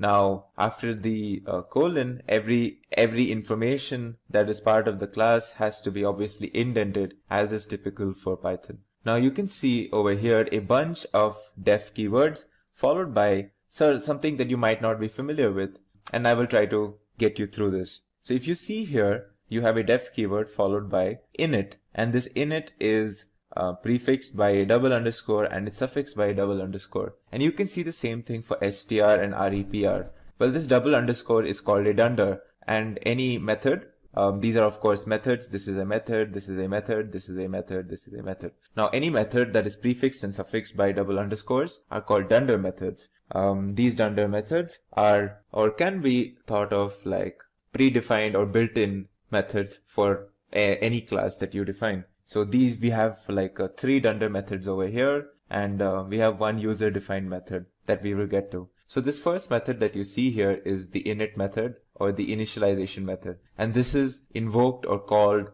whenever we create an instance of this class circle. And what we do here is basically we pass when we create this instance circle, what happens is that we get an option to pass a value for what is this keyword or variable radius. So if I pass, so you will see me later on creating an instance where I will be passing a value, and that value is basically stored as the radius. And by default, the radius that will be passed whenever we create an instance for this class is 1.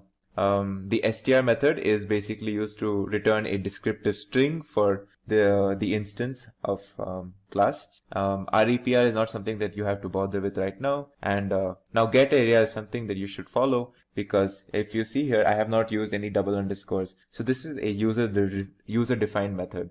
User defined methods are so methods that we define, and these are like tasks that we define on our own. So in my user defined method called getArea, I will be returning the area of this circle based on the radius that I pass to it. Now if you notice here, before in every method, I have this self keyword before any other attribute. So like this has self, even the get area has self. Now what this means, self is like an optional keyword that is used to improve readability of a program, first of all. And it's also the function of the self keyword is basically telling Python that, any of the methods that we are invoking in this class or the instance of this class has to refer to attributes and variables within that instance of that class. So if I'm going to use getArea function, I'm going to get values and attribute values and variable values based on only the current instance of that particular class. Self is obviously optional. We don't really need it, but basically the first attribute of any method is basically what is the instance that the method is invoked upon. So if I say self, I'm telling this particular function that, okay, all the value that you're going to get for performing whatever task you want is going to be found in that particular instance where you have been invoked itself. Now don't worry if all this is very confusing. This might be in the beginning, but just try to understand that this is something that we do for good practice, and you will understand when to use self or when not to use self as you learn about object-oriented programming. So if you see here, my getArea function is supposed to return the value radius times radius. Self.radius is basically telling whatever value I've passed for radius for that particular instance. You can read this as radius times pi as well. So obviously this is pi r squared, which is the area of a particular circle. Now let me show you an example where I'm going to perform some of these functions. So if you see this first line, I have created an instance of the class circle where I've passed 2.1 for the radius of the circle. So now the value of the variable radius in this particular instance is going to be stored as 2.1, and this particular instance is going to be stored in the variable c1. Now the print c1 function invokes the str self-defined or predefined function. Now if you remember, it's basically used to return a particular string that describes like what the class will do, and this is something that we define on our own. In our example, str will return the string saying this is a circle with radius of, and then it will return the radius that we passed. So in this case, it should say this is the circle of radius 2.1, as you can see over here. So if I execute this, you can notice this line. This is a circle with radius 2.1, and this is invoked by the print function. The print basically invokes the dunder str function, which does all of this. Now in the next line, we say print c1.getArea. So this is going to print the value of the what gets returned when we invoke the method getArea for this particular instance c1. So obviously in this particular instance, our radius is 2.1. So the getArea function should do pi times 2.1 squared. And the value is, as you can see here, is some 13.85. So that is the area that we got. Now if we want to print a particular radius, we just say print c1.radius. So this will print the value of what is stored in radius for the particular instance c1. Now you might notice me using a dot whenever it comes to defining a certain function or a keyword. Well, anytime that we want to invoke or use a method of a particular class, we have to use the dot keyword. So we use the instance name c1 dot followed by whatever method that we want to use. So if we want to use the getArea function, we say c1.getArea. If we want to find out what is there in the radius radius variable of a particular instance, we say c1.radius. Now before we move on, let's talk about some of the naming conventions. Class names are initial capitalized. So if our class name is, for example, if it's camel case, well, each word that is part of this class has its first letter capitalized. Variables and method names are in lower class. So if my class was called circle, we say class circle with C being in capital. Now moving on, let's talk about how we initialize or define instance variables. Now instance variables are declared within the init method. If you remember from the earlier example of circle, init is a dunder method. It's followed and it's preceded by double underscore, as you can see here. Now if you see in this particular case, I have again used the self keyword, and as I mentioned earlier, the self keyword is the first parameter of all member methods. And this basically binds that particular method to the particular instance itself during invocation. So every time a new circle object is created, the .init function sets the initial state of the object by assigning the values of the object's properties. So the init function basically initializes each and every new instance of of our class. So we can give init any number of parameters, but the first parameter must always be a variable called self. Now when a new class instance is created, the instance is automatically passed to the self parameter in init so that new attributes can be defined on the object. Inside the init method, the self.radius basically means that we want the value of radius based on the current instance itself. So as you can see, radius defines an instance variable radius, and we're going to use the particular instance and its value for radius in our variable radius. Now the init function is not a constructor, but it is an initializer to create instance variables. The init function also will never return a value, and it is optional and can be omitted if there are no instance variables. Now let's move on to class variables. So now, as we mentioned earlier, all the attributes that are created inside the init function are instance-specific attributes. And the instance attributes are obviously specific to a particular instance of the class. For example, all dog objects. Now, if we have a class called dog, then all dog objects have a name and age, but the values for the name and age will vary depending on which dog we are talking about, or basically which instance of the dog are we talking about. Now, class attributes are attributes that have the same value for all class instances. And we define a class attribute by assigning a value to a variable outside of the init function. So if you look at this example over here, we have created another class called circle, and we have this initializer again, where we have a class specific variable called radius, whose value will change depending on whatever we pass for that particular instance. However, if you look before the init function or the initializer function, if you see here, we have another variable called shape object, which stores the string circle. And this variable is going to be the same and constant for every instance of the class circle. And unlike the variable radius, we will not have different values depending on a particular instance. Okay, now let's talk about instantiating an object, and let's see what happens when we create two different instances of the same class. So as you can see here, I've created an instance C1 for class circle, and I'm going to check its ID. Well, if you see, the ID is something like this. Now, if I created another instance over here called C2, and if I check its ID, well, it's something different now. So if you see, each instance basically has a different memory location in our memory, and this is how each instance is different each time we create it, and they are created in different memory locations. Finally, before we conclude this topic on the introduction into OOP, let's talk about class methods, instance methods, and static methods. Now, class methods are actually declared with the @class method operator or decorator, as you can see here. It accepts the class as its first argument. So in this case, I'm going to define a class called myClass. I'm going to use this @class method decorator to say that whatever follows here is going to be a class method. And I've defined a class method called hello that takes in that uses again self and a name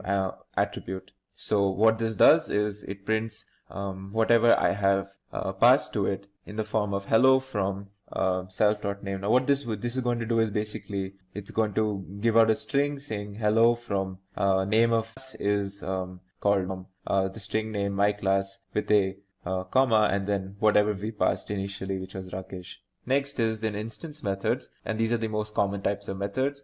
These are invoked by an instance object. So we have to create an instance to actually use an instance method, and it takes the instance or the keyword self as its first argument. So if I say if I define a class, my class in this example, and I'm going to define another function called hello. As you can see, I have not used any decorator like @class method. So this is going to be an instance method, and it's going to be invoked by the particular instance. So in this case, it's going to print hello from, and it's going to basically say the name of the class again. So I create my instance called my instance1, and it's an instance of this class. And then I'm going to invoke the instance method by using this dot operator and the instance name. And the result will be basically this string over here, as you can see. Now finally, we have another type of method called the static method. which is declared using the addStatic method decorator. So a static method does not know its class and is just attached to the class for convenience. It does not depend on the state of the object and could be from a separate function of a module. A static method can be invoked via a class object or an instance object. So if you look at this example over here, I have defined a static method. I've defined hello, and it basically says print hello world. So it's going to basically just print this. So if you can see here, I've created my instance and I'm going to say dot hello. It should basically print hello world. That's all. In this video, we will continue that discussion on OOP with inheritance. Inheritance is used to describe the relationship between two classes, wherein one class takes the methods and properties from another class.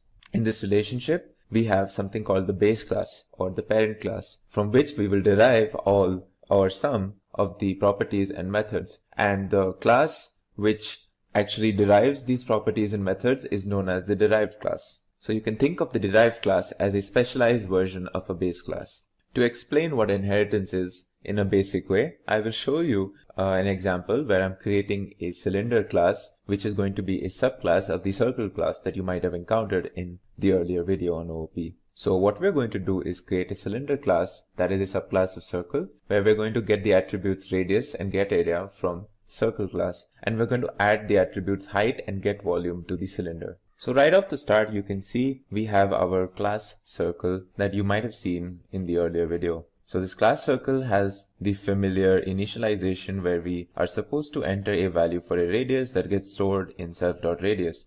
Now we also have a description string, which basically is a dunder method that returns a string when we invoke the print command on a particular instance. And we have the getArea method as well. Now if we move on to the cylinder class, you can see that I'm defining this class with the class keyword with the cylinder name, but you can see that I have added a parenthesis, and within it I have mentioned the name of the superclass that I want the cylinder class to be a subclass of. So this is how we actually define a subclass in the most basic way. You enter the name that you want, and you enter the name of the superclass that you want the subclass to be a subclass of in parentheses right after the name. Now next, if you move on to the dunder initialization, the initialization is very familiar, except now we have another attribute for height, which has a default value of 1, just like the radius. So this basically means that we have an option of entering two different attributes for our cylinder instances. Now if you see here, there's a line which says super.init. Now this is like,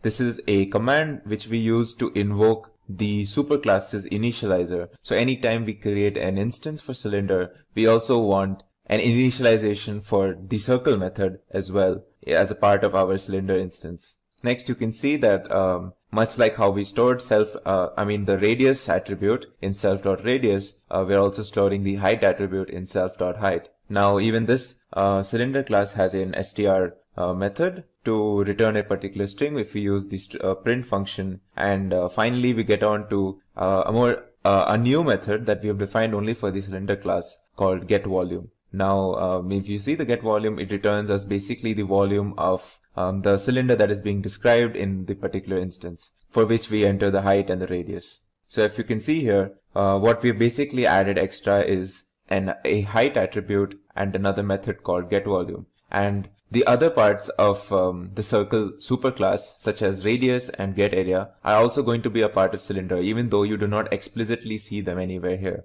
And we will see how in the form of an example that's coming up. So let me just execute these classes. Now that that's done, I'm going to create an instance for cylinder. I'm going to store it in cy1, and I'm going to pass 1.1 for the radius and 2.2 for the height. And once that is done, let's just print to invoke the str method. And as you can see, the str method basically tells us the information that it's a cylinder with radius 1.1 and height 2.2. So now let's print what is the value we get when we use the getArea method. Now it's important to note getArea was not explicitly defined in the cylinder subclass, but it's a method that is a part of the circle superclass. And we can see that we can actually access methods that are part of the superclass simply by accessing any other method. So if we use the .getArea, you can see that we get a value for the area of the cylinder. So this area is basically the area of the circle face of the cylinder, the top or the bottom. Now let's invoke the subclass specific method,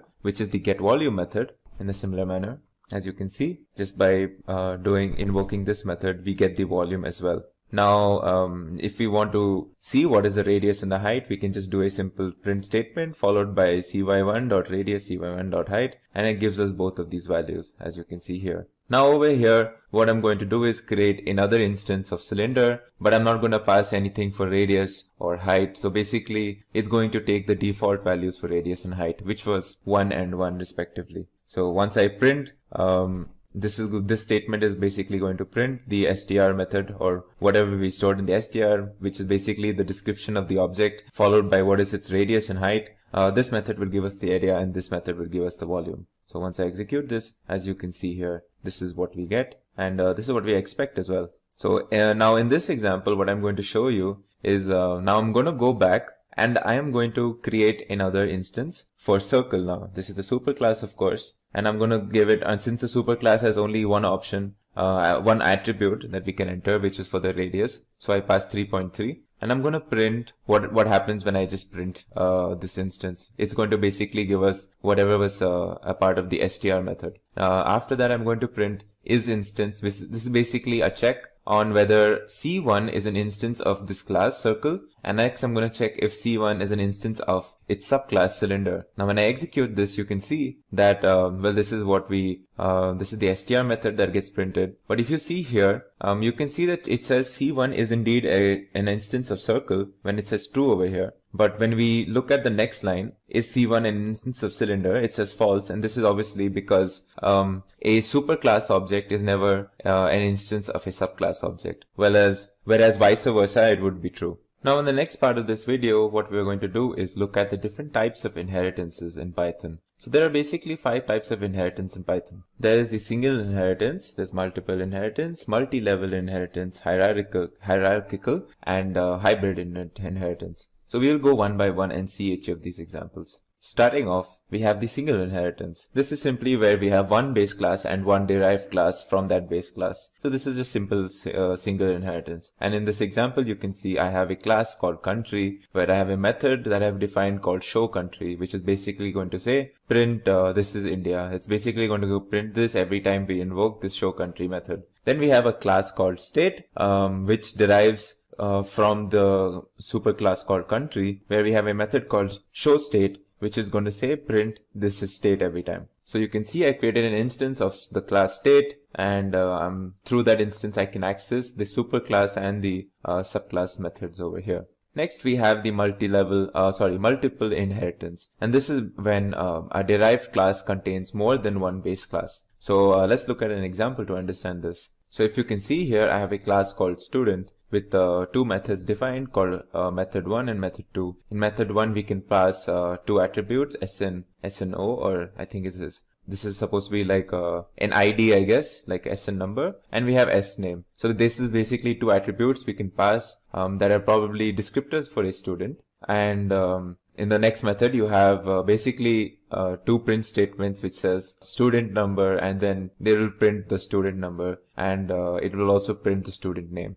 Next we have a class called marks. This is also so these 2 classes are basically what our super classes are going to be, and we're going to derive a third class from these 2. So this second class is a class called marks, and we have 2 methods again. One method is called setMarks, which has the option of putting in 2 attributes, M1 and M2, both representative of the 2 marks, and we store them in self.mark1, self.mark2. The second method is putMarks, which is going to print the marks, namely mark 1, and then it's going to tell us how much marks are there in the first subject, for example, and another print statement doing the same thing for the second subject, or mark 2. Finally, we have a third class called result, which derives from 2 classes, marks and student, as you can see here. In my parentheses, I've passed in marks and student. Both are super classes, and our class result is going to derive from both of them. This is an example of multiple inheritance. And within this class result, I have 2 methods specific to this derived class called calc, wherein I'm going to basically calculate the total marks of the total marks, which is basically the addition of mark 1 plus mark 2, and then I'm going to have another method called put total, which is going to print me what is the total. So if you can see here, I've created an instance of this derived class called result. I'm storing it in R. Then I'm going to access method 1, which is obviously a method from the first superclass called student. And I'm going to store, okay, so his name is, I guess, Lucky, and he has 60 marks. Secondly, then I'm going to do our set marks, which is the method from the second superclass, which is going to set the marks respectively. So you have Lucky student, and his ID is 60, and he has got 50 and 60 marks respectively in, say, the first two subjects. And finally, I'm going to access the derived class method called calc. So this is going to do the sum. Finally, I'm going to also do our method 2, which is going to print our student number and his student name. Next, we're going to have put marks, which is going to tell us the what are the individual marks for mark 1 and mark 2. And then finally, we're going to print the total marks with put total. So once I execute this, you can see here it says student number 60, student name Lucky, marks 1 is 50 as I had written here, marks 2 is 60 as I passed here, and then total is 110, which is basically 50 plus 60. Our next type of inheritance is called multi-level inheritance. Now multi-level inheritance can be assumed as where you take a superclass, let's call it A, and you derive a class B from that class A. Now what if we derived a class C from B, and we kept doing this? So until, say, a class E. Now each of these steps is in its own an inheritance, but this whole relationship can be described as a multi-level inheritance. So let's take an example again. So this time I've defined a class called student, where I have defined two methods called set stud and put stud, or you can call it set student and put student. In my first method, I have two options of adding two attributes. Again, this is the student number, this is the student name. In my second method, I am going to print what is the student number and what is the student name. Finally, next we have another class called marks, which derives from the first class called student. This has two methods called set marks, where I'm going to again get the option of adding two integers for m1 and m2, which is going to represent mark 1 and mark 2. And finally, I have put marks, the method which is going to print mark 1 and mark 2. Finally, I have another class called result, and this, if you see, this derives from marks. Now, if you see this relationship, you'll notice result derives from marks, whereas marks itself derives from student. And this is an example of multi-level hierarchy. And even as a part of this third class, we have its own methods called calc and put total. Calc will calculate the total as we had seen earlier, and put total will basically print that total. And we're going to do a very similar operation. We're going to create an instance of this third class result and store it in R. Then we're going to do we're going to set the student details, his student number and his name. We're going to give him his marks 50 and 60. We're going to calculate what are the total. We're going to say, okay, now put the details of what is the student's number and name. We're going to also display his marks, mark 1 and mark 2, and finally we're going to display the total marks. So let's execute this. And if you see, it's basically the similar operation that we did earlier, but the only difference is in the earlier example, our third class result was derived from marks and student together. So this was an example of multiple inheritance, whereas in this example, the result class derives from marks and marks itself derives from student. So this is an example of multi-level inheritance. Finally, we have, penultimately we have as our fourth example of inheritance called hierarchical inheritance. Pardon my mispronunciation, it's hierarchical inheritance. So in this case, a base class basically will contain more than one derived class. So let's look at an example of what we mean here. So I have a class called 1, where I have defined a method called display, where what I'm going to do is I'm going to store self.x is equal to 1000 and self.y is equal to 2000. Then what I'm going to do is I'm going to print a statement saying this is the method in class 1, and I'm going to say after that I'm going to print another statement saying value of x is self.x, which is going to be 1000. Then I'm going to have another print statement saying value of y is self.y, which is going to be 2000. Finally, next I have another class called 2. This is going to derive from class 1, as you can see here. And in this class 2, I have defined another method called add. And in this method add, what I'm going to do is I'm going to first print a statement saying this is the method in class 2. And then I'm going to actually print the result of x plus y, which is 1000 plus 2000. Finally, I have another class called 3. And this is also deriving from 1. So if you notice, we have one parent class called 1. And from this one parent class, we're going to derive two different subclasses called 2 and 3. So this is an example of hierarchical inheritance. Now in this class 3, what I've done is I've defined a multiplication method. What I'm going to do is print, first of all, I'm going to print this when I invoke this method, that this is the method in class 3. Finally, I'm going to say, I'm going to print the result of x times y, which is 1000 times 2000. So if you see, I am going to create an instance of 2 and I'm going to create an instance of 3, and I'm going to store them in T1 and T2. Now since T1 is an instance of 2, so I can access its methods add and I can access its methods display. So I'm going to use T1.display, and even in T2, since it's a class, it's an instance of class 3 and this also derives from class 1, I can also access its method display, but now I cannot access add, but I can access multiply. So if you see here, I access add through T1 instance, since add is a part of class 2, whereas multiply is a method in class 3. So I access it in its respective instance, which is T2. So if you see here, now once I execute this, what you will get is basically the results. So first of all, it will basically display the method from class 1, which is a display method. It will display the values of x and y. And since I've done this twice from 2 different instances, it will basically show a repetition over here. Finally, I've done the addition, and since this is a method in class 2, it is going to say as much, that this is a method in class 2, and then it's going to say x plus y is 3000. And now multiply is a method in the third class, so it's going to say this is a method in class 3, and it's going to tell me what is the multiplication result. Finally, we have what is called hybrid inheritance, and this is a combination of multiple plus multi-level inheritance that you saw earlier. So let's again understand this through this example. So we have a class called student, where we have a method called setStudent. Again, 2 attributes we can pass here for student number and student name. Next, we have another method, part of the class student, called putStudent. So this will print us the student number and student name. Next, we have a class called marks, and this marks inherits from student. So we have a method in class marks called setMarks, where we can pass 2 attributes for mark 1 and mark 2 respectively. And as we had seen earlier, we also have a putMarks, which will display the marks for marks 1 and marks 2.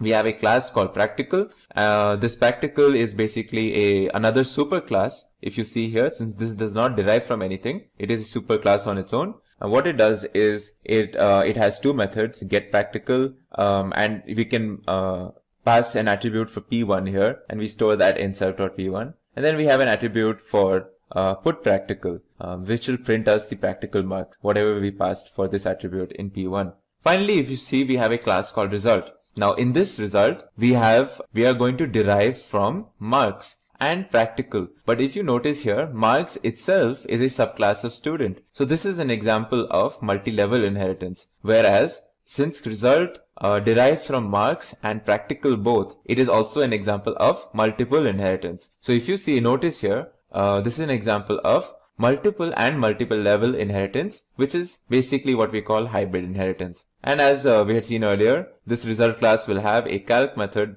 to do a total of the marks. In this case, mark 1 plus mark 2 plus the practical mark p1. And we have a putTotal method, which is basically going to print us the total. So now we're going to create an instance of this result. And through this instance of result, we're going to first invoke the parent class method called setStudent, which is the second level parent, basically the student class setStudent method. So we're going to setStudent here. We're going to say 60 is the student ID and name is Ash. Then we have setMarks, which is again the second level parent, which is a student class, where we set the marks. Finally, we access this getPractical. Now, if you notice, getPractical is part of the practical superclass. So in this, we store the third subject of the practical marks 100. Then we calculate the total and we put first the student details, then we put the individual marks, then we put the practical marks, and finally we enter what is the total. So let's execute this. And if you notice, you will see here student number is 60, student name, and all the basically whatever details we wanted is shown over here. In this video, we will continue our discussion on object-oriented programming with the topic of polymorphism. Now, the term polymorphism in OOP refers to the ability of an object to adapt the code to the type of data it is processing. Polymorphism is one of the key concepts of Python, and it is also a built-in feature of Python. An example to get us started on polymorphism would be how we use the plus operator. We use the plus operator not only for arithmetic additions, but we also use the plus operator for Stuff like string concatenations or joining two lists together. This example where we're able to use the plus operator for different operations is an example of polymorphism. To show you what I mean, I have basically done a simple addition operation here, where I'm adding two variables, number 1 and number 2. When I do it on integers, it basically adds 1 plus 2. Now when I use it on two strings, str1 and str2, which contains Python and programming, two separate strings, and when I use the plus operator on these, you can see what it does here. It forms one string containing both of these individual strings. So this is basically the plus operator showing polymorphism, and is one of the simplest occurrences and yet most common occurrences of polymorphism in Python. Another example of polymorphism would be through the length function. The length function in Python is something that we use a lot and over multiple data types. Depending on the data type that we use the length function for, we get a different value or a different sort of information from the length function. Now if you see here from this diagram, when we use the length function on a string, it gives us the length of the string. When we use the length function on a list, it gives us the number of items. Whereas if we use the length function on a dictionary, it gives us the number of keys. So this is, well, another example of how we have polymorphism in a function. Now what we're going to do is look at the different techniques through which we can enable polymorphisms in our code. Our first example that we are going to look at is through method overloading. Now method overloading in its traditional sense, where we can have a method with the same name, more than one method with the same name in the same class, is not exactly possible in Python. So if we have multiple methods with the same name in a class in Python, which may differ in types and number of arguments, are not allowed and not supported in Python. In fact, if we did something like this, where we created a method with different say types and number and arguments, but having the same name in the same class, then what Python will do is it will only recognize the last defined method, and it will not recognize any of the earlier methods with the same name. But we can simulate polymorphism through method overloading by using default arguments in a method. Now for example, what I'm going to show you here is an example where I have a method called sum. Now by default, it has three attributes that you can pass through this method. A does not have a default value, B does not have a default value, but if you notice, C has a default value 0. So this is a simple example where I'm going to show you that the sum method is going to be used in two different cases. In one case, we're going to simply add two digits, two numbers, and in another case, we're going to use the sum method to add three different numbers. So we have this class overload demo, within it a method sum, and I have three attributes. A and B are supposed to be given by the user since they do not have any default values, whereas C has a default value 0. So if you see here in my first case, I first of all created an instance called OD for the class overload demo, and I have what I'm going to do is I'm going to store the value of the sum of 7 and 8 in the variable sum. Now if you see here, I have not passed a third argument. So what this method is going to do is it's going to take the value of C as 0 by default. So it's basically going to do 7 plus 8, and it's going to give us the sum for 7 plus 8. And in the next instance, I'm going to give three arguments, 7, 8 and 9. So now C will be replaced by 9 instead of 0, and then I'm going to get the sum of 7, 8 and 9. So in this is not a very commonly used thing, but it's basically a method just to show you that we can actually simulate method overloading in Python by using default arguments. So I've basically shown you how the same method sum has been used to do the addition of two digits, and then in another instance is doing the addition of three digits. It might look very similar, but you'll basically notice that by having this third attribute C have a default value of 0, I have induced some form of polymorphism through method overloading. Now the next way that we can induce polymorphism is through inheritance, which is called method overriding as well. Now method overriding gives us the ability to change the way or change the implementation of a method in a child class which is defined already in one of its superclasses. Now if there is a method in a superclass, the method having the same name and same number of arguments in a child class, then the child class method is going to override the method in the parent class. So what we do is when a method is called with the parent class object, the method of the parent class will be executed. Whereas if we call the method using the child class object, the method of the child class will be executed and it will override the method in the parent class. So the appropriate overridden method is called based on the object type, which is an example of polymorphism. So let's look at an example to understand this. So we have a class called person, and we have defined what we're going to define. The initializer is two attributes which we have to pass called name and age, and we're going to store them in self.name and self.age. Now we have a user defined method called display data, where we're going to print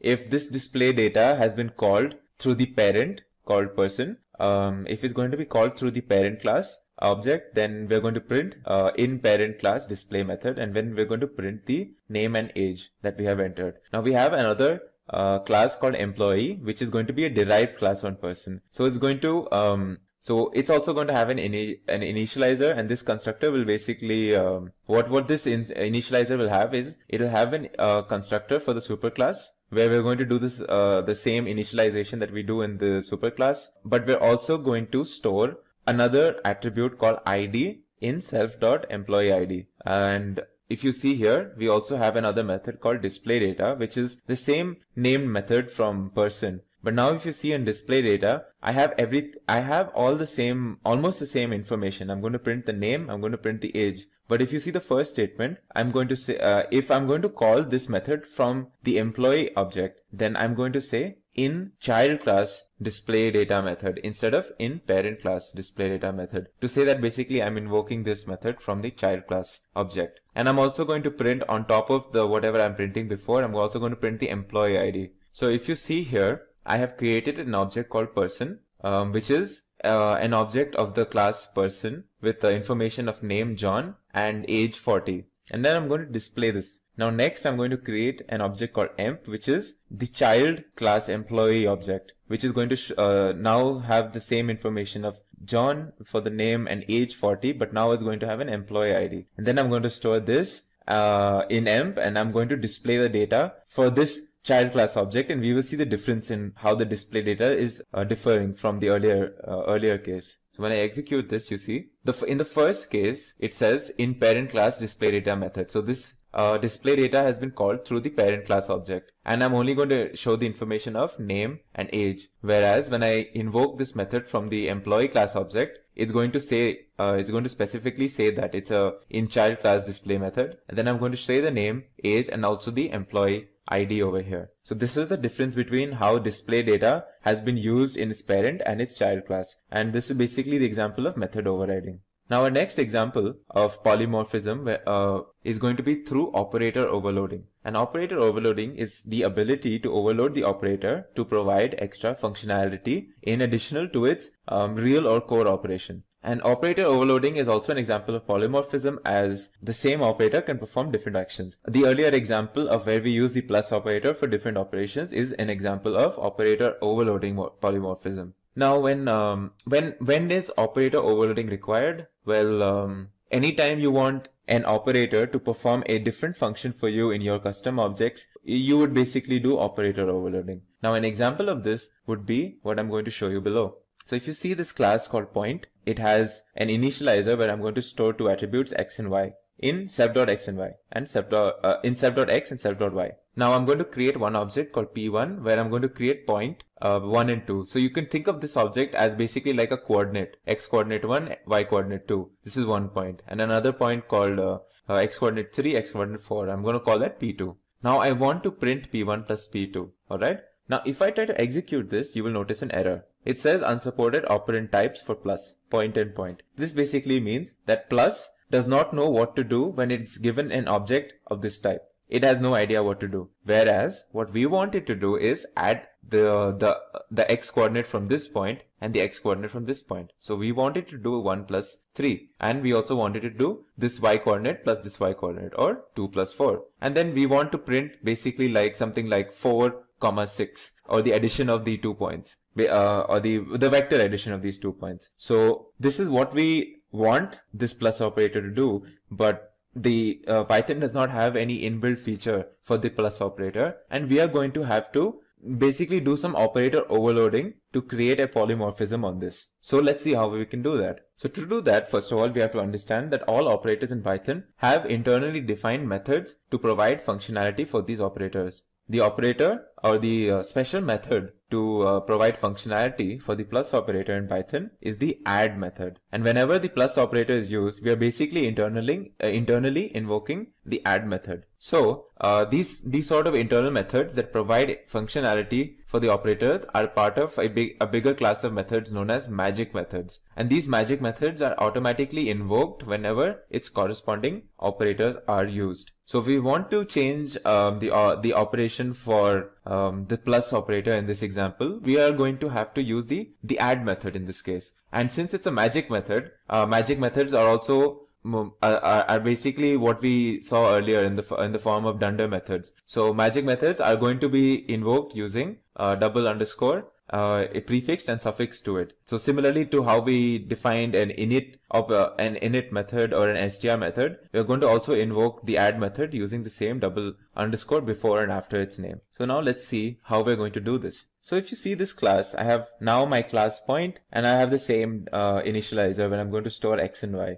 Now I am going to define on this add magic method, I am going to override the normal functionality of plus, and I'm going to give it a very specific function where I'm going to say for two different objects, you're going to add its the first part or its so-called x coordinate with the other x coordinate and the y coordinate with the other y coordinate, and you need to return this to me in the form of a similar object. So now when I pass 1 and 2 and 3 and 4, it should return me 4 and 6. As you can see here, I have basically done what I wanted to do by operator overloading. I have changed, or I have overloaded this plus operator using this add magic method, and I have created a new functionality for this add function for these 2 points 1 and 2, 3 and 4. Now I'm able to add 1, 2, 3, 4 in the way I wanted to. So now that you saw how we did operator overloading, I'm just going to show you a list of similar magic methods for different operators that we are familiar with. So the plus operator already we've seen has the add method. Then we have the minus operator with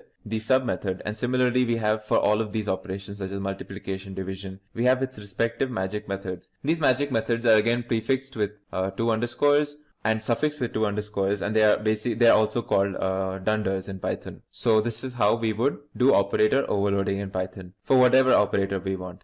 Similarly, we can do this for like comparison operators and for unary operators as well. So look at this example now where I'm going to overload the multiplication or the asterisk operator. So I've again defined a class called point. I'm going to define an initializer where I'm going to store some attribute x in self.x. Now what I'm going to do is I'm going to overload the multiplication operator where I'm going to basically allow the this asterisk operator to multiply two objects from, like, for example 12 and 5. Usually I can just do a normal 12 times 5, but in this case my object is slightly different. My 12 is being passed through an object of a class called point, and 5 as well in another instance of the same class. Now when I want to multiply these class instances, like the multiplication operator does not perceive these class instances to be integers. So by default, it would not be able to multiply what we want to multiply. But when we define or we overload the multiplication operator within our class, it's now able to understand what to do using the attributes of these classes in its respective class instances. So it's able to say, okay, so I want this attribute from this particular instance P1, 12, and I'm going to multiply it with the attribute 5 from instance P2 whenever I say P1 times P2 or P1 asterisk P2. So when I execute it, it will give me 12 times 5. Similarly, I can also do this for the greater than operator over here. So I have a class called person where I'm going to define an initializer where I'm going to pass name and salary and store them in self.name, self.salary. The GT method is basically the greater than method, magic method, and it's going to we're going to use this to overload the greater than operator. And now again, using this greater than operator, I'm able to basically say object 1 greater than object 2, and I'm basically able to check through this, and if object 1 is greater than object 2, it will basically tell us if it is true or false, or basically whatever like we want to know. So basically the print statement will check for object1.name, and it will say earns more than object2.name if in case object1 is indeed greater than object2. So when I execute this, you can see here, my first information says John is earning 4,500 of some units, Natasha is earning 6,000 of some units. So it will say John earns more than Natasha. Well, it's false because object1 is not greater than object2. So since 4,500 is not actually greater than 6,000. And this is the check that I'm doing by overloading the GT operator over here, where I'm returning the Boolean value of what is greater, self.salary or other.salary. Self being the first object in any comparison. So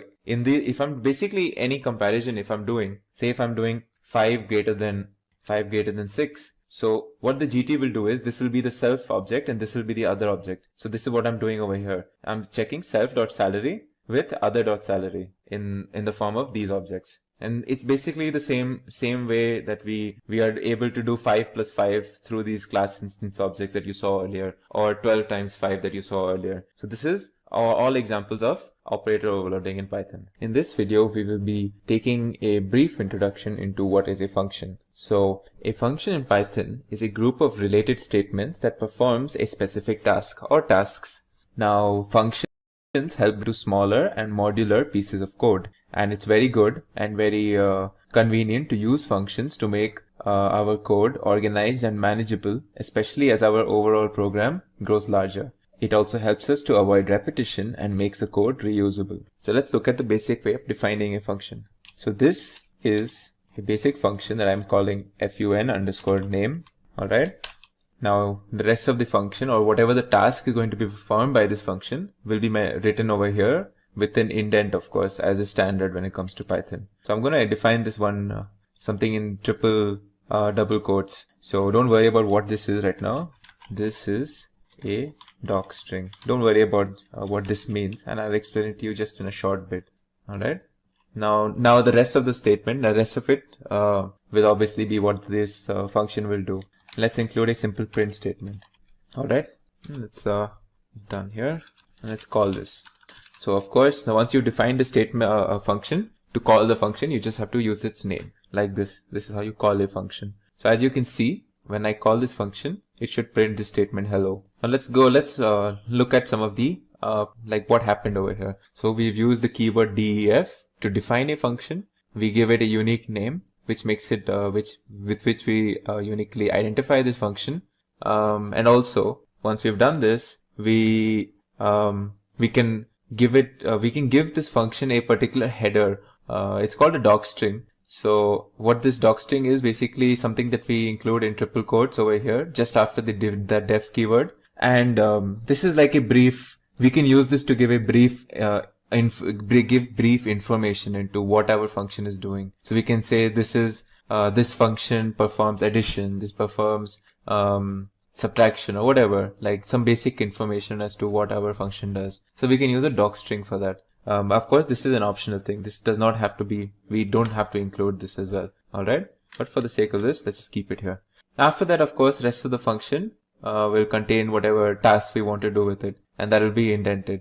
Finally, we can also include a return keyword. And what the return keyword does is, at any point you find the return keyword in a function, you immediately leave the function and you go back to where this function was called.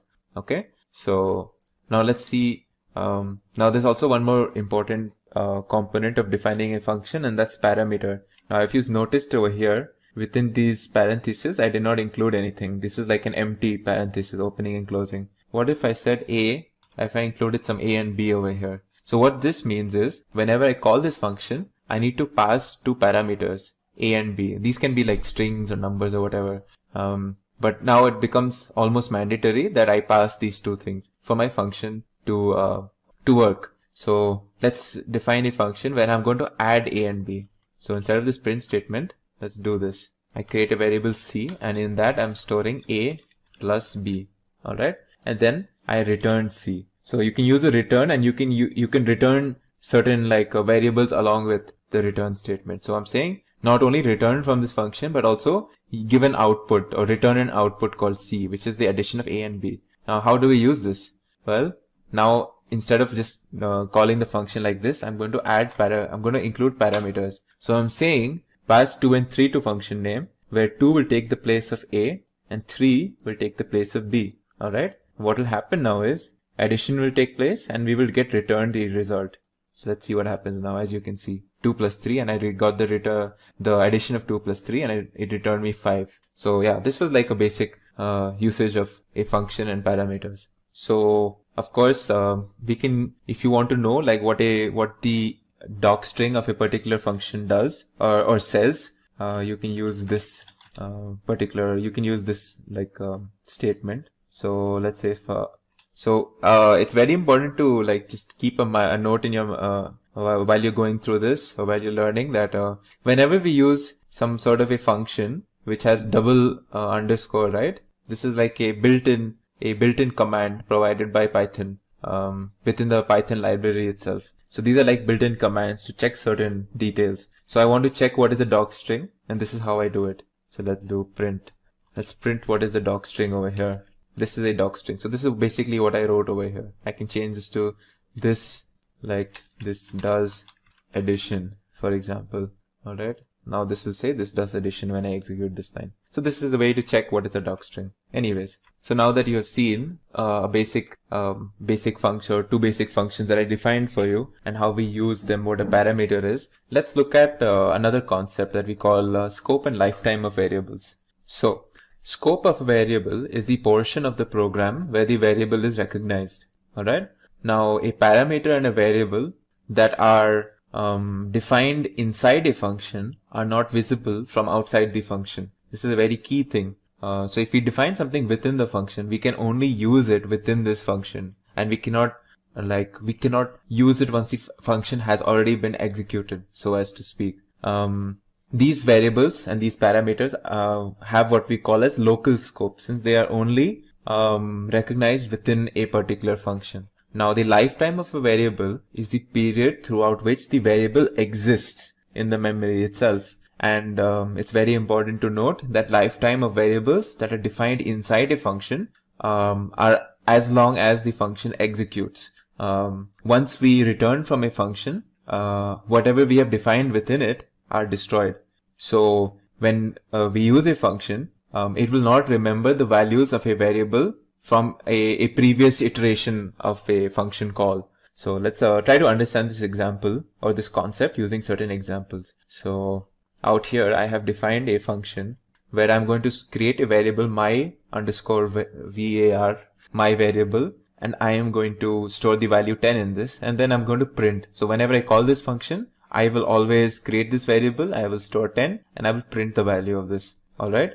Now what I'm going to do is, I'm not only going to create this my var inside this function, I'm also going to create a variable outside. So you see there, now you might be confused as to, okay, how is the behavior going to be? Because outside the function, I have created my var with a value 20, but inside the function, I will always define my var as 10.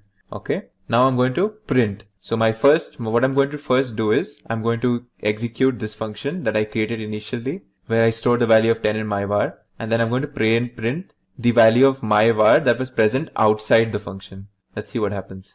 You can see two different things happening. So when I execute this function, it prints the value inside the function as 10. But when I print the next line, which says, okay, now get the value of my var, it actually prints a value of 20. And this is a very key concept, because what's happening here is when I initially call my function, within this function, it creates a variable called my var, and it prints the value as 10. And the moment my function has been executed, it destroys this variable, and the variable which contained the value 10 is of course now destroyed, and all we have is the my var that contains 20 from the outside. And when we print that, we get its respective value as 20. So you can also think of it like this. The my var that is present inside this function is different to the my var that we create outside. So the scope of the my var within this function is local only to this function. And once the function is executed, that variable is destroyed.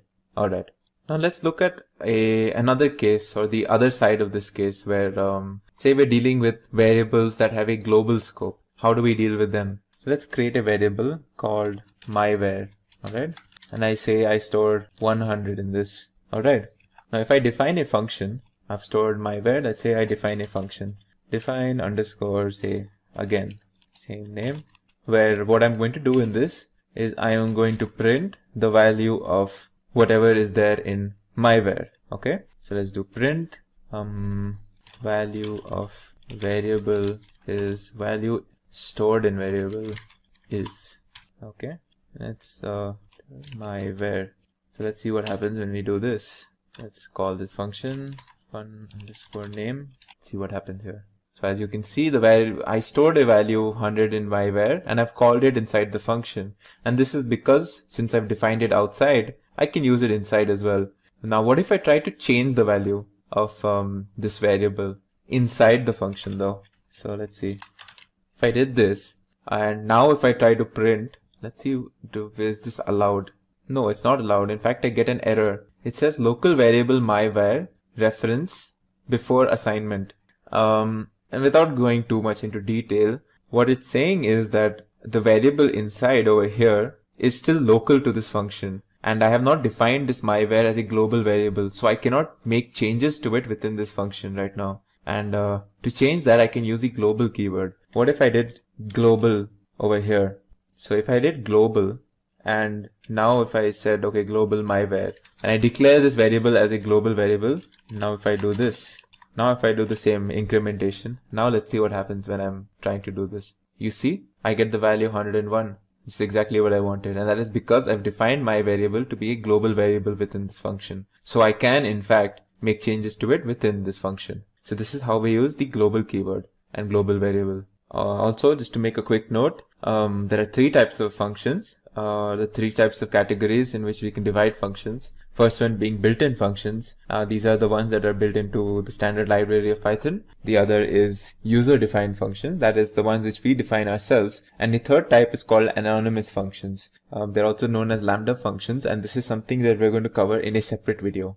Now let's talk about the arguments that we pass in Python. So there are four types of arguments that Python user-defined functions can take. First one being default, the other one is required, then there is keyword, and then there is variable number of arguments. So the default argument is when, say, if I defined a function where fun underscore name, and I'm saying a comma b, right? But what if the user has not, say I want a default value of a and b each time when I use this function. So in the case where if, say, I don't pass a value for a and b, like this will always be used. So I can just say a is equal to 2 by default and b is equal to 3 by default. And then within this function, I will say c is equal to a plus b and then return c. So I do this, and if I say fun underscore name, and in case I don't pass any arguments here, let's see what happens. By default, I get the answer 5 because by default a is 2 and b is 3. But this is not fixed and I can always change this by passing my own values here, 5 and 6, and in this case I should get 11, as you can see here. Now the next type is required arguments, and when we are defining a required argument, we just simply do not use the equal to sign for the parameters over here, and this basically it makes it so that now anytime we call this function, we have to pass something over here. So now if I try to pass like this, I won't get a default value. Then that's because well, there is no default value and it needs an a and b. So I have to pass it a 3 and say 4. Now it should give me 7, as you can see. The next type of argument that we'll be talking about are the variable number of arguments. So let's look at an example here. So what I'm doing in this particular example is I'm defining a function called mySum, where I'm passing some parameter called myIntegers, and I'm doing something out here. And what this does is, it will take the values of a particular collection of objects, and that's called myIntegers. And each value, I'm going to keep adding it to each other, and I'm going to result a particular sum. I'm just going to result the sum of whatever is there. So in this case, what happens is I'm creating a list 1, 2, and 3, which contains 1, 2, and 3, and then I'm going to print the summation of whatever is there. So it should give me 6. Now, the problem in this case is that each time when I'm going to perform this function, I have to create a separate list where I'm going to store these objects.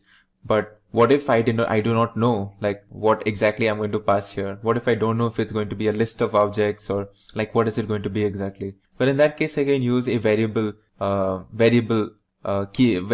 of arguments. So it's like a variable keyword argument. So what we use here is a specific way of passing keywords, and we do it like this. So I say define my underscore name, and I use an asterisk. Now I give it any name. This can be args, this can be integers, it doesn't really matter what this is. But this is the key, the asterisk here, and this tells us that whatever we pass here is now, we're supposed to create an iterable out of this, and then we can perform whatever task we want. So let's just, since I've already created one here, let's see how I'm going to use it in this case. So as you can see, I'm creating a particular variable argument function over here, and I'm doing the same task. I'm just going to keep performing, I'm going to add whatever I pass over here. But now when I'm calling this function, I don't need to create a separate list as I did over here. I'm just passing all the numbers that I want to in the form of, like, it's pretty much like a tuple. So I'm just passing these numbers here, and what this function is going to do is going to create an iterable out of this, and then we're going to iterate over it. As you can see, that's happening over here. And I can keep, I can just keep like, so since I've done it for 1, 2, 3, and 7, the summation should be 13 in this case. I can add another number here just explicitly, just like this, and you can see the value will change. And that's because this is a variable, argument method of creating a function. Now the fourth type of function arguments is the variable keyword argument. So let's look at what is the keyword argument now. So I have defined a function here called the concatenate function, and let's see what I'm going to do with this. So in this, I have passed a keyword argument. I've said that, okay, this is going to be a keyword argument function, and what I'm going to do in this is I'm going to create a blank string, and what I'm going to do is I'm going to add or I'm going to concatenate certain strings that I'm going to pass to this function. So in this example, I have passed Python and is and cool and an exclamation mark, all separate strings, and what I'm going to do in this function is I'm going to join them together, and I'm going to create one whole string out of it. Let's see what's the result. Python is cool. So this is, so of course, like if I had to add something else, like Python is say cool, and say I just wanted to say hello and say one more string, I can add it just like this. I don't have to like define a fixed number of arguments. I can pass any number of arguments I want, and this works exactly the same as variable. In the only difference is instead of positional arguments, we're using keyword arguments over here. Hello, bye. Like this, it doesn't really make sense, but just to show you, as you can see. So this is how we use keyword arguments. In this video, we will be learning about exceptions. Exceptions are errors that are raised during the execution of a program. When an error occurs, Python generates this exception that can be handled, which avoids our program from crashing. Python has many built-in exceptions. However, we can create many user-defined errors or exceptions as well to catch whatever errors we're looking for in our program. So when an error occurs, Python interpreter raises an exception and stops the current process, and it passes it to a calling process until the exception is handled. And if this is not handled, the program will crash. Some of the built-in exceptions are like IO error, in the case when a file cannot be opened, or import error, Python cannot find the particular module being imported. And there are so many similar, exceptions that are built in Python for the appropriate cases. Now, before we move on and see how we raise these exceptions, let's look at the difference between an exception and a syntax error. So for that, I will be using an example where I will be dividing something by the number 0. Now, of course, this is not possible. So let's see how Python handles this particular problem. Well, it raises what we call a zero division error. And this is an exception that is built in Python whenever we try to divide something by 0. Now let's look at the difference between this exception and a syntax error. So this is the same statement, except I'm going to add this extra bracket, which does not make sense syntactically in this. Now if I try to execute this, as you can see, we get a different type of error known as the syntax error, and it says the unmatched closing bracket. So this is what a syntax error looks like an extra bracket or a comma that basically makes the line unreadable to the interpreter in the first place. So the interpreter doesn't even get to the point where it needs to figure out that there's something being divided by 0. It doesn't even get to that point because it finds this extra bracket and it's cannot execute this line at all. So that is like the difference between an exception and a syntax error. Alright, now for our first case of how we raise or how we handle exceptions, let's look at the keyword raise. So for this example, what I will be doing is I'm going to take this variable x, alright, and I'm going to store a value 10. And what I'm going to do is I'm going to check for a condition. If x is greater than 5, then I'm going to raise this exception using the raise keyword like this. And in case this condition is met, if x is actually greater than 5, I want this particular message to play out in my exception. So let's see what happens when I execute this. As you can see, the exception is raised because x is indeed greater than 5, its value is 10, and the error message says as so that x should not exceed 5, the value of x was 10. So this is an example of how we can raise an exception. And as you can see, when a condition was met, the program comes to a halt and an exception was raised. Now let's look at another type of handling exception, where we use the assert statement. So when we use the raise command, we waited until an error occurred and our program crashed midway, right? What if we want to check if a condition is met? And if this condition is met, then the program can continue. But if the condition turns out to be false, then we want a particular error, namely the assertion error exception, to be thrown to us. So we can use the assert command in such a case. So in our example, we will be checking whether the system that we are working on is actually Linux or Windows 32. So let's see. First of all, let's import a library called sys. This is it's a library where we can access system information. One of the modules in that is one of the functions in that is the platform. It basically tells us what system are we working on. So we're working on a Win32 system. Okay. So let's use the assert keyword. All right. Now we're going to check if Linux is what we are working on, and in case it is not, then we want an error message, and this will be the error will obviously be an assertion error because we are using the assert keyword. So this is how we use the assert statement. And if we execute this, as you can see, we get the assertion error because sys.platform contains Win32 and not Linux. And so we got this assertion error. So if we change this to check for Windows system, we won't have any error when we execute this, as you can see. So this is the example where we use the assert statement. Another way of handling exceptions is by using the try and except block. So this is probably one of the most common ways of handling exceptions in Python, where we use a try keyword and an except keyword. Now within the try keyword, as you can see here, we have a chunk of code which we're going to check. And if everything is fine in the try keyword, then this is perfect. So we don't need to move on to what we call the except part of the try and except block. But if say there was an error in the try block, then we move on to the except block, where we're going to run the part of the code in the case we find an error in the try block. So first we check the part of the code that is under the try block, and if there is an error, we move on to the except block and we run that part of the code over there. And in the except block, that is where we handle our whatever error that might get thrown our way in the try block. Okay, let's look at an example at how to use this technique. So I have a basic function out here. All right. It's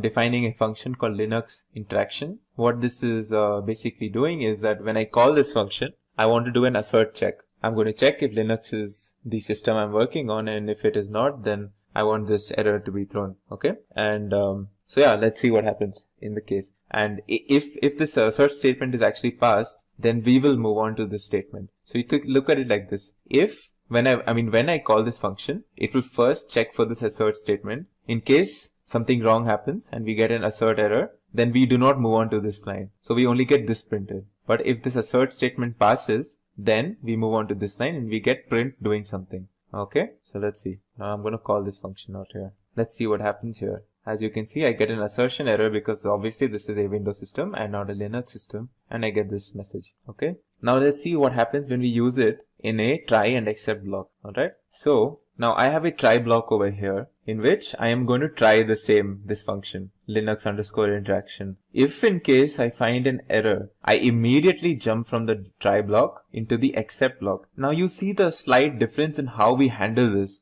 Like what happens. So as you can see, when we use the function explicitly, we directly went to what we call an assertion error. But when we use a try and except block, we will not use the assertion error because we are leaving the try block immediately and we're going to go into the except block, where the only thing we're doing is printing the statement. As you can see, we are not on Linux, found some error. Okay. Now what if we wanted to catch the error within this function itself, which was the assertion error? And we can do that explicitly like this. So now what I'm doing is I'm going to try, alright, and it's going to catch an error in this, right? So now in the except block, I'm going to say the assertion error that we found in this function in the try block, we're going to use that in our except block. So as you can see, we're going to print that assertion error. It will basically print this statement: function can only run on Linux systems. As you can see here, function can only run on Linux systems. Function can only run on Linux systems. And the next part of the thing was the Linux interaction function was not executed. Okay, so this is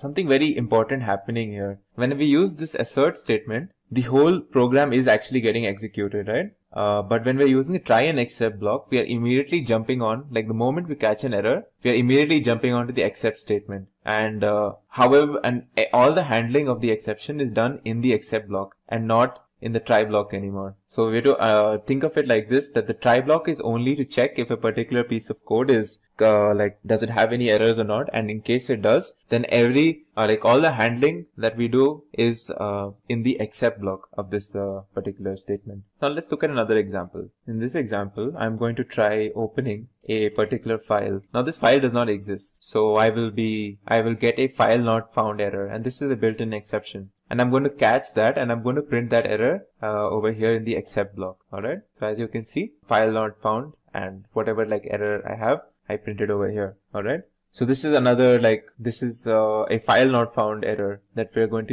we caught in our try block, and we're handling it in the except block. Now let's combine both of the examples where we use this Linux interaction and we also try to open a particular file, and we try to do both things in the try block. And since both of these contain errors, let's see what happens when we have multiple errors in a try block. So as you can see, in my try block, I'm not only doing this Linux interaction, I'm also trying to open a particular file that does not exist, obviously. So now you might think, will I get two exceptions? Well, let's see what happens when we try to execute this. So it's important to note that in our except, we have an except for catching a file not found error, and we also have an except for finding the assertion error that is part of this Linux interaction function. So since both of these are erroneous statements, they will throw exceptions. So now the question is, will we get both of these except blocks, or will we get both of these exceptions? Will we get only one of them? Will we get the first one? So let's see what happens. So as you can see, my error statement is very much like the assertion error that we had done as part of this Linux _ interaction function. Function can only run on Linux systems. The Linux function will not execute it. So as you can see, that is the one that has been caught, and for some reason the file not found error has not been caught. And this is because this is a very important feature of the try block. The moment we find the first error in our try block, we immediately leave and we do not execute any of the further statements, and we jump into the exceptions and we handle it using the except blocks. So the moment an error was found in this function, we did not execute this part of the statement and we directly jumped into the respective exception. That was the assertion error exception. So this is a key takeaway. So some of the other key takeaways when it comes to exceptions is a try clause is executed up until the point where the first exception is encountered. And in the except clause or the exception handler, we determine how the program responds to this exception. We can have multiple exceptions and we can differentiate how the program responds to each of these. And it's also very important to not use except clause on its own. It's very important not to use a bare except clause. Now finally, before we conclude this topic of exceptions, let's look at the else and the finally clause. So the else clause is used when we want to execute a particular piece of code in the case where we have no exceptions or no errors found. So let's look at this. Just like we had the Linux interaction function, I'm going to define a win underscore interaction. And this is going to check whether our system is Windows or not. In case it is not, then we get this error message. Alright. And in case it is a Windows system, we print this in the case of when we call this function. So let's again use our try and except statement. Only in this case, we will be using an extra else clause. So we first try this function. In case there's an error, we catch it as an assertion error and we print that error. But if there is no exception, then we move on to the else statement and we print this. So as you can see, our we have actually moved on to the else statement and we print this line executing the else clause. And that is because we have found no exceptions over here. So again, it's key to remember that the else clause is used whenever we want to execute a particular statement in the case where we do not find any exceptions in the try block.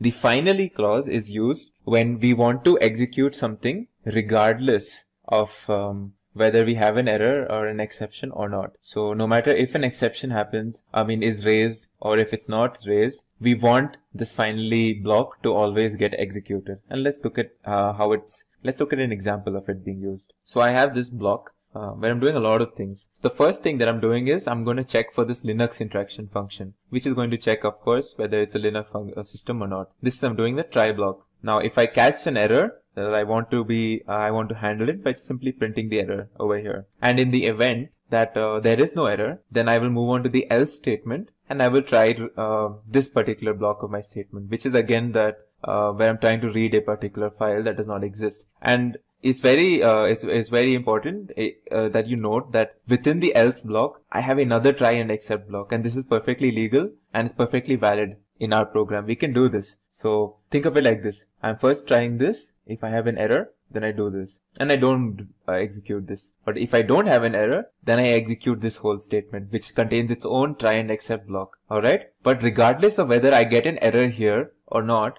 I will always execute this portion of my statement or under the finally clause. So let's execute this. As you can see, of course, the error is raised in this try block. So we move on to the exception, and that is what is printed over here. And after the exception is done, we move on to the finally. We of course skip this else block because the exception was actually raised. So after that is done, we move on to the finally block where we print this particular statement. Well, that was it for an introduction into exceptions in Python. I hope you learned something from this. And of course, this is just the beginning. Exceptions are something that you would probably encounter a lot, especially when you're beginning. And it's something that you will learn to extensively work with. And that will also help you improve in your programming. In this video, we will be covering the topic of iterators. Now, an iterator in Python is an object that contains a countable number of values, or it's a larger object that contains a countable number of sub-objects.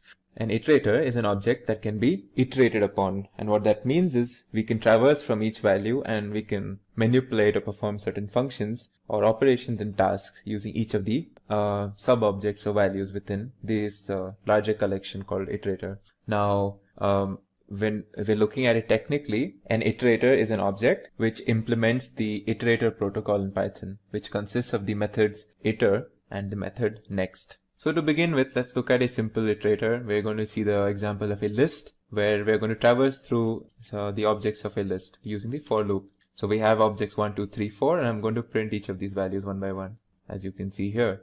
Similarly, we can also do the same thing for another iterable known as the string, where we can go character by character, again using the for loop, as you can see here.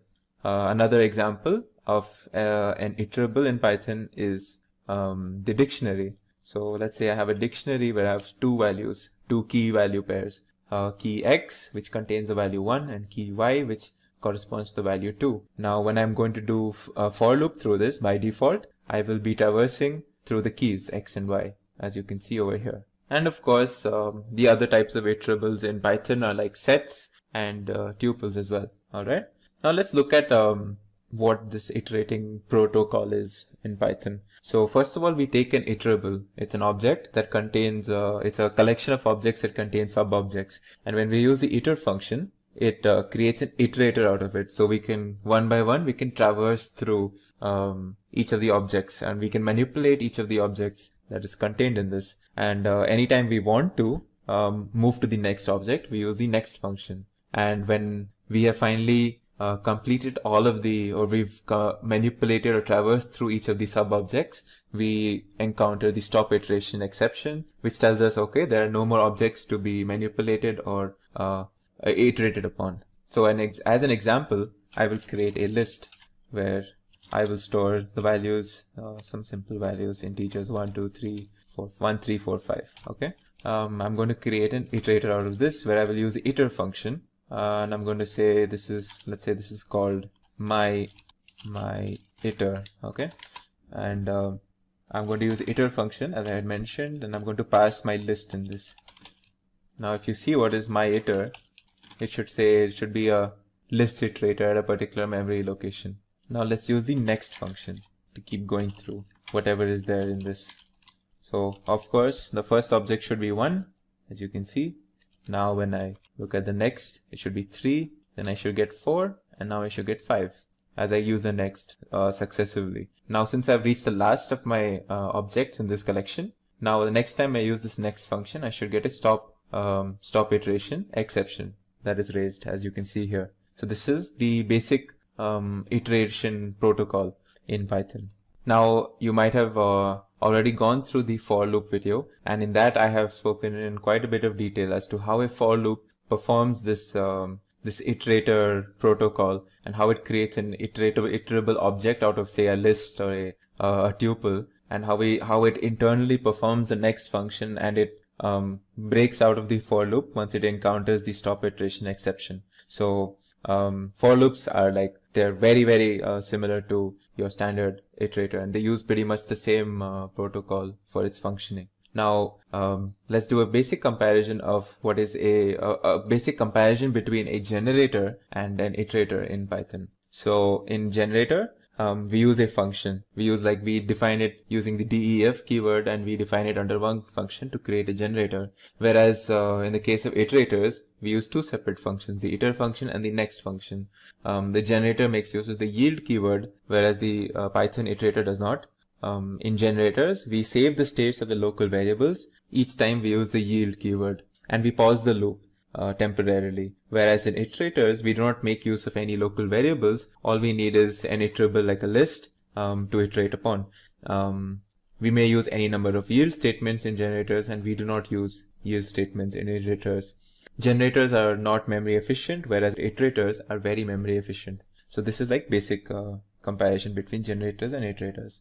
In this video, we will be covering the topic of modules in Python. Now, a module in Python, to put it simply, is basically a Python file that has functions and classes written into it and is saved with the .py extension to specify that it is indeed a Python file. A Python program can use one or more modules, and modules can have one or more functions. They basically help us organize our code, and instead of having one long Python file, we can have several files or several modules. Now, modular programming is the process of breaking a large event or task into smaller and more manageable subtasks, and we call these subtasks basically modules. Now, individual modules can be grouped together like building blocks to create a larger application. There are several advantages to modularizing code in a large application, and we will be going through them right now. So first of all, there is simplicity because instead of focusing on a big problem or big task, we can break down the problem into smaller portions or modules. Now, maintainability of code is much better through modules because they are designed to create these sort of boundaries or clear demarcations between different problem domains. There is reusability in the sense that once we create a module, we can use it in different parts of the code or even different applications itself. There is also scoping, and what this means is modules typically define a separate namespace, and this helps us avoid collisions between identifiers in different areas of a program. Functions, modules, and packages are basically all constructs in Python that promote code modularization. You might have already come across or gotten an intro into functions. In this video, we will be going through modules. And in another video, we will also cover the topic of packages. To import a module, we use the import keyword. And in this example, what I'm going to show you is a simple function or a simple operation of importing the OS module. This is short for operating system. And as the name suggests, we can perform system tasks through the functions and methods that are part of this OS module. So simply executing this statement will import this module onto our program for us to use. Now, if we wanted to see all the functions that are present in a module, what we have to do is use the dir function. So if we print the dir OS function, it will print us basically a directory of all the functions that are present in the OS module, as you can see here. All of these are basically names to different functions that are part of the OS module. Finally, moving on, another function commonly used with modules is the getCwd function. And what this does is it will give us the current working directory that we are working upon right now. So if I execute this, It will tell me what is the directory that I am currently working upon right now. As you can see, C notebook dir/temp. If we wanted to see all the files in a particular directory, what we can do is use the list dir function followed by giving a path. By default, if we do not enter a path inside the parenthesis, it will basically give us all the files in the current working directory, which in our case is temp. So if I were to execute this, it basically gives me a list of all the files that are presently there in the directory that I am currently working upon. Now a basic step is creating a Python module. The simplest way to create a Python module is basically creating a Python script with whatever functions and tasks that we want and methods that we want inside whatever module, and saving it with a .py extension. So in my example, what I'm going to do is I have already created a script in Notepad, and I've stored it with a .py extension that contains these 4 functions: add, subtract, product, and division. I've basically used this code and I've stored it in a .py script, and I'm going to be using this as my as a test module for this particular example. Now, how do we import a module? Now, once that I have created a script, in my example, it will be called mycalc.py, and we've stored it in our directory. To import the module, all we have to do is use the import statement. So if I had to import mycalc, all I have to do is say import my_calc, and now my calc has been imported. So we can use the import statement, or if we want to import something particular from my calc, we can do from my calc import. Now we can, whatever, like for example, if we wanted the add function, we can basically just say only add, or if we wanted add and subtract, we can say add and subtract, for example. So this is basically by using from, we can say that we want something from something, but only parts of it. We don't want everything.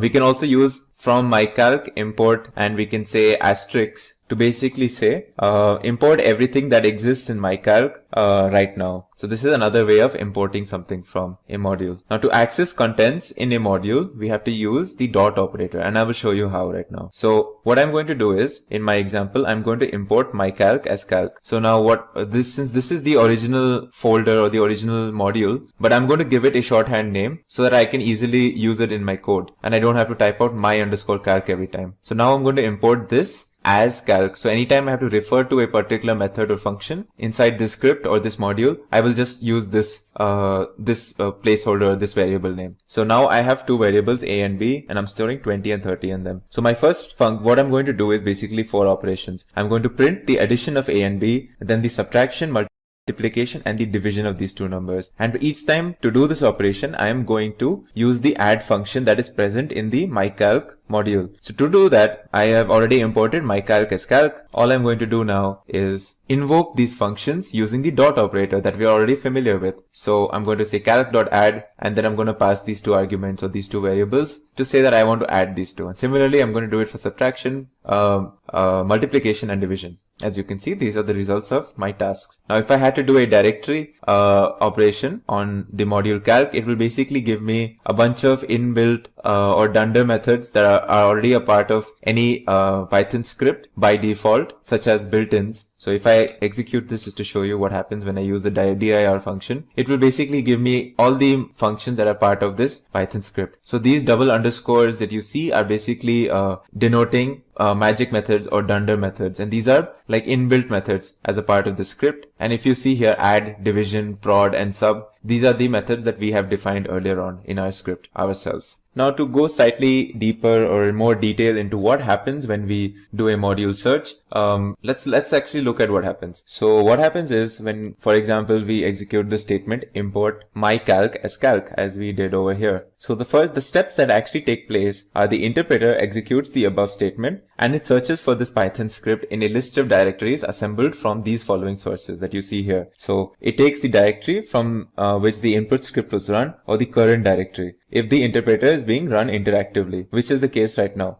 Secondly, it will list all the directories contained in the Python path environment that you set up, that you can set up or you can change later on as well. And this format for Python path is OS dependent, of course, but it should mimic the path environment variable that we see in Windows systems. And then the other source or the other directories is basically an installation dependent list of categories configured at the time Python is installed. Now the resulting search path that is accessible in the Python variable system.path, this is basically obtained from a module named sys. So if I imported this sys and I did sys.path, now these are all the directories that we are going to look for when we want to search for any particular module. So if I'm doing import mycalc or import os, it's not only going to look at the current directory that I'm working on, it's also going to look at all of these directories that have been set up as you could say directories or paths in the system.path. In this video, we will be covering the topic of packages. Now, what if we developed a very large application in Python that contains many different modules, and we have so many different modules that have similar names and functionalities, and they're all kept in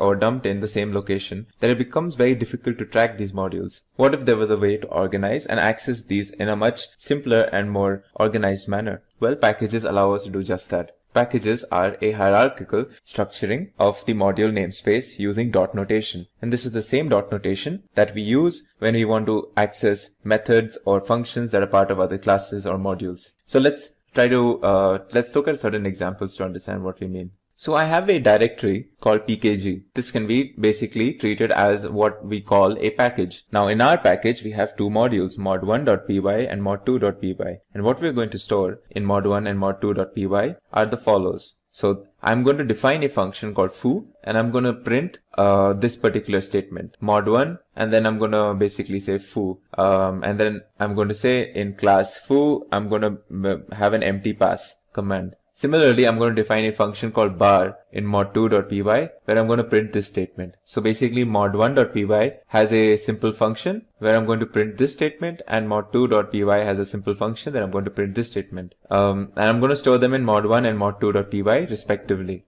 And these two modules I'm going to store in the directory pkg in my local folder. Now I've already done this, so we can already get to working with this. Now if I wanted to access these particular modules from the pkg folder, I can simply use the import command and use the dot notation. So I can say pkg.mod1. So this will import the mod1 module from pkg folder. Similarly, I can do the same thing for the mod2 module from the pkg folder in the same line. So now that it's been imported, just simply execute this, and this imports whatever we needed.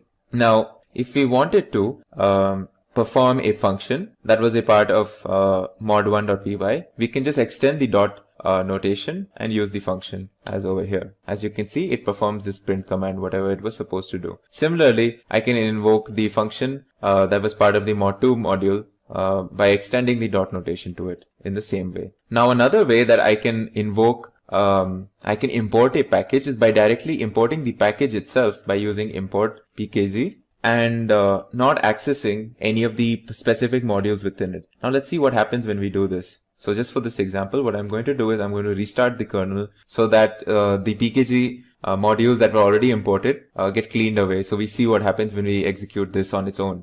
Now if you see, I have imported this. Now let's see if I can access my mod1 and mod2. Now if you see here, it's throwing me an error. And this is because simply using the import command on a particular package only imports, you could say, the package namespace, but it does not actually import any of the modules and files that were part of this package. So if I wanted mod1 from this package, I would have to actually say import pkg.mod1 directly. And I cannot simply say import pkg, and Python will not import everything that is part of a package on its own. I have to specify it myself specifically. Now I'm going to create, and I'm going to show you another type of importing from a package using the star operator. So I have this package pkg once again. Now I'm going to store 4 different modules within this package: mod111.py, mod222.py, and I've already done this, so you don't need to bother about seeing me doing it right now, because I've already created these files. And what I've done is within mod111.py, I've written this statement and I've stored it in the Python script. Similarly, I've created another Python script called mod222.py,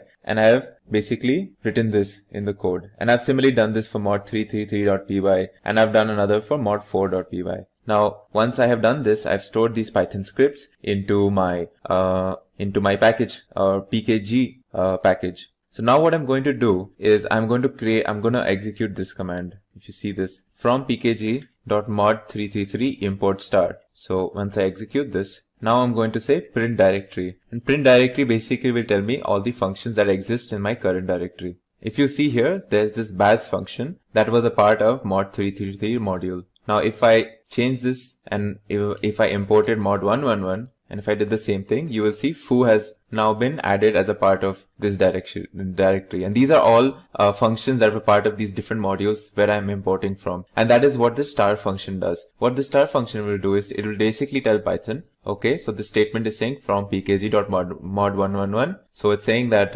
okay, look into this directory or this package and find this module. And in this module, import everything that exists inside it up until this point. So this is another way of basically importing files or functions from a particular package and a particular specific module within that package. So yeah, this was a very brief video on packages in Python. The conclusion being that packages are basically an organized way of storing many different modules that we might have created in a very large application. And these modules can be accessed using the familiar dot notation that we have used in other examples, such as methods when we were working with classes and objects. In this video, we will be taking an introduction into the concept of generators. So Python provides a generator, which is like a function where we can create our own iterator.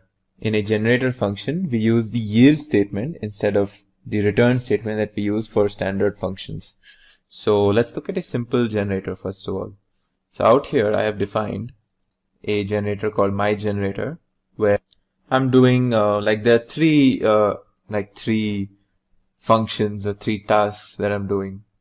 First one is when I'm printing the first item and I'm yielding a value 10. Then I'm printing second item yielding 20. Then I'm printing last item yielding 30.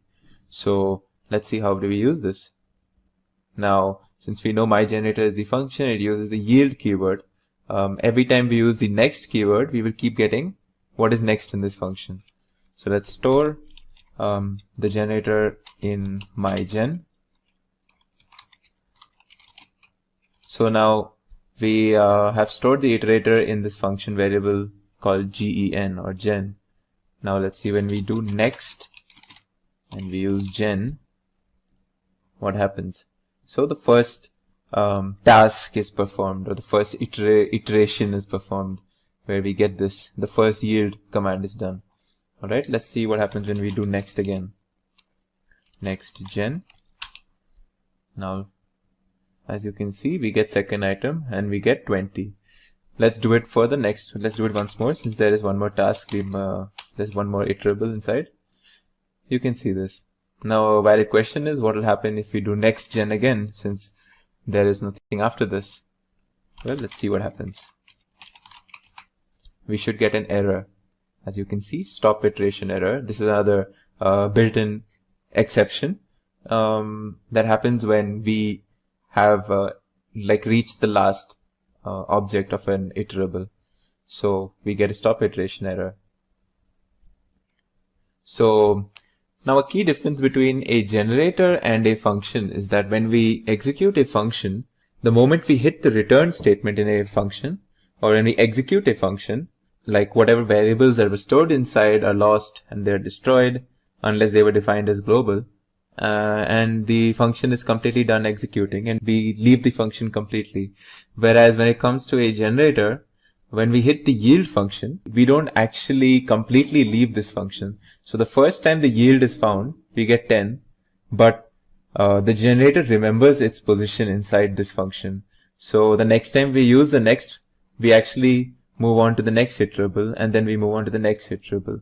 So you can think of a generator as it sort of has memory, if that makes sense. It's a way to create iterables in Python or create iterators in Python. So to understand what the difference between the yield command and the return command does, let's take the same function. Alright. And let's put a return over here after this particular, the second yield. Okay. Let's do the same thing. We say gen is equal to my generator, and let's start doing next gen and seeing what's there. So the first yield will be standard, first item 10. The next one is again is going to say second item and then 20. But now if you notice, there was a return I put over here. So technically when I did the second next, it's not only yielded 20, but it's also executed this return function or this return statement. So let's see what happens if I do next again. As you see, I have gotten the stop iteration seemingly earlier than I did before. And that's because I have used the return function and return statement. And what that's done is that we've completely left this function, so as to speak, and there is nothing next, so as to speak. So we get the stop iteration, and that's the difference between yield and return.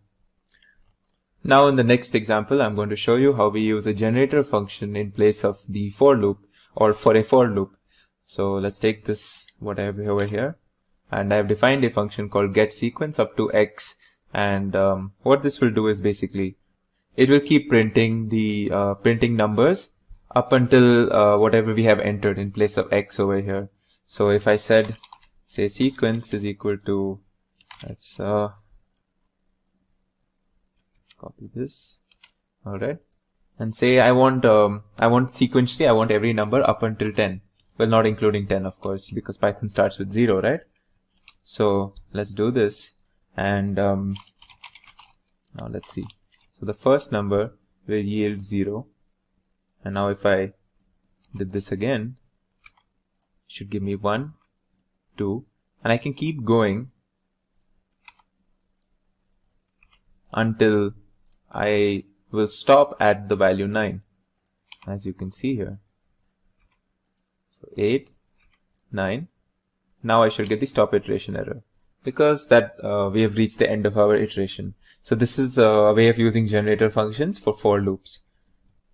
So another neat example where we're going to use a generator is in the case of Fibonacci numbers. So let's use it. Let's see how we can generate a Fibonacci series using generator. So I've defined a Fibonacci function called Fibonacci where I'm passing max. So max is basically the max value that I want. Like up until where I want the sequence, right? So this is basically the code which will return me the subsequent values of my Fibonacci sequence. So let's pass this to fib and say I want all the Fibonacci numbers until 10. So I will pass 10 over here. Let's see what happens when we do next fib. Well, it should start with 0. Then when we do this again, we get 1. Then we do 0 plus 1, it should be 1. Next number should be 1 plus 1, which is 2. Then we should have 2 plus 1, 3. And then 3 plus 2, 5. Then 3 plus 5 should be 8. Now 8 plus 5 is 13. And since 13 is greater than what we passed for our max value here, now when we try this, we should get the stop iteration error, as you can see. In this video, we will be learning about the concept of list comprehension. Now, list comprehension it's a neat way of creating a new list based on values that are already there in an existing list. So you can think of it like creating a new list using a much shorter and cleaner syntax compared to what you might traditionally be thinking. So let's go through some examples, and through those examples, we will see how list comprehension makes creating these new lists much simpler and much easier for us. So in our first example, we will be creating a new list which will contain fruits that contain the letter A in their name. So we already have a list of fruits over here, as you can see. It has apple, it has banana, cherry, kiwi, and mango. Now we want to create a new list which has only the fruits that have the letter A inside them. So apple would be one of them, banana would be one of them, and mango would be one of them. So traditionally, if you look at this piece of code, this would do what we want to do, but this contains a few extra lines. But yeah, it does do what we want to do. Now what if there was a way of doing the same thing by just writing one simple line of code? And that exists, as you can see here. So I take the same list. Now this is where you need to follow. So now my new list is equal to So I'm creating a list over here, as you can see. Now within this list, you have this line. This is what we call a list comprehension. So as you can see, it says each fruit for each fruit in fruits if, now it's checking for the letter or the character A inside each fruit. And what this each fruit is, that we're checking each object in this list one by one. So first, in the first iteration, each fruit will contain the string apple. Then in the next iteration, it will contain banana. And in each iteration, we're going to check if it contains the character A. And if it does, then we store that each fruit in the new list, as you can see here. So if I execute this line, you see my result is the same. I have my whatever I wanted. And this was a much cleaner way of writing or creating this new list. Let's look at some other examples now. So my next example, what I'm going to do is I am going to iterate through a string. So I have a string. It can be anything. In this case, I am using a string called human. All right. So I have a string called human, right? Now I want to store each character of this string into a list that we call h_letters. So if I use the for loop, this is how we would do it. If I execute this, as you can see, the list contains h and then u, m, a, and then n. Now what if I wanted to do the same thing but by using list comprehension? So what I would do is, let's create a list over here, h_letters, and so as we know, list comprehension will you just basically need one line. In this case, it will just be like this. Now this is my string. Now let's see, when I check what's in h letters, let's see what is the output. So as you can see, I have the output as what I needed. So this is a much cleaner way. Let's go through some more examples now. Now we can do more list comprehensions. We can even use, so we've already seen one case where we checked for the character A. We've seen a case where we went through, where we did a sort of a loop through a string. We can also use list comprehensions in conditionals. So let's look at an example where we use the list comprehension with an if statement. So what if I wanted to store, say, the first 10 even numbers? So this would this is an example that I'll be using. So in my list, I want to store the first 10 even numbers. So this would be a way to do it. So I have in range 20. So what this is going to do is x is going to take the value of 1, 2, 3, 4, and so on until 90. It'll actually take it from 0, 1, 2, 3, 4 until 19. So when we do range 20, we're creating an iterable where we're going to loop through or iterate through the values 0 to 19. So if I do this, and this, what this statement does is basically it checks if it's divisible by 2. So if this is equal to 0, that means we have an even number. And if this condition is met, that means we store the x into our number list. So let's see what happens when we execute this. This should contain 0, 2, 4, 6 until 18. So this is the first 10 even numbers, as you can see. So this is a neat way of using if statement. We can also use an if else statement. So what if I'm checking each, okay, so I'm going to create another list, and in this list I'm going to basically see if each of my numbers are either even or odd. The first, let's say 10 natural numbers. So let's write this statement down. So I want it to be even in case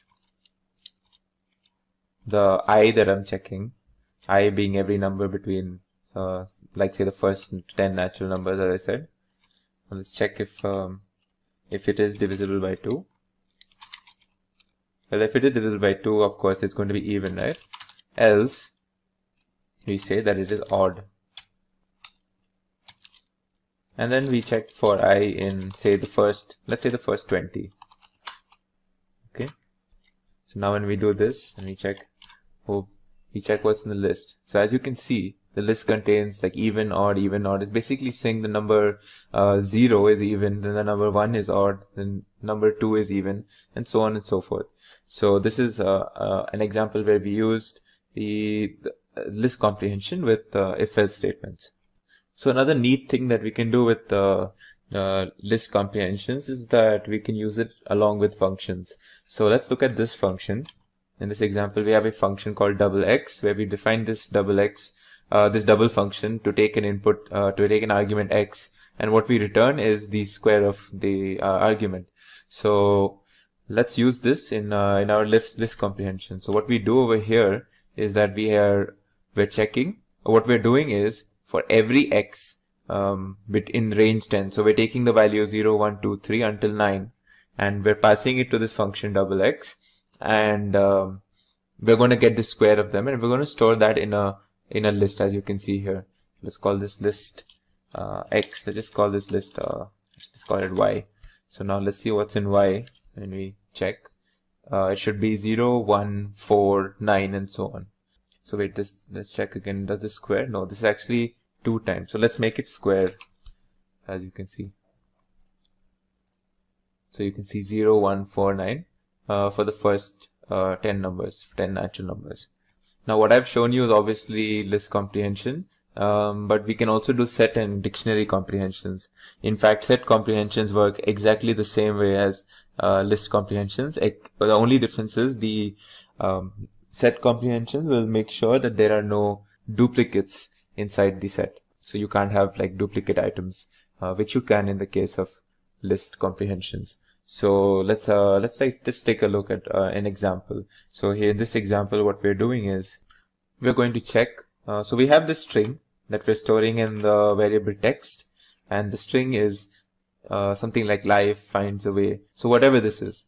Now what we're going to do is we're going to iterate through this string character by character, and we're going to check if we're going to check for vowels essentially. So we're going to see if the character A, E, I, O or U is present in the string, and if it is, we will pass it into our set.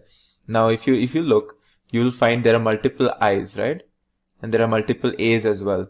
So if we did this through a list comprehension, each time that we find a vowel, it would be added to our list. But since this is a set, and sets do not allow duplicates, so you will only have one copy or one particular object for each of the vowels. So of course, now set comprehension is defined using curly braces, so let's keep that in mind.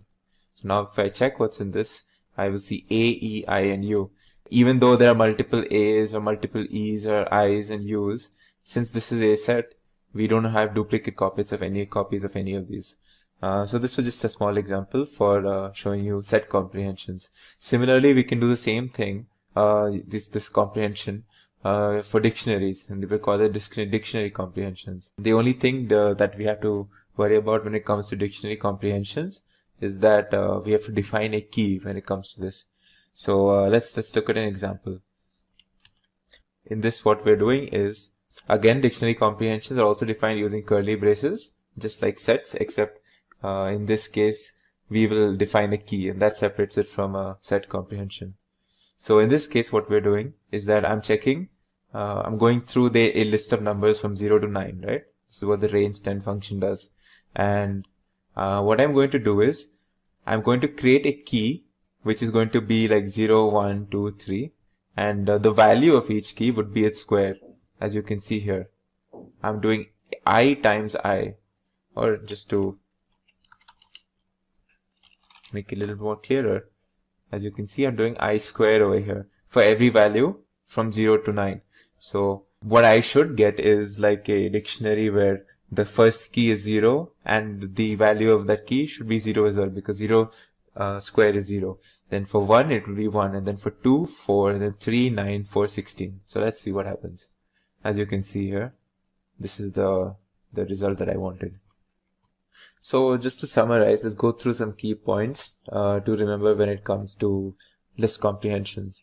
So it's obviously an elegant way to define and create lists based on existing lists. It's more compact and faster than normal functions and loops. But we should also keep in mind that we shouldn't write like very complicated list comprehensions, because the idea of a list comprehension is to be user friendly. And also it's important to note that every list comprehension can be written in the form of a loop. but every loop cannot be written in the form of a list comprehension, and that is probably a very key point to remember. In this video, we will be learning about the concept of regular expressions. Now, a regular expression is simply a sequence of characters that defines a search pattern. For example, if you see this example here, you can see a symbol called the caret followed by P and then 5 periods, then an N and a $sign. And what this regex pattern does is it's searching for a 7-letter string that starts with P, ends with N, and has 5 characters in between. Let's look at this example now. This is a regex pattern that is looking for a 5-character string that starts with A, ends with S, and has 3 characters in between. Now, if we had to match this with this string, with these strings as our test strings, the first one would not match because it's a 3-letter string and we're looking for a 5-character string. The second one would match because it's a 5-character string that ends with an S, starts with an A, and has 3 characters in between. This will not match because what our pattern would do is it would find the first S and it would find that the string itself starts with an A, and it would say, okay, there are only 2 characters between this first S and this A, and it would assume that this is actually just a 4-character string. To actually identify 2 consecutive S's, we would have to do something special, and what we would have to do is what we will see later on. So again, this is the same example. Since this is case insensitive, capital A is perfectly fine when we're searching for this, and it will also match. This is obviously 2 words, and it's not a 5-character string, so this will not be a match. Now, the regex pattern or the regular expression module in Python can be imported using this statement, import re.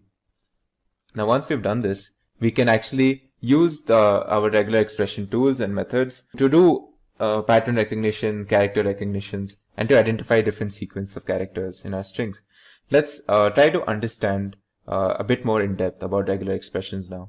So what you're seeing here is one variable called pattern which stores something that looks like a regex, and another variable that stores our test string called abis.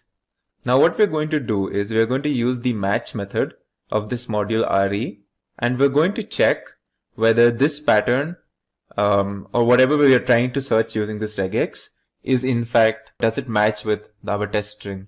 And what we're trying to look for is, if you see here, very similar to what I just showed you, a 5-character string that starts with A and ends with S. So if you see our test string, it indeed is a match, and when we use this this command, we should get a perfect match. So we should basically it should say that search is successful if I execute this, and this is what it does. Now if I change the test string to this now, you will see that now this is no longer what we are looking for, a 5-character string with A and starting with A and ending with S, and you will see that the search will be unsuccessful, as you can see here. Now let's try to understand what exactly do we mean by when we use these special symbols, like for example this caret or this dollar symbol. These are, by the way, known as meta characters, and now we're going to look into all the or most of the different meta characters that are used in regex. So to put it simply, meta characters are simply characters that are interpreted in a special way by the regex search engine. Now here's a list of meta characters. Let's go through them one by one. Now the square brackets. Square brackets simply specifies the set of characters that we wish to match. So we want to match some combination of A, B, and C. It can be 1A, 2A's, 3B's, 4C's. We are not looking at a specific pattern. We just want to know if A, B, and C exists in any form in our string. So if we used it on A, the string A simply, we would find one match because the letter A is found here. AC would match twice because we have A and C present here. In this string, Hey Jude, we will have no matches because A, B, and C, none of them are found here. And in this weird string, we will have actually 1, 2, 3, 4, and 5 matches. So we would have 5 matches for this this bigger string because we have 5 instances of A, B, or C. Now let's use re.match to actually search for this and to see if we have our particular whatever patterns that we're looking for. Now in this input string, this is just some example string. I'm going to test this. I'm going to match whether my pattern that any of A, B, and C, is it actually found in this. So let's see what happens when I use re.match for this. So the format, the syntax is simply the regex pattern and then comma, whatever test string that we have. So let's see what object gets created when we try to do this. As you can see, it's none. Even though you might be wondering, like, I can see an A over here, I can see a C over here. re.match actually gives us the result none. Now, if I try to do it on this test string, which is slightly different, instead of the film Titanic was released in 1998, what I'm saying here is all film Titanic was released in 1998. Now let's see if the R match works or not. As you can see, it actually does return. When I execute this, it returns us an object called re.match object with a span 01. The span 01 is basically telling us that we have found a match between the 0th and the first character, which is basically this character A, which is what it has found. And it's saying that the match is indeed the character A from amongst these options. So what this is basically telling us, and what this means actually, is that the re.match method will only find matches if they occur at the start of the string being searched. Once there is a space in our bigger string, it will not search for whatever comes after it. So what happened in the first instance was, it was actually only searching for matches in this particular word in my larger string. And since it found no match, it basically gave us the result none, which was not the case in the second example because it found a match immediately in the first letter A. Now, if we want to actually check the whole thing, what we would be using is the re.search. As you can see here, the re.search method will actually check the whole string, and it will return us the first instance where it finds a match. Now let's see, this is the test string now, and we're searching again for we're searching for A, B and C, any of these in our test string, but we're going to use re.search and not match. So now if you see, it returns us, when I execute this, it returns us a match object again, but this time it's saying the span of 9 and 10. Now the span of 9 and 10 actually exists over here. This is the 9th character and A itself is the 10th character over here. Basically it's telling us that the 10th character is where we found a match, which was the letter A, which was the first instance of either A or B or C in this whole string. And this is basically how re.search works. It will not only search the beginning of the string, but it will search the whole string and return us the first instance of wherever we find. Now what if we wanted to find out all the instances wherever A, B and C were found and not just the first instance? Well, in that case, we would be using the method findAll over here. So when we use findAll, it will actually return us each and every case where it found A, B or C. And you might not, it won't tell you the exact position, but it will tell you like, so if I execute this, you can see it gives us a list with A, C, A and A. And what this basically means is it was looking for the characters A or B or C, and it found A first, and hence this for the first item in the list.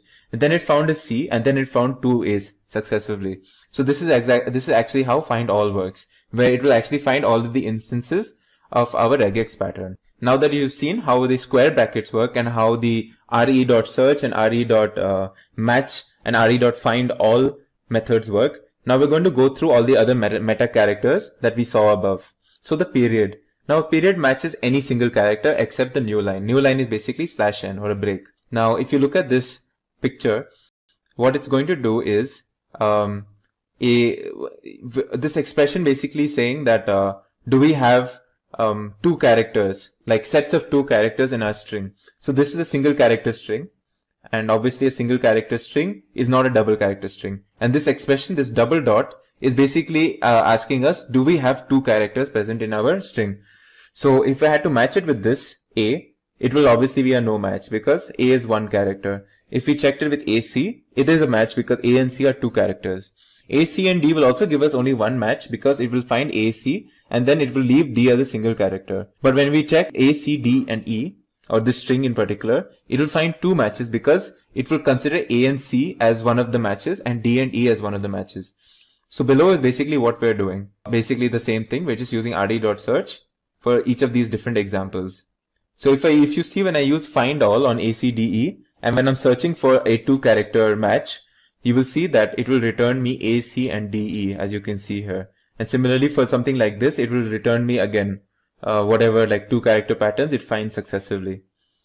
So the next symbol, the next meta character, is the caret symbol that you've seen earlier. And the caret symbol is basically used to check if a string starts with a certain character. So if you look at this picture, we have two expressions that we're going to check over here. One is one is checking if A is the beginning of a string, and the other one will check if A is the beginning of the string, but is it followed by B or not. So when we check this, what you can see is the first string will be a match because it's only the character A, and it will match here as well because this string starts with A, but it will not match here because this string starts with B. Now if I look at this particular expression, you can see that this is going to search for if the string starts with A and is followed by a B. So it will match in this case because it does start with A and is followed by a B, but it will not match in this case even though it starts with an A because it's not followed by a B. So out here is basically us using the re.search to basically find these patterns. The next symbol that we will come across is the dollar symbol. So the dollar symbol that you can see here is used to check if a string ends with a certain character, and we have already seen how this is used in one of the earlier examples. So this is going to check basically this expression will check if the string ends with A. So this string is basically the character A, so it will match. This also ends with A, so it will match. And this particular string does not end with A, so it will not match. And we are going to do that using the re.search over here. So as you can see, it finds a match in the first character itself here. In this case, it finds a match in the last character, but in CAB, there is no match, so it returns us a none. Another example is of the meta characters is star. So this is the symbol for star, and what the star basically is used is for checking if there are 0 or more occurrences of the pattern to the left of it.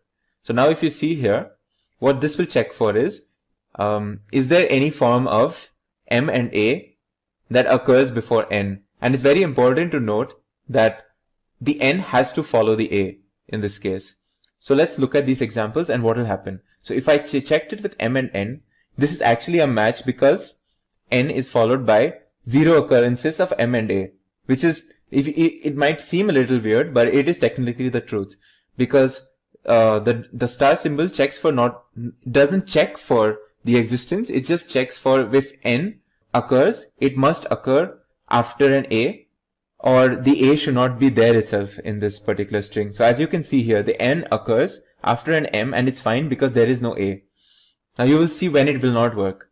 So M, A and N is obviously fine. M triple A N is also fine because N follows an A and there's an M here. This, however, main will not match. Now why? Even though we have M and A and we have an N, you see the N is immediately followed by an I. N follows an I immediately, or the N is preceded by an I immediately. And this is a no match because the strict condition in the search is that N must precede an A if the A exists. Again, in women it will match because N follows an A over here. We're just going to use the re.search for these examples that we saw over here in terms of code using the re.search, as you can see here. Finally, we have the next meta character, which is the plus symbol. Yes.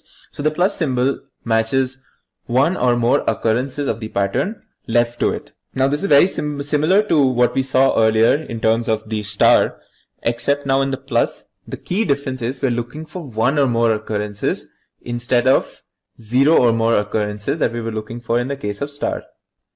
So when we say one or more occurrences, now we need what is there to the left of the plus sign. A 0, no occurrence of it will not be allowed or will not cause a match. So let's see now what we're going to do here. We're going to use the same expression, except we're going to replace the star with the plus sign. So now what we're going to say is, okay, we need M and A, at least one occurrence followed by an N. All of these conditions have to be met. So again, if we took the first example, M and N, this time it will be a no match because there is no occurrence of an A over here for preceding the N. So it's a no match. M, A and N is a match because, well, this is perfectly fine. M triple A and N is also perfectly fine. But if you look at M, A, I and N, much like earlier, the N is preceded by an I and not an A, so there is no match. And again, woman is perfectly fine. And we basically execute the same thing through the search function in this piece of code. The next meta character is the question mark. The question mark symbol matches 0 or 1 occurrences of the pattern to the left of it. So let's see what this does. So now we saw the star which was 0 or more occurrences of the pattern to the left of it. We saw the plus, which is 1 or more occurrences of the pattern to the left of it. Now we will see the question mark, which is 0 or 1. Only 0 or only 1, and not 0 or more or 1 or more, which was the previous cases. Only 0 and 1 or 1 occurrences of the pattern to the left of it. Again, we're going to see the same expression, except we're going to replace the meta character with the question mark. So now let's see what happens when we match. So if you see here, m and n is a match because there is 0 occurrence of a and 1 occurrence of m preceding n. So this is fine. This is also fine because there is 1 occurrence of a and m, and then it's followed by an n. This will not be fine because now we have 3 occurrences of a, which is followed by an n. We're only looking for 0 or 1. This again, main will be a no match for the same reasons that we have already gone through, and woman will be a match again for the same reasons. And we do the same thing using the search function in this piece of code.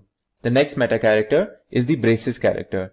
Now the braces character is interesting because what we're going to do is we're going to see if there are, the typical syntax for a braces is n brace followed by some integer n, comma, integer m, and then close braces. So what this means is we're looking for at least n and at most m repetitions of the pattern left of the braces. Let's see through an example.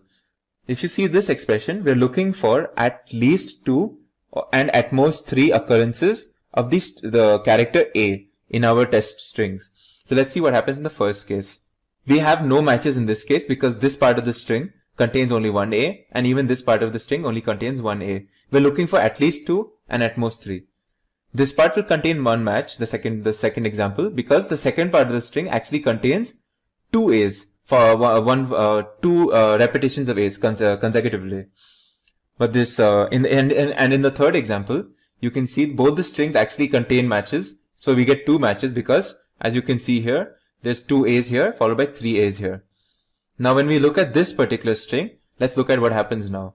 So what we're going to find is that this thing is perfectly fine. So we have 2 occurrences of a, but now we have 4 occurrences of a, but what the search engine is going to recognize is these first 3 a's, and it's going to see, okay, so there are 3 occurrences of a and I already have a match. It's not going to consider this 4th a in the search. It will just look at the first 3 and it say, okay, there are 3 a's and my match is fine. So again, there are 2 matches in this case. Again, we're going to use the search function initially, and you can see in each of the cases there is a match except for the first case, which is this case. Now let's see the find all option and see what happens when we do the same thing using find all.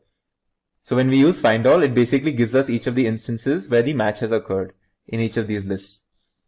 Now let's try to use a slightly more complicated example where we combine different meta characters and we create a more sophisticated expression that we want to search in our test strings. So if you look at this expression, what we're looking for is 0-9. Now a dash symbol is valid in Python using regex because what this basically tells it is that it's looking for either 0, 1, 2, 3, 4, so on until 9. Basically any of the digits. We're looking for any of the digits from 0 to 9, and we are going to check if at least 2 and at most 4 occurrences of digits, if they are there or not in our particular code. So let's see what are the matches that happens when we use it on test strings. So if you use it on this string, you can see it will find one match. This particular part of the string where it says 1, 2, 3. So this is 3 occurrences of digits, so it's fine. Now when we look at this whole string, 12 and whatever this is, you will see this will not find a match here. This obviously will not because these are characters. But if you look at over this part, it will find matches in terms of the first 4 and then 7 and 3, the next 2. 1 and 2 again, there are no matches because there's only single occurrences of digits. We're looking for at least 2 and at most 4. So if I use a find all, you will see like what all it will return. So for the first test string, what it's going to return me is, it's going to return me 1, 2 and 3 as you can see here. But now if you look at this test string, it's going to return me 12. It's going to return me 3, 4, 5 and 6. It's going to return me 3, 4, 1 and 2, but not 7 because we're looking for at least 2. And then it's going to return me 4, 5, 6 and 7 followed by 8 and 8 as you can see in this list over here. Now if we use curly braces with only one digit, it's basically telling the search engine that we want exactly so many repetitions of the preceding whatever expression that we have. So when we do this example, for example, we are basically saying that we want x followed by a dash, and the dash has to occur at least 3 times. in our particular expression, and then it should be followed by an x again, which will not match in this case because there are only 2 dashes, and it will match in this case because there are exactly 3 dashes, and it will again not match in this case because there are 4 dashes. As you can see here, none followed by an object match followed by none. Next we move on to the alternation meta character. And as the word suggests, alternation is basically looking for some alternate form of A and B. So A should be followed by B, and basically this pattern has to keep going on. So in the first string over here, this pattern will not match. In the second string over here, we will have a match because we at least find an A, even though there is no B. But this is still considered a match because we did find an A at least. Over here we'll have 3 matches because we have A followed by a B followed by an A again. So if we did a regex expression for this, we would basically find these many matches for each of these examples. The next meta character is the group. Now a parenthesis is basically used to group subpatterns. So let's look at an example to understand what we mean. Now if you look at this complicated expression, what this means is that I want some form of x and z. The x and z have to occur together. But before that, what I want is some form of A following B following C. Some sort of alternation between A, B and C. So this part, as you can see here, is kept in a parenthesis because I want this whole condition to basically occur before I find an x and z. So let's look at what happens here. In the first case, we don't have a match because this parenthesis condition is not being met. X and z is preceded by a space, or basically the A and B is followed by a space. So if the space didn't occur, we would actually find a match, as you can see in the next example. Here you can see A and B occur. Basically this initial condition is met, followed by x and z. So there is one match. So it's fine for us. Now if you look at this slightly more trickier one, what you can see is we have 2 matches in this case. First an A followed by x and z, and then we have C, A and B. Now this is perfectly fine because we are looking for a B followed by an x and z. We're looking for either of these things. We're looking for some form of alternation of these things followed by an x and z. And we can get that over here. We get B followed by an x and z. So you'll get 2 matches in this case. Now let's go through the concept of grouping constructs. Now that you've seen many meta characters, you've seen how parenthesis works. Let's look at grouping constructs. So grouping constructs break up a regex in Python into sub-expressions or groups. And this serves 2 purposes. One is the grouping part, which basically says that a group represents a single syntactic entity. And any additional meta characters apply to the entire group as a unit. And then there's the capturing part, which basically tells us that some grouping constructs also capture the portion of the search string that matches the sub-expression in the group. And you can retrieve captured matches later through several different mechanisms. So let's look at basically what we mean by this example over here. So if you see this expression has a plus sign. So we're looking for, as you know, a plus looks for 1 or more occurrence. So this will basically check for 1 or more occurrence of the character R only, because there's no parenthesis as in this example. So this plus is next to an R, and it's going to check for basically whether 1 or more occurrence of R happens preceding B and A. But if we actually put B, A and R in a parenthesis followed by plus, it will actually check for the entire string BAR, and it will check 1 or more occurrences of BAR together. So if you look at these 2 examples, when we use this on these examples, you can see that these are fine, like these matches are fine. But if I used this parenthesis, then these would be the acceptable matches. And like BA would not be a match if I use parenthesis, as you can see here. So this is how grouping constructs work and how parentheses work. So look at some other examples. So what this will do is FOO has to be optionally followed by BAR, and BAR must exist together. And this is because we have a question mark here. This question mark symbol tells us that it should be 0 or 1 occurrences. Similarly, this particular complicated expression is checking for 1 or more occurrences of whatever we saw earlier. Basically, this whole thing is followed by a plus. So we're looking for this whole sequence for 1 or more occurrences of it. COW is simply just COW. We're looking for this pattern. And this is going to check for 0 or 1 occurrence of COW because of the existence of the question mark preceded by the parenthesis. In this video, we're going to continue our discussion on regular expressions. Now that you know the basics of regular expressions, let's continue our discussion with special sequences. Now in an earlier video on strings, you might have encountered what is an escape sequence and how we use the backslash character to generate these escape sequences. And an escape sequence is basically, if you remember, something that we use to either give a certain special meaning to characters that are otherwise ordinary, or it is used to remove the special meaning that are inherently present in certain characters that we call meta characters. So let's look at what special sequences are in relation to regular expressions. So the first one we're going to look at is the backslash capital A, which is used to match if specified characters are present at the start of a string. So out here, if you can see, we are checking if the word the is present in these two strings. So we would get a match in the first case over here because this starts with the word the, but in the second case we won't get a match. And this is how we're going to check it for the same thing using the findAll function. So if you see in the first case, it returns us an object because we do find the in the beginning of the string. In the second case, we get us empty list because this string does not start with the word the. Now the next one that we'll look at is backslash b, small b. Now this is used to match if specified characters are at the beginning or at the end of a word. So when you use backslash small b and then you follow it up with whatever you're looking for, it would look for those particular characters or that pattern if it exists in the beginning of a word in a string. So if you look at the first example, it starts with FOO. And in the second example, you see this portion of the string or this word is actually also starting with FOO. So it will also match. However, in this string, which is very similar to the second one, we don't have a space between A and F, and it's basically one word. So this does not start with FOO, but it actually starts with AFO, and it won't match, as you can see here. Now similarly, if we wanted to check if something exists in the back of a string, at the end of a string, we type what we want to search for first, and then we follow it with a backslash small b.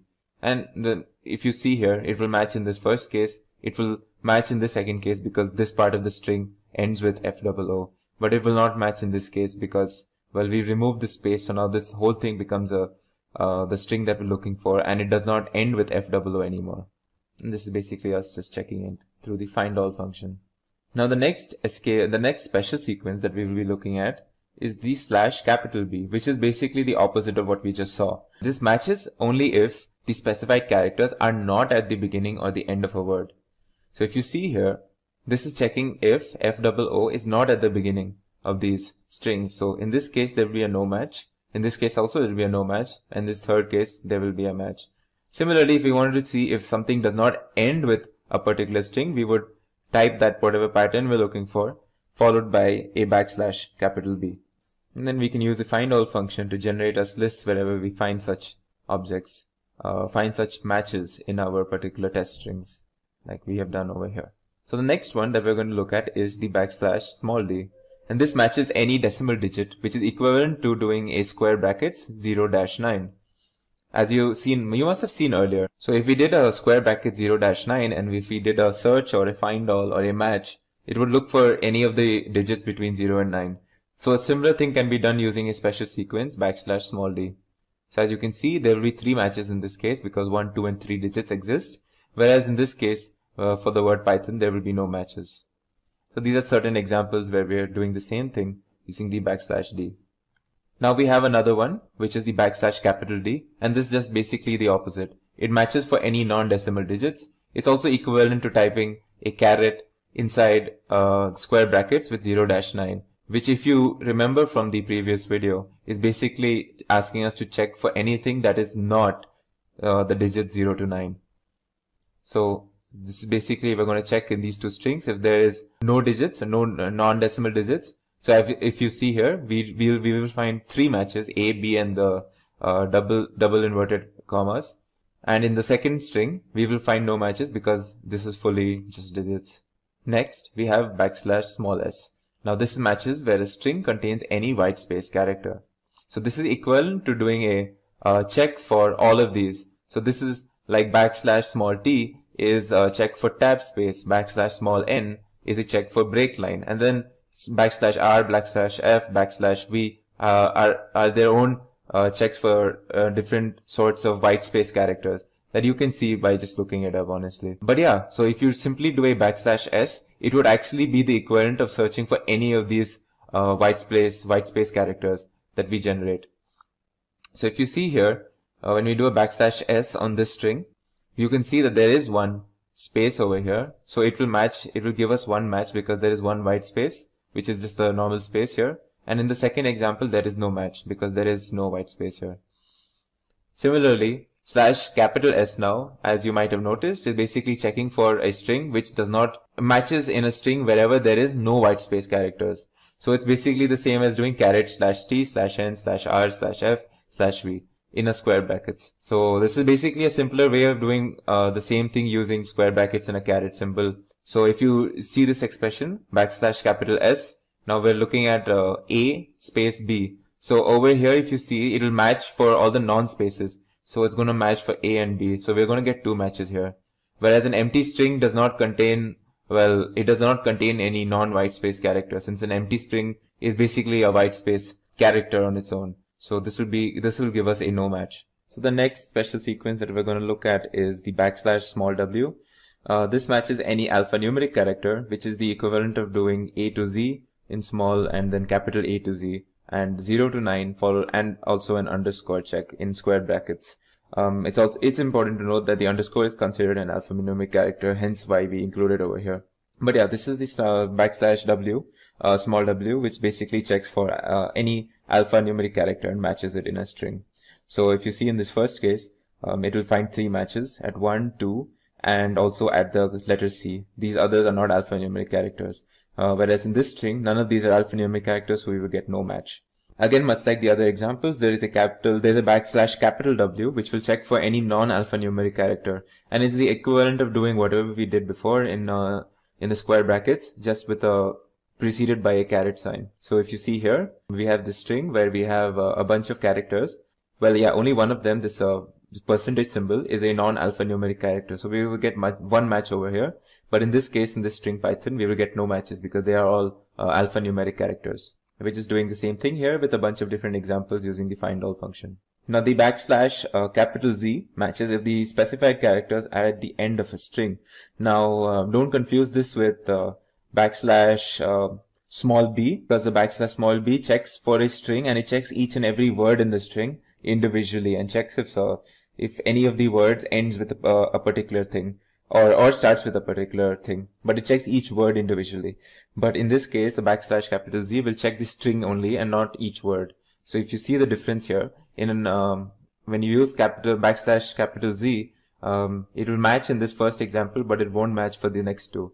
But if you used \small b over here, it would actually match not only in the first example here, but it will also match in the second example, because it would check this word individually and it will find out that, yeah, there is a match here as well. So it would actually match in the second example as well. In this video, we will be covering the topic of closures. Now, before we understand what a closure is, we have to understand what is a nested function and non-local variables. Now, a function which is inside another function is known as a nested function. Nested functions are able to access variables of the enclosing scope. So if I define this function called outer function, where I pass some argument called text and I store that in a variable called text again, and if I create a function within this called inner function, and I want to print whatever this variable is in text, when I execute this, it will be able to access this variable because it's within the enclosing scope. So if I said outer function hey, this gets stored in the variable text, and then the inner function will print that variable, which is basically the string hey, as you can see here. Now, inner function can easily be accessed inside the outer function body, but not outside of its body. So here, inner function is treated as a nested function, which uses text, this variable text, as the non-local variable. Now, a closure is a function object that remembers values in enclosing scopes, even if they are not present in memory. It is a record that stores a function together with an environment. It's a mapping, basically, that associates each free variable of the function, which are basically variables that are used locally, but are defined in an enclosing scope, with the value or reference to which the name was bound when the closure was created. A closure, which unlike a plain function, allows the function to access those captured variables through the closure's copies of their values or references, even when the function is invoked outside the scope. So let's look at an example to emphasize on what was just said. So again, I've defined this function, outer function, where I'm doing the same thing. Now I've defined the same inner function where I'm going to print the same thing. Now it's very important that when I return over here, what I'm going to return is inner function, but it's not going to be a function call. This is important to create our closure. So we return inner function, but without using the call as we do over here. And what this return will do is basically to create the closure, where the inner function will remember the values of the variables stored in the enclosing scope. So now I'm going to store this outer function in an object called in a variable called my function. Now when I call this my function, you can see there'll be two things that are happening here. So once I've defined this and I've executed this, what happens out here is this function has already executed, and then I'm storing it to this. But because I've done return inner function without parentheses, I've created a closure basically. And this closure allows the inner function to remember the values that were stored in text at any point, and at every point, even after the execution of this one time. So when I execute this again for the second time over here, it will remember the value that was stored in the variable text, which is hey, which was given over here. That's why you see when I execute it for the second time over here, the first time being in this line when I'm storing it in my function, when I execute in the second time, again it will give me the result of hey. As you can see, the closures have to invoke functions outside the scope. The inner function has a scope only inside the outer function, but with the use of closures, we can extend its scope to invoke a function outside the scope. So now let's look at this code. So this code, don't worry about what's going on here. Just know that what we are doing here is we have two functions which we defined called add x and y, which will return x plus y, and the subtract function, which will subtract x and y. So now we're going to execute these. Once we're going to execute the add over here and add logger, and we're going to execute the subtract function, and we're going to store it in sublogger. So technically we have already executed these two functions, but now since I've created an enclosure, basically if you see here, this is the enclosure that I've created. Now what happens is when I access this function from outside its initial scope, which is basically over here, this was the initial scope. When I access it outside, you will see that it still has access to these variables x and y. So if you see here, I first of all I've allowed the enclosing function to accept arguments of any numbers. So I can pass x, y, I can pass x, y, z also. But if you see here, I only have a thing for x and y. So when I want to access any value of x and y, even after the execution of this code initially, I have access to these variables x and y, and that is because I've created a closure out of that. So if you see, if I do add logger 3 and 3 over here, I'm able to get the result 6. If I do add logger 4 and 5, I'm able to get the result 9. Similarly, for subtraction logger 10 and 5, I will get 5 here, and 20 and 10, I'll get 10 here. And I can keep doing this. I can keep saying add logger, and if I say 4 and 7, so if I executed this, and now I'm going to say, let's say for example, add logger, if I said 4 and 7 here, so this still has access to my variables x and y because I've created the closure, and it should give me 11. Similarly, if I did sublogger, say 30 and 15, it should give me 15 because 30 minus 15. So let's say 30 minus 16, right? So it should give me 14 because again, I have created the closure and it has access to these variables already. In this video, we will be learning about the concept of lambda functions. Now, a lambda function in Python is an anonymous function without a name. We usually use lambda functions whenever we want to create a function type object for a short period of time. A lambda function is defined using the lambda keyword. Like a normal function is defined using the def keyword, we define a lambda function using the lambda keyword. Also, the lambda function can take any number of arguments, but it can only accept one expression as a part of it. So think of a lambda function like a sort of a temporary function object that you create whenever you want to perform a particular task or object, but you don't want to give it a name, or you don't want to define a full-blown function and give it a name like that. So over here, I'm going to give you an example of a lambda function. Let's say that this lambda function takes in, let's call it x, and so you define the function, let's call it x. Let's call it a lambda function using this keyword. Now we want, say, two parameters, right? We're saying, say, a and b. or two arguments, a and b. So we're going to pass two arguments, a and b, whenever we use this function, and we're going to perform some sort of an expression. Now let's write down a simple arithmetic expression for this. Once you've defined your arguments, just use the colon. Now over here we have our expression. So let's call it a plus b. So now we've created a lambda function called x, where we will pass two arguments, and the result will be the expression a plus b. A and b being the arguments we pass. So now let's print the result of, let's say we pass 1 and 3. So now we should get the result 4, right? Because a plus b is equal to 4. So we've passed a as 1, b as 3. Now let's execute this. As you can see, the result is 4. Similarly, you can pass any number of arguments. So we want to call some function x, let's say lambda function. Maybe say a, b and c this time, and we want to do the product of these three arguments. So now when we check the result, let's say we're doing the product of 2, 4 and 6. So this should be 48, and when you execute this, you get 48, as you can see here. So these are two simple examples of a lambda function. Now I could have done this in a different way, where I could have defined some function x, and over here I defined that it takes in 3 parameters, and then you can define some, say, return. The function basically returns you a, product b, product c.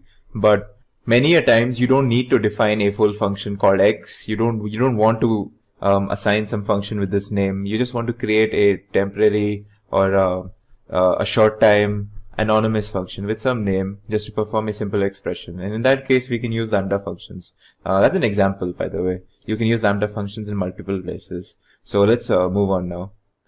Now, for the sake of this video, what I'm going to do is I'm going to show you how the sorted function works, and we're going to learn how the lambda function uses this sorted function, how they work together. So this will give you a clearer understanding of how we use the lambda function in our code.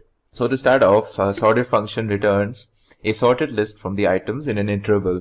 So you can have a bunch of, for example, numbers, and the sorted function by default will give you, will return you the list of numbers in an ascending order. Of course, you can also, using a parameter called reverse, you can return a list of numbers in the descending order.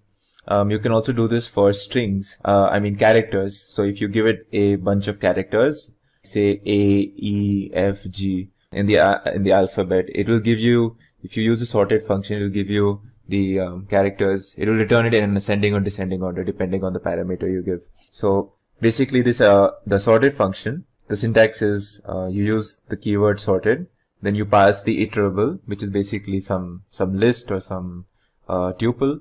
Then you give it a key. So this key sometimes we don't need to give by default. If the iterable does not contain multiple items per object, for like if it's not a tuple of multiple objects, if it's not a list of tuples, for example, you don't need to give it a key. If it's a simple list of numbers, you don't necessarily need to give a key if you want to sort it. But yeah, a key is basically the parameter which we use to tell the sorted function that we want to sort based on something, which is going to be the key in this case. Finally, the third parameter is reverse, which basically just tells us that if we want to sort in the default ascending order, or if we say reverse true, then we will sort in the descending order. Now, let's look at some examples. So I have this list over here, and I'm going to print this list. So this list is obviously a bunch of vowels, E, A, U, O, I, and this is not in the ascending order of the alphabet, right? Like we know it as A, E, I, O, U. If I print the sorted form of this list, it should give me A, E, I, O, U, a list with A, E, I, O in the ascending order. Sorry. Yeah. So now as you can see, it's given me this list as you can see here. Similarly, if I gave it a string as you know is an iterable. It's a collection of characters. So if I use a sorted function on this, interestingly, it will give me a list of these individual characters like P, Y, T, H, O, and N, but in the order that we want it to be in, which is the ascending order, of course. So if I print this, you can see it returns me the list with each character in the order that we wanted it to be in. Now you might notice, why does P come before H? That's because this is in uppercase. So what this does is first it sorts all the uppercase characters.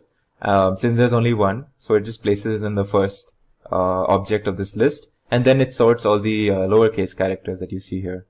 So yeah, moving on now. Now what if we wanted to say sort this in descending order?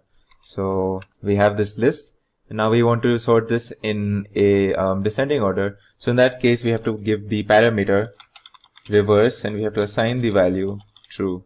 So once we do this, now when we execute this, you can see we have the return as the same list but in the opposite order. So that's how the reverse parameter works. Now let's try to understand how we use the key function or the key parameter in the sorted function. Now, of course, if you want to sort something based on some key that we want to define, we use the key parameter. So let's take an example now. So in this example, what we have done is I've defined this function called take second. So what this does is it simply takes the second element of a list of tuples. So what is this list of tuples? Well, this is random. You can see this random. This is a list of tuples. So this is one tuple, this is the next tuple. And what I'm going to do is, in this example, I'm going to create a key out of every second element in each tuple. So I'm going to create a key out of 20, 40, 10, and 13. And based on these, in an ascending order, I will sort this whole list. So what my result should be is that since the smallest of the every second object in these tuples is 10, so this will be my first object in my sorted list.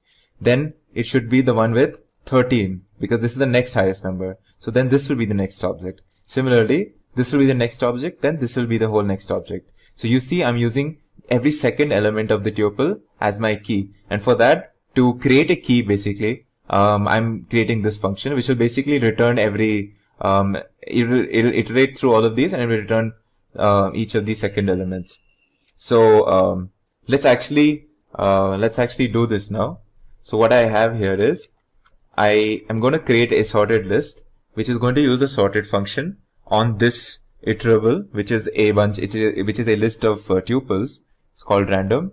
Now my key is going to be take second. So this sorted function is actually very dynamic in the sense I don't exactly have to create a list directly, each of these objects present in the tuples. I just have to define I can even pass a function in the parameter for key, and it will apply this function on the iterable that we pass over here, which is random namely, and it will use this function to generate keys, generate a key out of each second element, and based on that it will do the sorted, it will perform the sorted function.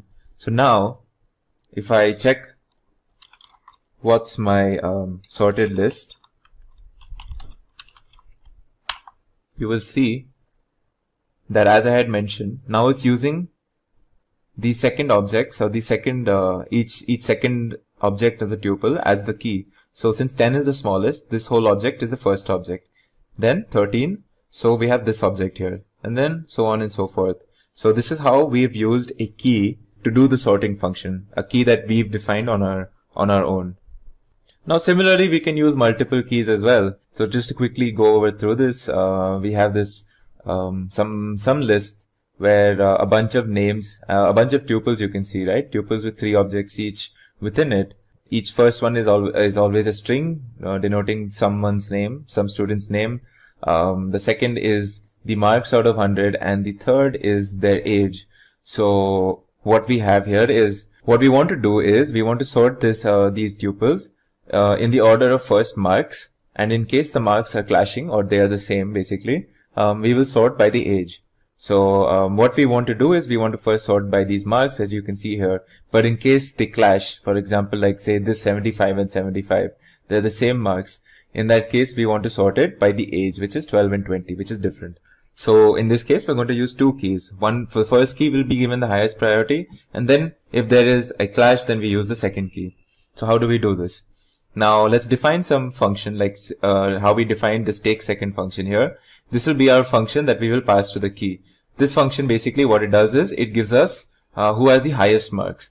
Now since we are creating since the key works in an ascending order, so the smallest object in a key is the first object that gets returned, right? So what we're going to do is we're going to return the error, which is basically the difference between 100, which is the total marks, and the marks the student gets. So this is how we obtain a ascending order in our list, which is what we, which basically is what we want, because we want the highest marks to be first. So we do 100 minus item 1. Item 1 is basically the first object of whatever iterable we pass. In this case, it would be the first objects of each tuple, which is the marks. Secondly, we want age. Age is the item 2, which is each second object of each tuple. Now, what we return in this function is like this is going to be our key now. A list of errors and the list of age. Error being the marks error, the difference between 100 and the marks you obtain.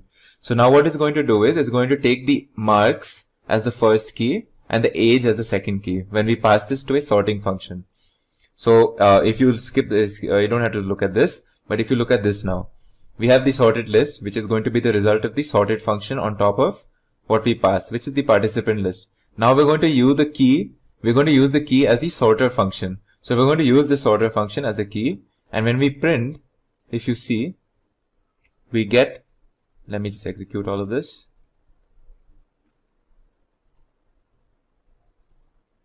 So if you see here in this section, what you can see is we have the highest marks first, then the second, then the third. But if you see here, there's a clash. This guy and this guy have the same mark, 75. So now what we want to do is the guy who has the younger age should be in the first in the object. So that is how this has happened, because we've passed two keys, error and the age. So when the clash in error key happened, we went to the age key and then we did ascending order on that. And then finally the rest of the objects that you can see here.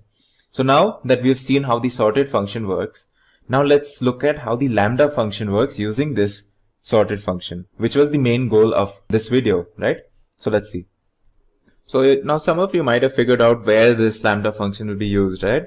So whenever we were using the key in the sorted function, we had to define a function and then we would pass that function as the key. So as some of you may have figured this out, what we're going to do using the lambda function is we're going to skip that process of defining a function with a new name and all that. And we're going to pass a lambda function, or we're going to use a lambda function as the key. So let's see how we do it. So initially what we've done is we've created this list. This list is a list of dictionaries that you can see. So this first object is a dictionary. Second object is a dictionary. Each dictionary contains two keys, the name and the age. And the values are something like Nandini. The values for age is like 20, 20 and 19. So we have three dictionaries in a list. So what we're going to do is we want to print what we want to do with this. We want to print these objects or these dictionaries in an ascending order of age. So obviously we want this to be first and then this and this, because 19 is smaller than 20. So let's see how we do this.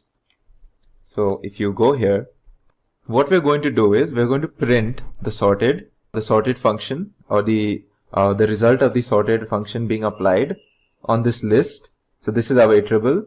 Now if you see here in the key parameter, we don't predefine a function and pass it over here. Instead we use the lambda, and this lambda function is defined in such a way. So we say lambda, it will take one argument I, and then it will return basically the age index for some I, and this I is, we're going to presume an I to be some sort of an iterable which has an index called age, and which is the case in our case, right? We have a bunch of dictionaries where there is a key in each of these dictionaries called age. So we're going to use that. And now you're going to ask, like, what is I? Well, when we use the lambda function in the sorted function, this I will basically be each object that we get when we iterate upon this list. So we're going to iterate first on this. So it's going to take this dictionary and it's going to search for the age. Then it's going to take this, it's going to search for the age. Then it's going to take this and it's going to search for the age. And each of the time it will pull out what is the value for each of these age keywords or these age indexes or age keys. And out of these objects, so 20, 20 and 19, or these values, we're going to create a key with which we're going to sort each object in this whole list. Okay, so this is how the lambda function will work here. So let's do it. So as you can see, our sorted list now contains this object first, because 19 is the smallest age, and then this and this.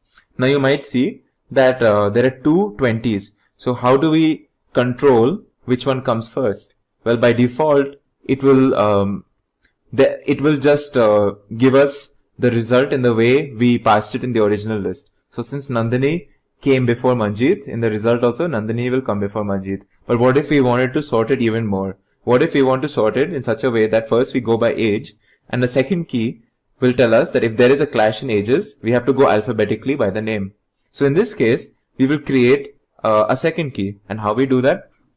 Well, if you go to this step, over here what we're doing is, we're doing the same sorted function, but now the lambda will again take one parameter, which is I, which is going to be each object in this iterable list, and we're going to take two keys. So the first key will be the age key, and the second key will be the name. So it will first sort on age and then on name.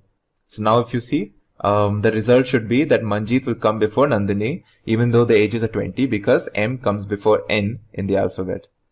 As you can see, this is the result.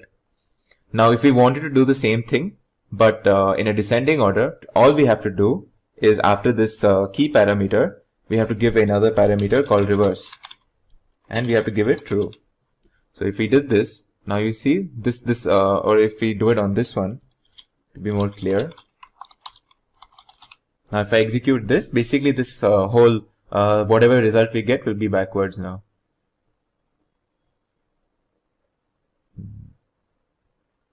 Oh wait, I did not enter it in the sorted function. So this should come within the sorted function over here.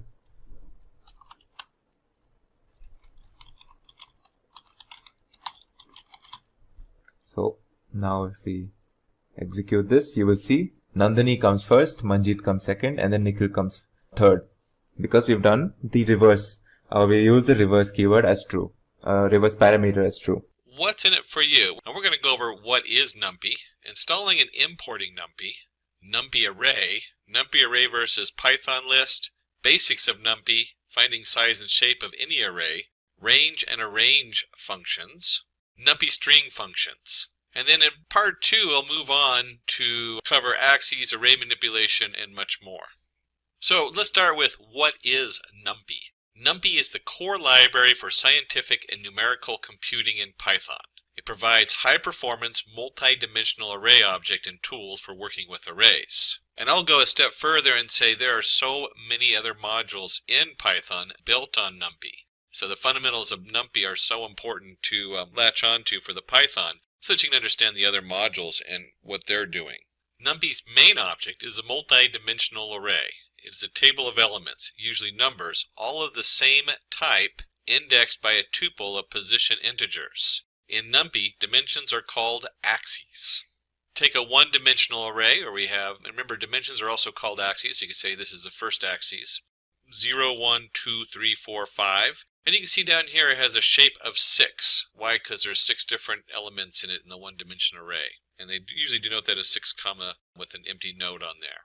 And then we have a two-dimensional array where you can see 0, 1, 2, 3, 4, 5, 6, 7. And in here we have 2 axes or 2 dimensions, and the shape is 2, 4. So if you were looking at this as a matrix or in other mathematical functions, you can see there's all kinds of importance on shape. We're not going to cover shape today, but we will cover that in part 2. Did you know that NumPy's array class is called NDArray for NumPy data array? Now we're going to take a detour here because we're working in Python, and 2 of my favorite tools in Python is the Jupyter Notebook, and then I like to use that sitting on top of Anaconda.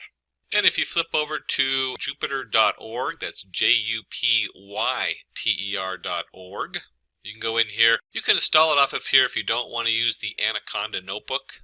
But this is the Jupyter setup, the documentation on the Jupyter. Jupyter opens up in your web browser. That's what makes it so nice, is it's portable. The files are saved on your computer. They do run in IPython or IronPython. And you can create all kinds of different environments in there, which I'll show you in just a minute.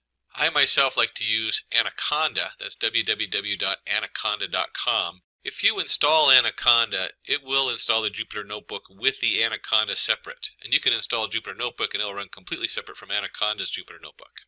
And you can see here I've now opened up my Anaconda Navigator. What I like about the Navigator, and this is a fresh install on a new computer, which is always nice. I can launch my Jupyter Notebook from in here. I can bring other tools, so the Anaconda does a lot more. And under environments, I only have the one environment, and I can open up the terminal specific to this environment. This one happens to have Python 3.7 in it, the most current version as of this tutorial.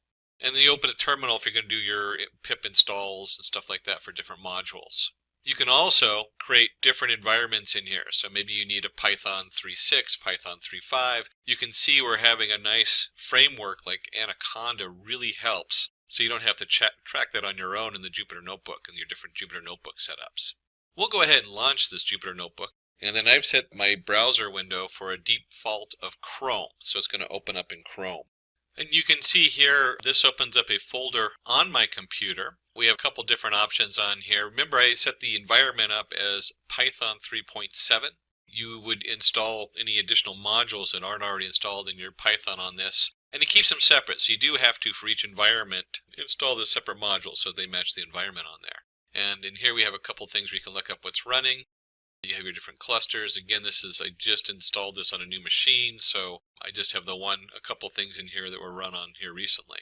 And where we go on here is we then have on the upper right, New, and from the pull down menu you'll see Python 3, and this will open up a new window.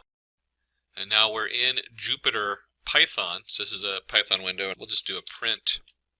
And this of course is hello world. And we'll run that and it prints out hello world in the command line. There's a couple special things you have to know what we're not going to do today, which is on graphics. If you've never seen this, one of the things you can do is you can also do A equals hello world. And if you just put the A in there, now if you do a bunch of these where you have A equals hello world, B equals goodbye world, and you put A, B, A, then return B, it'll only run the last one. But you can see here, if you put the variable down here, it will show you what's in that variable. And that has to do with the Jupyter Notebook inline coding. So that's not basic Python, that's just Jupyter Notebook shorthand, which you'll see in a little bit. So back to our NumPy array versus Python list. Python list being the basic list in your Python. Why should we use NumPy array when we have Python list? Well, first, it's fast. The NumPy array has been optimized over years and years by multiple programmers, and it's usually very quick compared to the basic Python list setup. It's convenient, so it has a lot of functionality in there that's not in the basic Python list. And it also uses less memory, so it's optimized both for speed and memory use. And let's go ahead and jump into our Jupyter Notebook. Since we're coding, best way to learn coding is to code. Just like the best way to learn how to write is write, and the best way to learn how to cook is cook. So let's do some coding here today. So hello guys, welcome to this demo part of this video. So here what I will do, I will go to new, then Python 3 file, then here I will give it the name called exploratory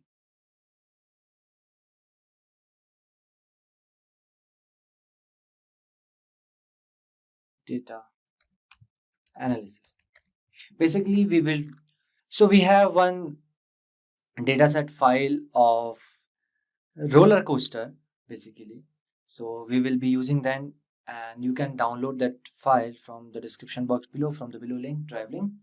Okay, so we will be doing some small basic function using Python, and later on we will make some good charts. Okay, we will remove duplicates and all, we will do all that thing. We'll do data preparation, we'll do feature engineering. Okay, and we'll remove the duplicates, we'll check for the duplicates, we'll make charts like histogram, KD blocks, box plot, and like many more similar to that, like heat map. Will make scatter plot, group by comparison. Okay, we all do that, right? So just stick with me and you can write side along with me this code. Okay, so let's start with importing pandas first. I guess everyone know what is pandas and numpy. Fine. As np, then I will import numpy as np. Why this is np and pd? Sorry, my bad, pd is here.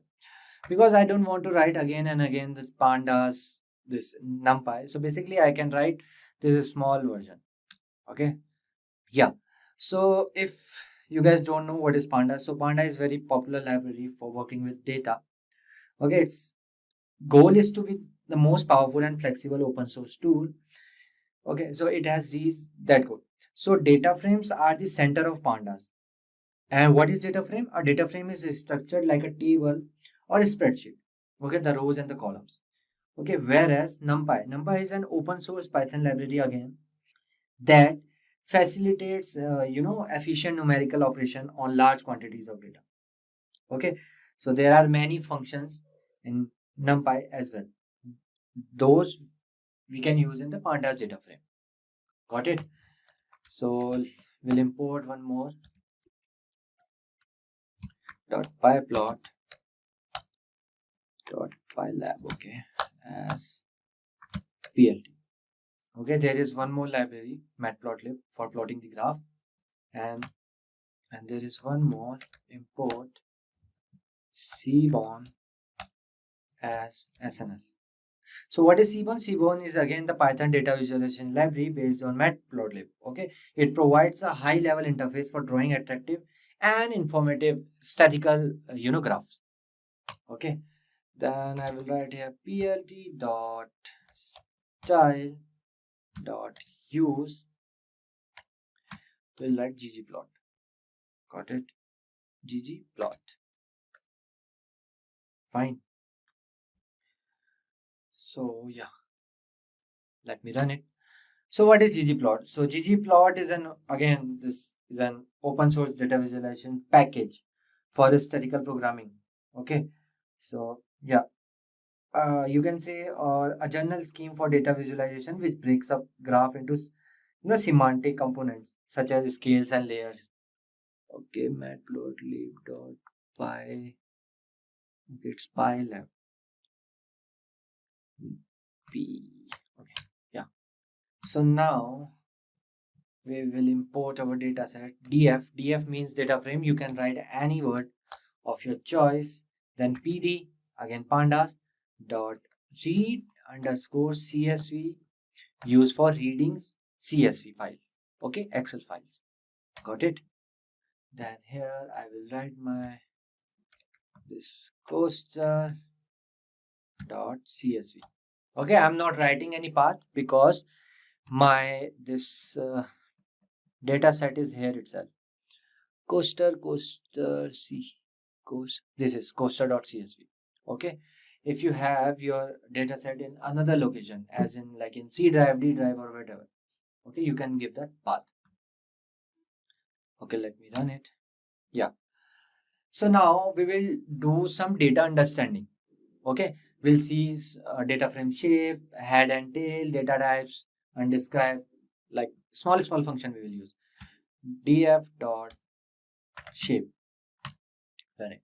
So we have 1087 rows and 56 columns in our data set. Okay, then we will see df dot head 5. So df dot head means it will give me top 5 rows of my data set. Okay, you can see 1 2 3 4 5. Okay, 5 rows and 56 columns. Here 56 columns, but we have 1087 rows. Okay, so we have coaster name, length, speed, location, status, opening date, type, this. Okay, we will do we'll make some graphs using these columns. Okay, and there is one more, df dot tail, again last 5 rows. So df dot tail gives you the last 5 rows.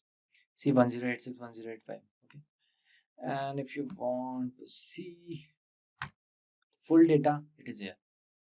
Okay, 0 to 1086. Fine. Yeah. So we have one more, df dot columns, to check all the columns. See, coaster name, length, speed, location, status, opening date, type, and these all are my columns names. Fine. So we have one more, data types. Actually, we have like many data types, but let me show you some important ones. or you can say some of the basics ones. Okay, so df dot d types. D types means data types. Question name is object type, length object, and inversion is float. Okay, we'll check inversion. Where's inversion? Yeah, float type. Okay, then everything is object, and year introduces int, numeric one, and latitude float. Okay, so basically we have three types: float, int, and object. Okay, then what we will do? Let's just quickly check this. Describe. Okay, so what is the count of this inversion? 932. Okay, it won't include any, what is it, empty cells. Okay, it won't count empty cells, right? Mean of this particular table, then standard deviation, then mean, minimum value 25%, 70%, 75%, and max. It will describe you all this. Okay, and there is one more, df.info to get the info. See, question name 1087 value non-null object, then length 953 non-null. Okay, like this. Yeah, so now moving forward, what we will do, we will do data preparation. Okay, what comes in data preparation? Like dropping irrelevant columns and rows which we don't want. Okay, then second thing is identifying duplicates columns, then third is renaming columns, then we will do some feature creations, right? So if you want to drop a column, okay, how you can drop? So you have to write just df dot drop. First I will give here hashtag data preparation. Okay, yeah. So how you can drop a column? Okay, df dot drop. Then here I will write opening date comma axis equals to 1. Okay, opening, okay, axis spelling is wrong.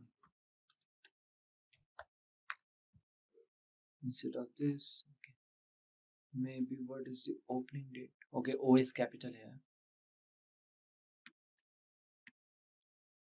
Instead of this, you can use double equals to. Okay, axis is not defined. My bad. So what you have to do, you have to keep this here and you have to keep it here. Yeah. Again, axis is not defined. Yeah, fine. Okay. So as you can see here, first I will show you this. Question name, length, speed, location, status, and opening date is here. Fine.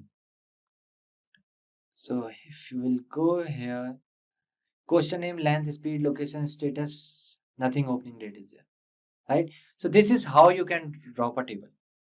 Fine. For a while I'm making it as a comment.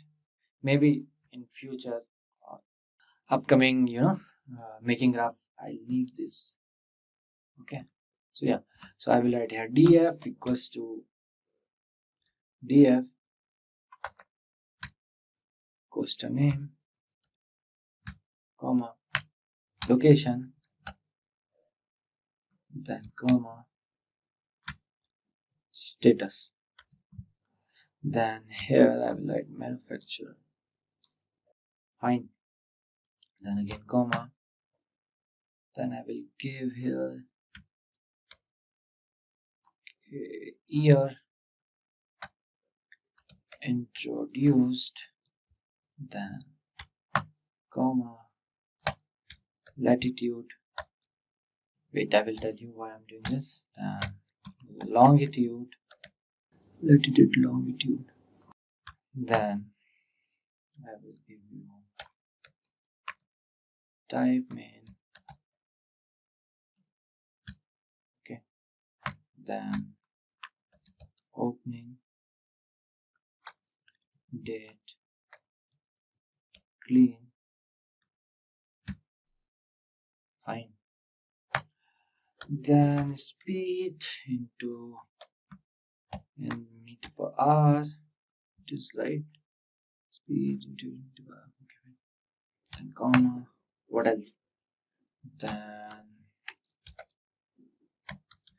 height into foot, inversion, clean, comma, g-force, clean, dot, copy. Yeah. Fine. So here I will write, okay, let's type in. Okay, one more mistake is here. Fine. So now what I will do, I will write here opening date clean equals to pd2 dot date time df opening date clean. Fine. What happened? So what does this pd dot to date time do? Okay, so it converts argument to date time. Okay, so this function, you can say converts a scalar, array like, or series or data frame, dictionary like, to a pandas date time object. Okay, so now let's rename the columns. Okay, then to for better things, df equals to df dot rename columns equals to coaster name, then poster name, comma, year introduced, then year introduced. Okay, opening date clean to opening date. Okay, then I will write as speed immutable r, then I will write caps speed underscore immutable r. Got it? Then height into foot, I will write it as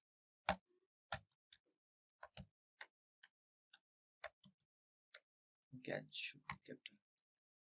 So why I'm writing this? Because this is a very good practice as a professional way, as a data analyst or as a business analyst, whatever you are working on machine learning projects or whatever the thing. So this is a good practice. Okay, so inversions clean, then it should be like inversions, then g-force clean to g-force. Fine, let me run it. Okay, now let's check the column. Yeah, so now you can say our column name is changed. Fine, so I will write this na dot sum. So what does this is na dot sum do? So is na function returns a boolean value of true if the value is nan and the false otherwise, and the sum function returns the sum of the true values which equals to the number of nan values in the column. So here we have 0 nan, here same, this status 213, here 217, 5, height foot is 916. Okay, so now what we will do, we will write here df dot location df dot duplicate. I told you in starting will duplicate it. Okay. So question name, location, status, okay, it's duplicated now. Okay. So now what we will do, I will check duplicates for the question name. So you can write df dot go loc then df dot duplicated and subset equals to poster name then dot head. Okay, head of 5. Now everyone know, right, what this head does. Okay, yeah. So here you can see, so these are duplicate, okay, of the question name, right? Why? Because you can just check the type and would and all. Fine. So now checking with an example duplicate, let's check df dot query question name is equals to crystal. Now you will get beach cyclone. Okay, I took this crystal beach cyclone. Fine. Then run it. So now you can see 39 and 43 are the same. Okay, everything is same. So this one is duplicate. So now what I will do, I will write here, just let me give some space. Yeah, df dot columns, then I will write here df equals to df dot location, then df dot duplicated subset equals to question name, then location, then opening date. Okay, dot reset index, then drop that. Okay,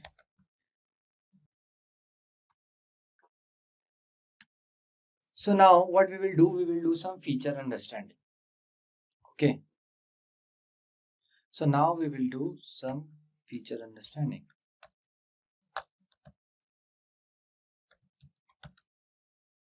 Okay, so in this we will plot some feature distribution like histogram, KD, box plot. Okay, for that I will write here df year introduced.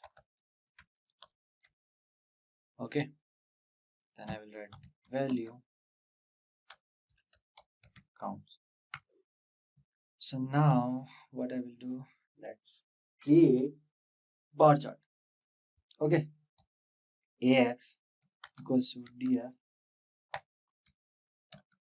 year introduced dot value counts. Okay, then dot head 10 max I need, then dot plot kind equals to I need bar, then title is top. I like what should we give? Top 10 years coasters introduced. Okay, then I will write here ax dot set x label, then I will write here year introduced.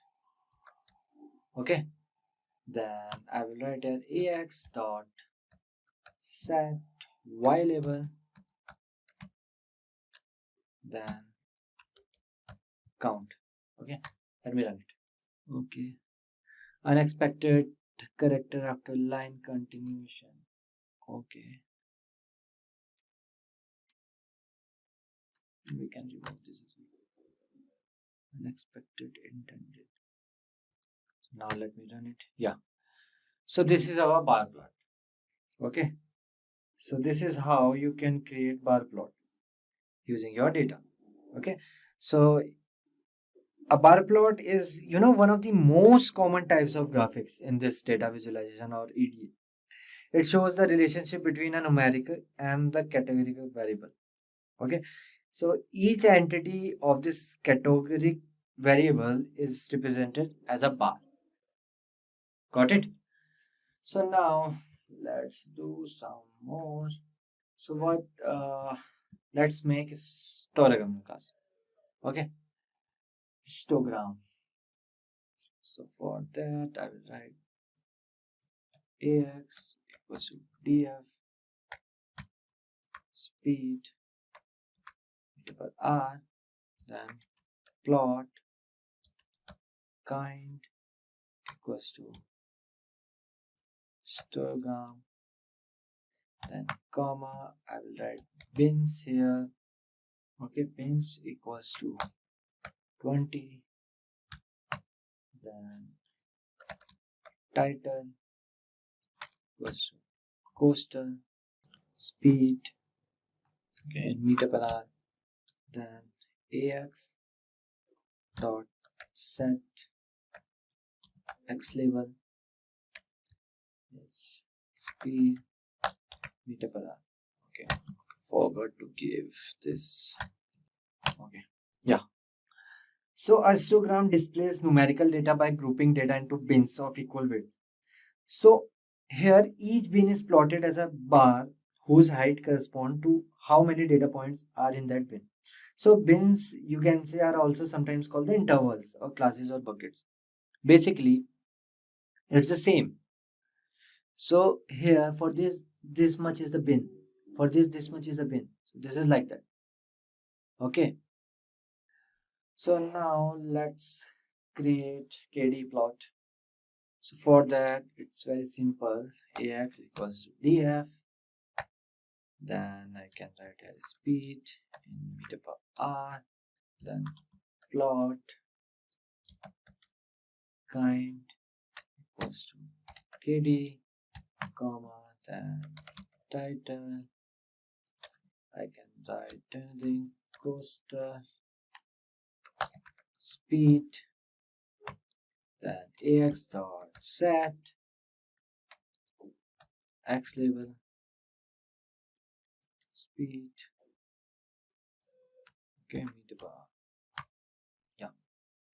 So KD, what does KD means? A kernel density estimate. This plot is a method of visualizing the distribution of observation in a dataset, analogs to a histogram. So KD represent the data using a continuous probability density curve in one or more dimension. Okay, in one or more dimension, that curve. Fine. So now let's do some feature relationship. So in this we will make scatter plot, heat map correlation, and pair plot. Okay, or we can also do some group by comparison. Fine. So now let's first make scatter plot. Okay. So df dot plot kind equals to scatter, comma, x equals to speed meter per hour, comma, y equals to height in foot. Fine. Then comma, let's give the title equals to coaster speed versus height. Fine. Then plt dot show. Okay, some error is there. Speed meter per hour. Okay. Okay, S should be capital and H should be capital. Yeah. So this is scatter plot. Speed versus height. This is speed versus height. Okay. If the I can see here height is directly proportional to speed somewhat, because if you can see the 350 is the speed is then 120 kilometer per hour. No, it's not like that. Okay, fine. So scatter plot identifies the possible relationship between change observed in two different sets of variables. Here the variables are height and the speed. Okay, it provides a visual and the statistical means to test the strength of relationship between two variables. Fine. Now let's make one more to give you better idea. Okay, with legend. Now I will show you with SNS dot scatter plot, then x equals to speed meter per hour, comma y equals to height into foot, feet, whatever you can say. Then hue will be there, then year introduced. Okay, then data equals to df, then ax equals to set title, then coaster, speed versus height, then plt dot show. Yeah, so now you can see, so this color, the light color, let me zoom it. Okay, so this color we have some here which are introduced in 90s. Okay, and this color which are introduced in 1925, and these colors which are introduced in 2000. Okay, so you can see like this as well. So now let's make pair plot. Okay, it's look amazing. So let me write SNS dot pair plot, then df comma variables equals to, I need year introduce, then speed meter per hour, comma, that should be capital, height, foot. Just remember the spelling. Okay, it's case sensitive. Inversions, comma g-force, okay, comma hue. I will put what okay, I will put type main. Fine, then plt dot show. Okay, let me run it. Okay, some error is there. Here introduced, y will be capital, then same here. So that's why I'm saying just remember the proper spelling. Again some error, sorry, my bad. Inversions, now let me run it. Okay, again some error is there. Okay, what inversions? Okay, let me check here while renaming. Inversions only. Okay, fine. Inversions. Let me paste it, but nothing changes. Let me check again. Okay, some error is there. Wait. So yeah, you can see it's running fine. So after this, what I will do. So what is the pair plot? So pair plot function allows the user to get, then an axis grid via which each numerical variable is stored in the data is shared across the x and the y, okay, in the structured column. So this is how, see, type main wood, other and steel. This red one is wood, other are the blue one, and the purple are the steel one. Okay, the different format. Okay, now let's create the last graph, which is heat map. Okay, so let me write df correlation equals to df here introduced comma speed meter per hour comma height into foot. Again it will be the same, comma inversions comma g-force, then drop NA, then correlation. Okay, df underscore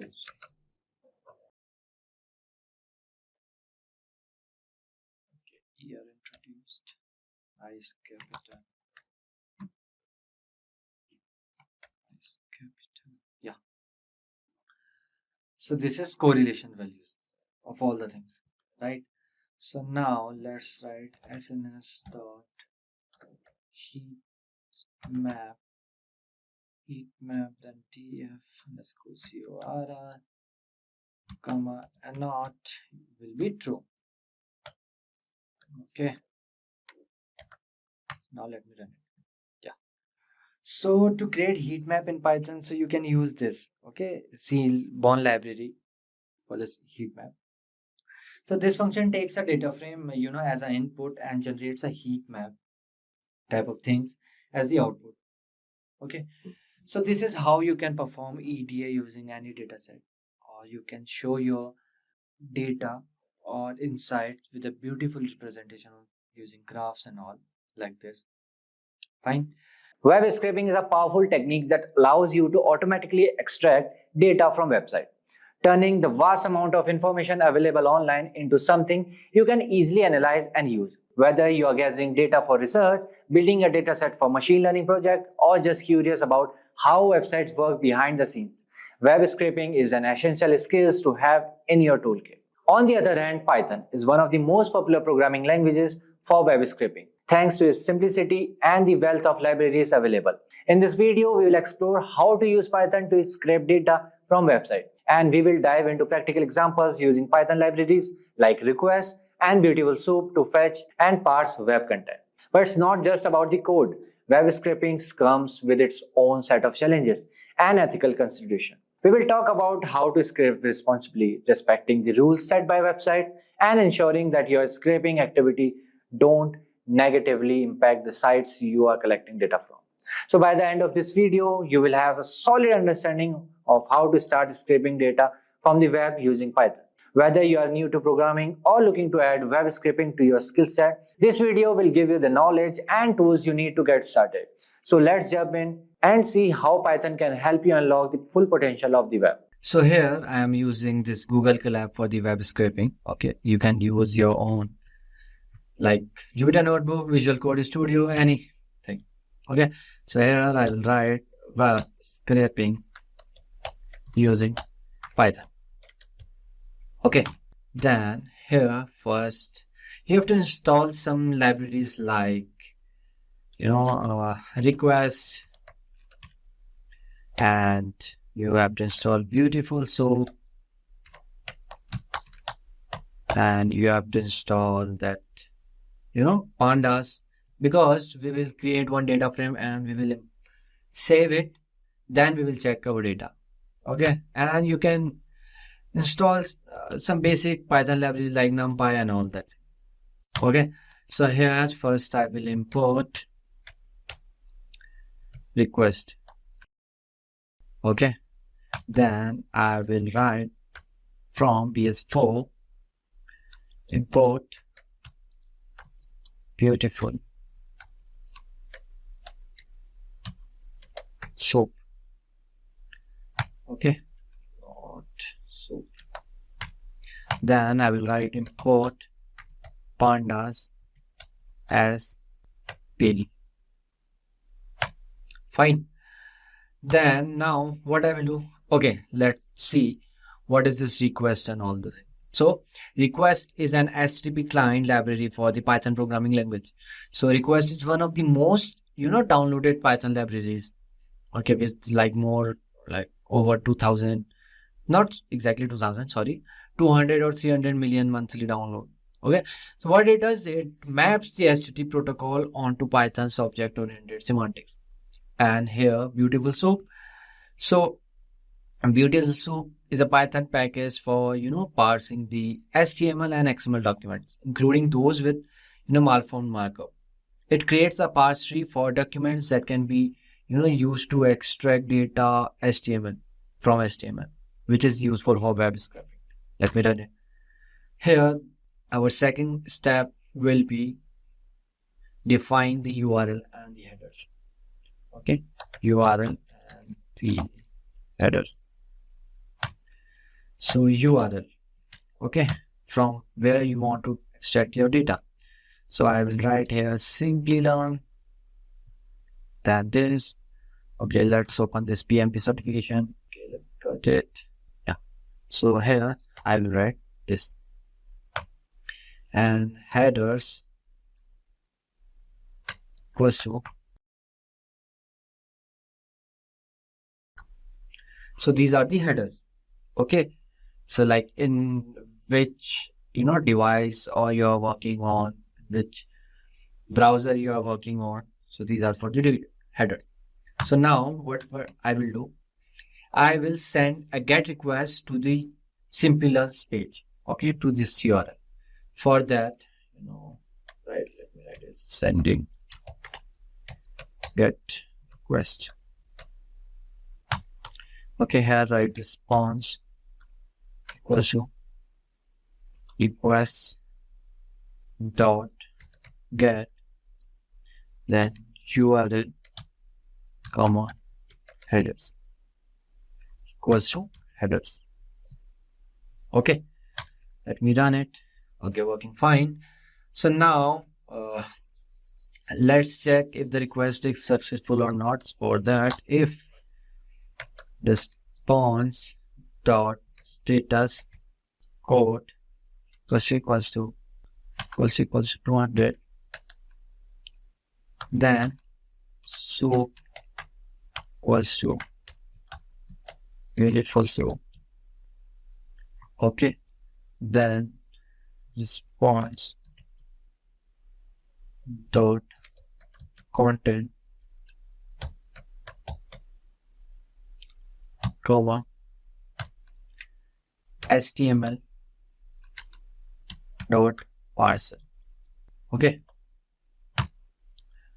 here, so here I will write codes titles.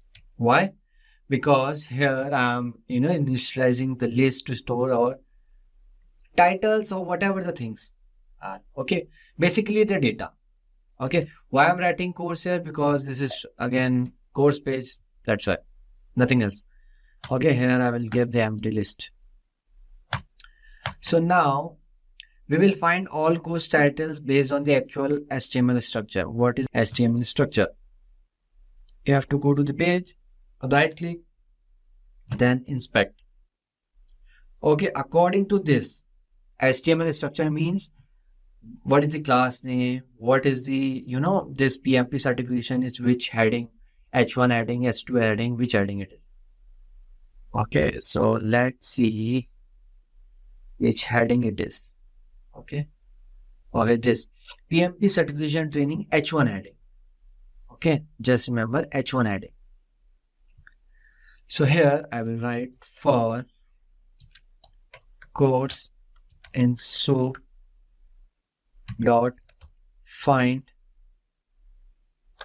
or H1. Okay, then title equals to course text dot strip. Okay, then here I will write course titles dot append title. Okay. Now what I will do, I will check if any data was extracted before it not. Okay. I will write if course titles. Here I will create a data frame. df equals to pd dot data frame. In this I will write course title. It will be our that column name. So I will write it course data. Okay. Then course titles. Okay. Then here I will write df dot to csv. Then just create Simplilearn.csv. Okay, so our data will be saved in this Simplilearn.csv.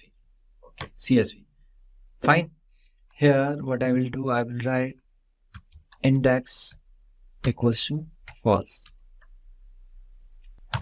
Print data. And data is saved in CSV. Simplilearn.csv. Fine. So here I will write else print web page. Okay, write field to retrieve the web page. Okay, that's it. Let me run it. Okay, if response or status group, response object has no attribute, status code. Okay.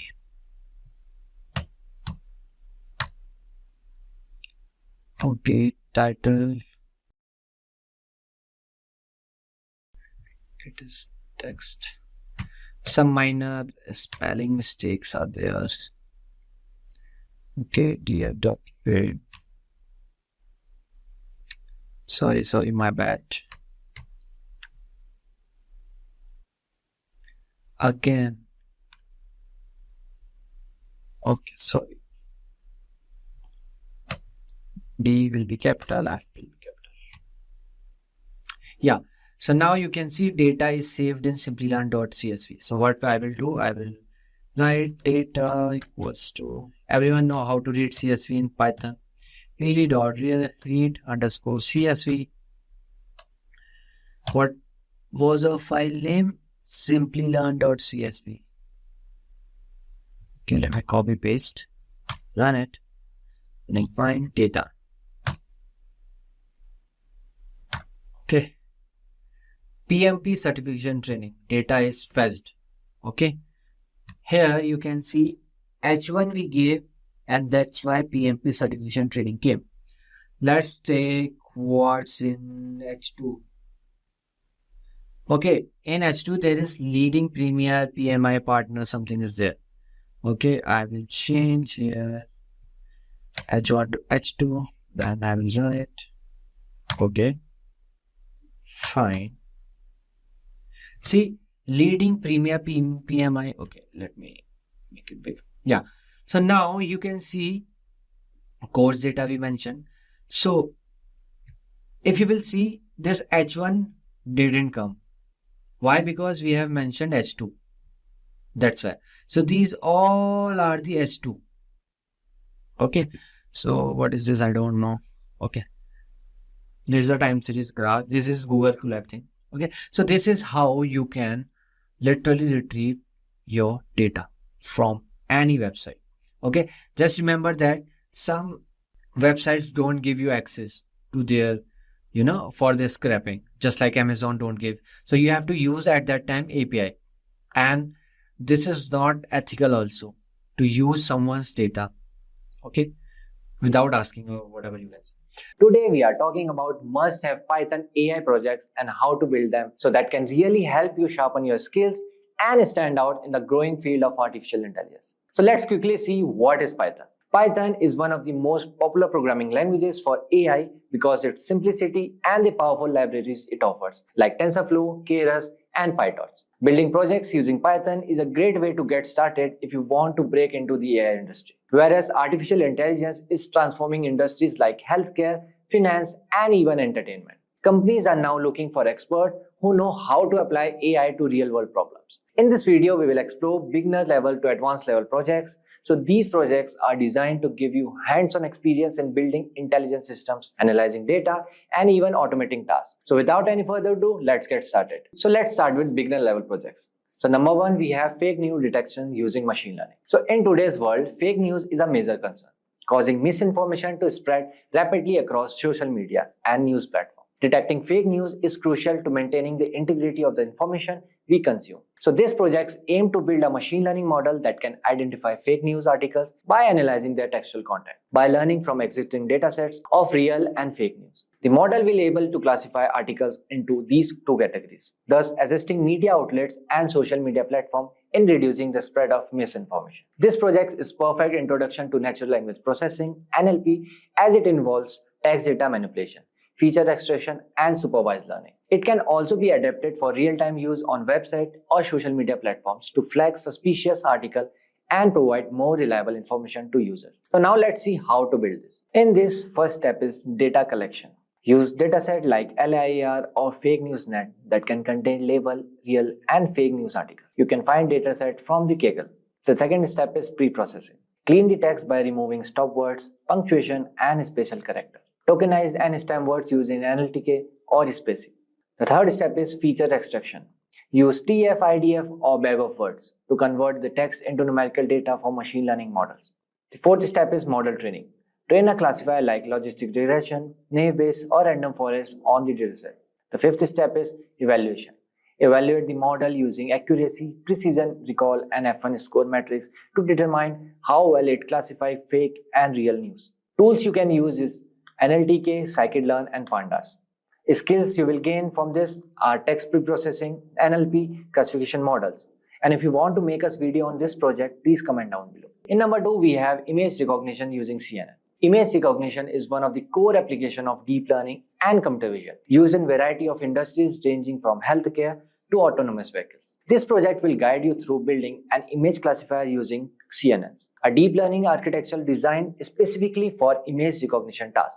The goal is to create a model that can accurately classify images, such as differentiating between cats and dogs. By working on this project, you will gain a solid understanding of the fundamental concepts of CNNs, such as convolutional layers, pooling, and activation functions. This project not only introduces you to the basics of CNNs, but also teaches essential skills like image preprocessing, dataset handling, and model evaluation, which can be applied to more advanced computer vision projects in the future. So now let's see how to build this project. In this project, first you have to import dataset. So use a dataset like CIFAR10 or Kaggle cats versus dogs with labeled images. The second step is pre-processing. Resize, normalize, and augmented images using libraries like OpenCV or PIL to prepare the dataset. The third step is model architecture. Design a basic CNN model with convolutional, pooling, and fully connected layers using Keras or TensorFlow. The fourth step is training. Split the dataset into training and validation sets and train the CNN model to classify images. The fifth step is model evaluation. Use accuracy, precision, and confusion metrics to evaluate how well the model predicts the correct class label. Tools you will use in this project are Keras, TensorFlow, OpenCV, Pandas. Skills you will gain after doing these projects are image preprocessing, CNN architecture, model evaluation. And if you want to make us video on image recognition using CNN, please comment down below. Second, we have intermediate level projects. In this first, we have AI-based recipe recommendation system. Recommendation systems have become an integral part of modern digital platforms. From e-commerce websites suggesting product to users to streamlined services recommending shows and movies. So in this project, you will build a recipe recommendation system that suggests dishes based on the ingredients a user has on hand. This project demonstrates how recommendation algorithms such as content-based filtering and collaborative filtering can be used to provide personalized suggestions. You will also learn how to pre-process data and clean textual data, such as ingredient lists, and implement a machine learning algorithm to match user inputs with recipe databases. This is an excellent project for understanding how recommendation systems work and how they can be applied in various industries, from food tech to personalized content recommendations. So now let's see how to build this. In this project, first step is data collection. Use web scraping tools like Beautiful Soup to scrape recipes from websites, or use datasets like Recipe1M. The second step is pre-processing. Normalize and clean ingredient data by standardizing ingredient names and handling missing values. The third step is recommendation algorithms. Implement content-based filtering and collaborative filtering to recommend recipes. Content-based filtering matches ingredient list, while collaborative filtering uses user preferences model. Fourth step is model training. Use cosine similarity to match user-provided ingredients with recipe ingredient in the dataset. And the next step is interface and tools. So create a simple web interface using Flask where users can input ingredients and receive recipe recommendation. Tools you will use: Beautiful Soup, Pandas, Scikit-learn, and Flask. So you will gain skills like web scraping, data cleaning, recommendation systems using this project by doing this project. And if you want to make us video on this project, please comment down below.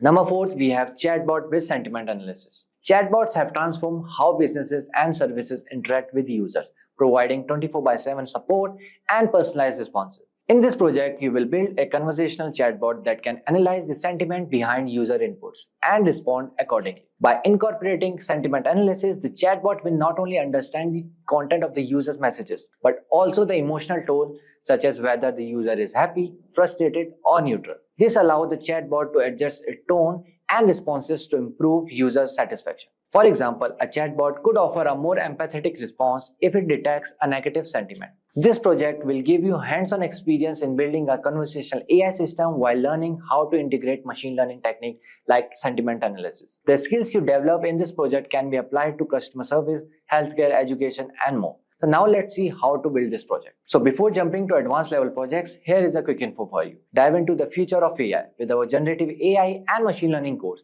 in collaboration with and ICT Academy, IIT Guwahati. Learn tools like ChatGPT, OpenAI, Hugging Face, Python, and more.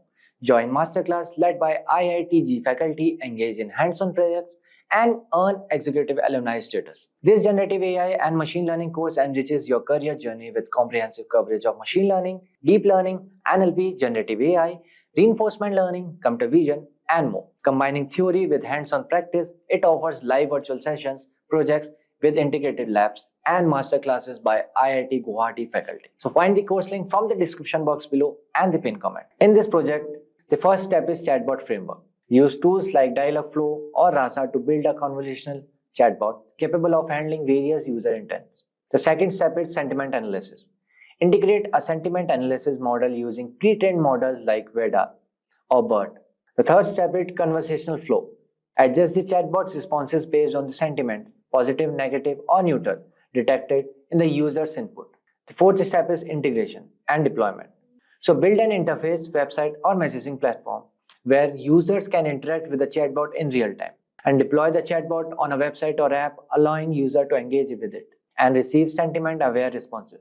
So you will use tools in this are Dialogflow, Rasa, Vader, Transformers, Flask, and you will gain skills like sentiment analysis, chatbot deployment, conversational AI. And if you want to make us video on this project, please comment down below. So now let's see some advanced level projects. In this, we have AI-powered image colorization. Image colorization is a fascinating application of deep learning that transforms black and white images into color by predicting and applying realistic colors to grayscale images. This project explores how CNN and GANs can be used to learn mapping between grayscale and colored images. You will gather a dataset of colored images, convert them into grayscale, and generate color versions. This project is especially useful in areas such as film restoration, photography, and artistic creation, where colorization can breathe new life into old black and white images. Moreover, it highlights the power of deep learning in understanding and generating complex visual data, giving you insight into how these models work for tasks like image generation, video prediction, and beyond. The skills you learn in this project will also be useful for other creative AI applications like style transfer and image synthesis. So now let's see how to build this project. So in this project, first step is data collection. Use dataset of colored image, convert them into grayscale, and use the grayscale images as inputs while training the model to output colorized version. The second step is pre-processing. Normalize images pixel values and resize them for training. The third step is model architecture. Implement a unit model or generative adversarial network (GANs) which are well suited for image generation tasks like colorization. Fourth step is training and evaluation. Train the model on grayscale images as input and colored images as output using mean squared error method for guidance.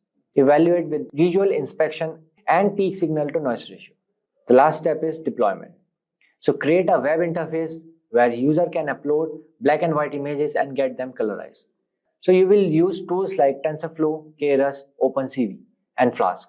So we'll gain skills like deep learning, CNNs, JNs, and image preprocessing. And if you want to make a video on AI-powered image colorization project, so please comment down below. And the last we have object detection using YOLO.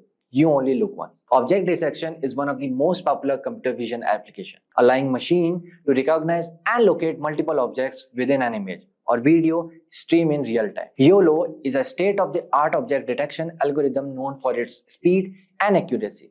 This project involves building a real-time object detection system capable of identifying multiple objects in images or videos feeds by drawing bounding boxes around them. Object detection has widespread use in fields such as security surveillance, autonomous driving, and augmented reality, where systems need to understand and interact with their surroundings in real time. By working on this project, you will learn how to pre-process image data, format bounding box labels, and train a YOLO model using a dataset like Coco or Pascal. You will also gain a valuable experience in deploying object detection systems that process video streams, giving you the skills to build application in dynamic environment, from traffic monitoring to industrial robotics. So now let's see how to build these projects. So in this project, we will first import dataset. So use a dataset like Coco or Pascal VOC, which contains label objects in images with bounding boxes. The second step is pre-processing. Resize image and normalize pixel values, ensuring pixels are appropriately formatted. The third step is model architecture. Use the YOLO, you only look once architecture, which splits images into a grid and predicts bounding boxes and class probabilities for each object. The fourth step is training and evaluation. Train the YOLO model on labeled data using a framework like Darknet. Evaluate the model using metrics like intersection over union and mean average precision. The last step is deployment. Develop a system that can process video streams in real time, detecting objects and drawing bounding boxes around them. Tool you will use OpenCV, TensorFlow, and Darknet. You will gain skills like object detection, YOLO architecture, real-time video processing. And if you want to make videos on this project, please comment down below. So in conclusion, these Python AI projects not only help you build hands-on skills, but also provide a solid foundation for advancing your career in artificial intelligence. Whether you are working on fake news detection, image recognition, or developing advanced tools like chatbots and object detection systems, these projects offer real-world applications that companies are looking for. Start small, keep learning, and as you complete each project, you will get better prepared to take on the challenges in the growing AI field. Now with that, we have come to the end of our full course. If you found this video helpful, do hit like and subscribe for more such content by Simplilearn. Thank you and keep learning. Hi there, if you like this video, subscribe to Simplilearn YouTube channel and click here to watch similar videos. To nerd up and get certified, you can check the description box below.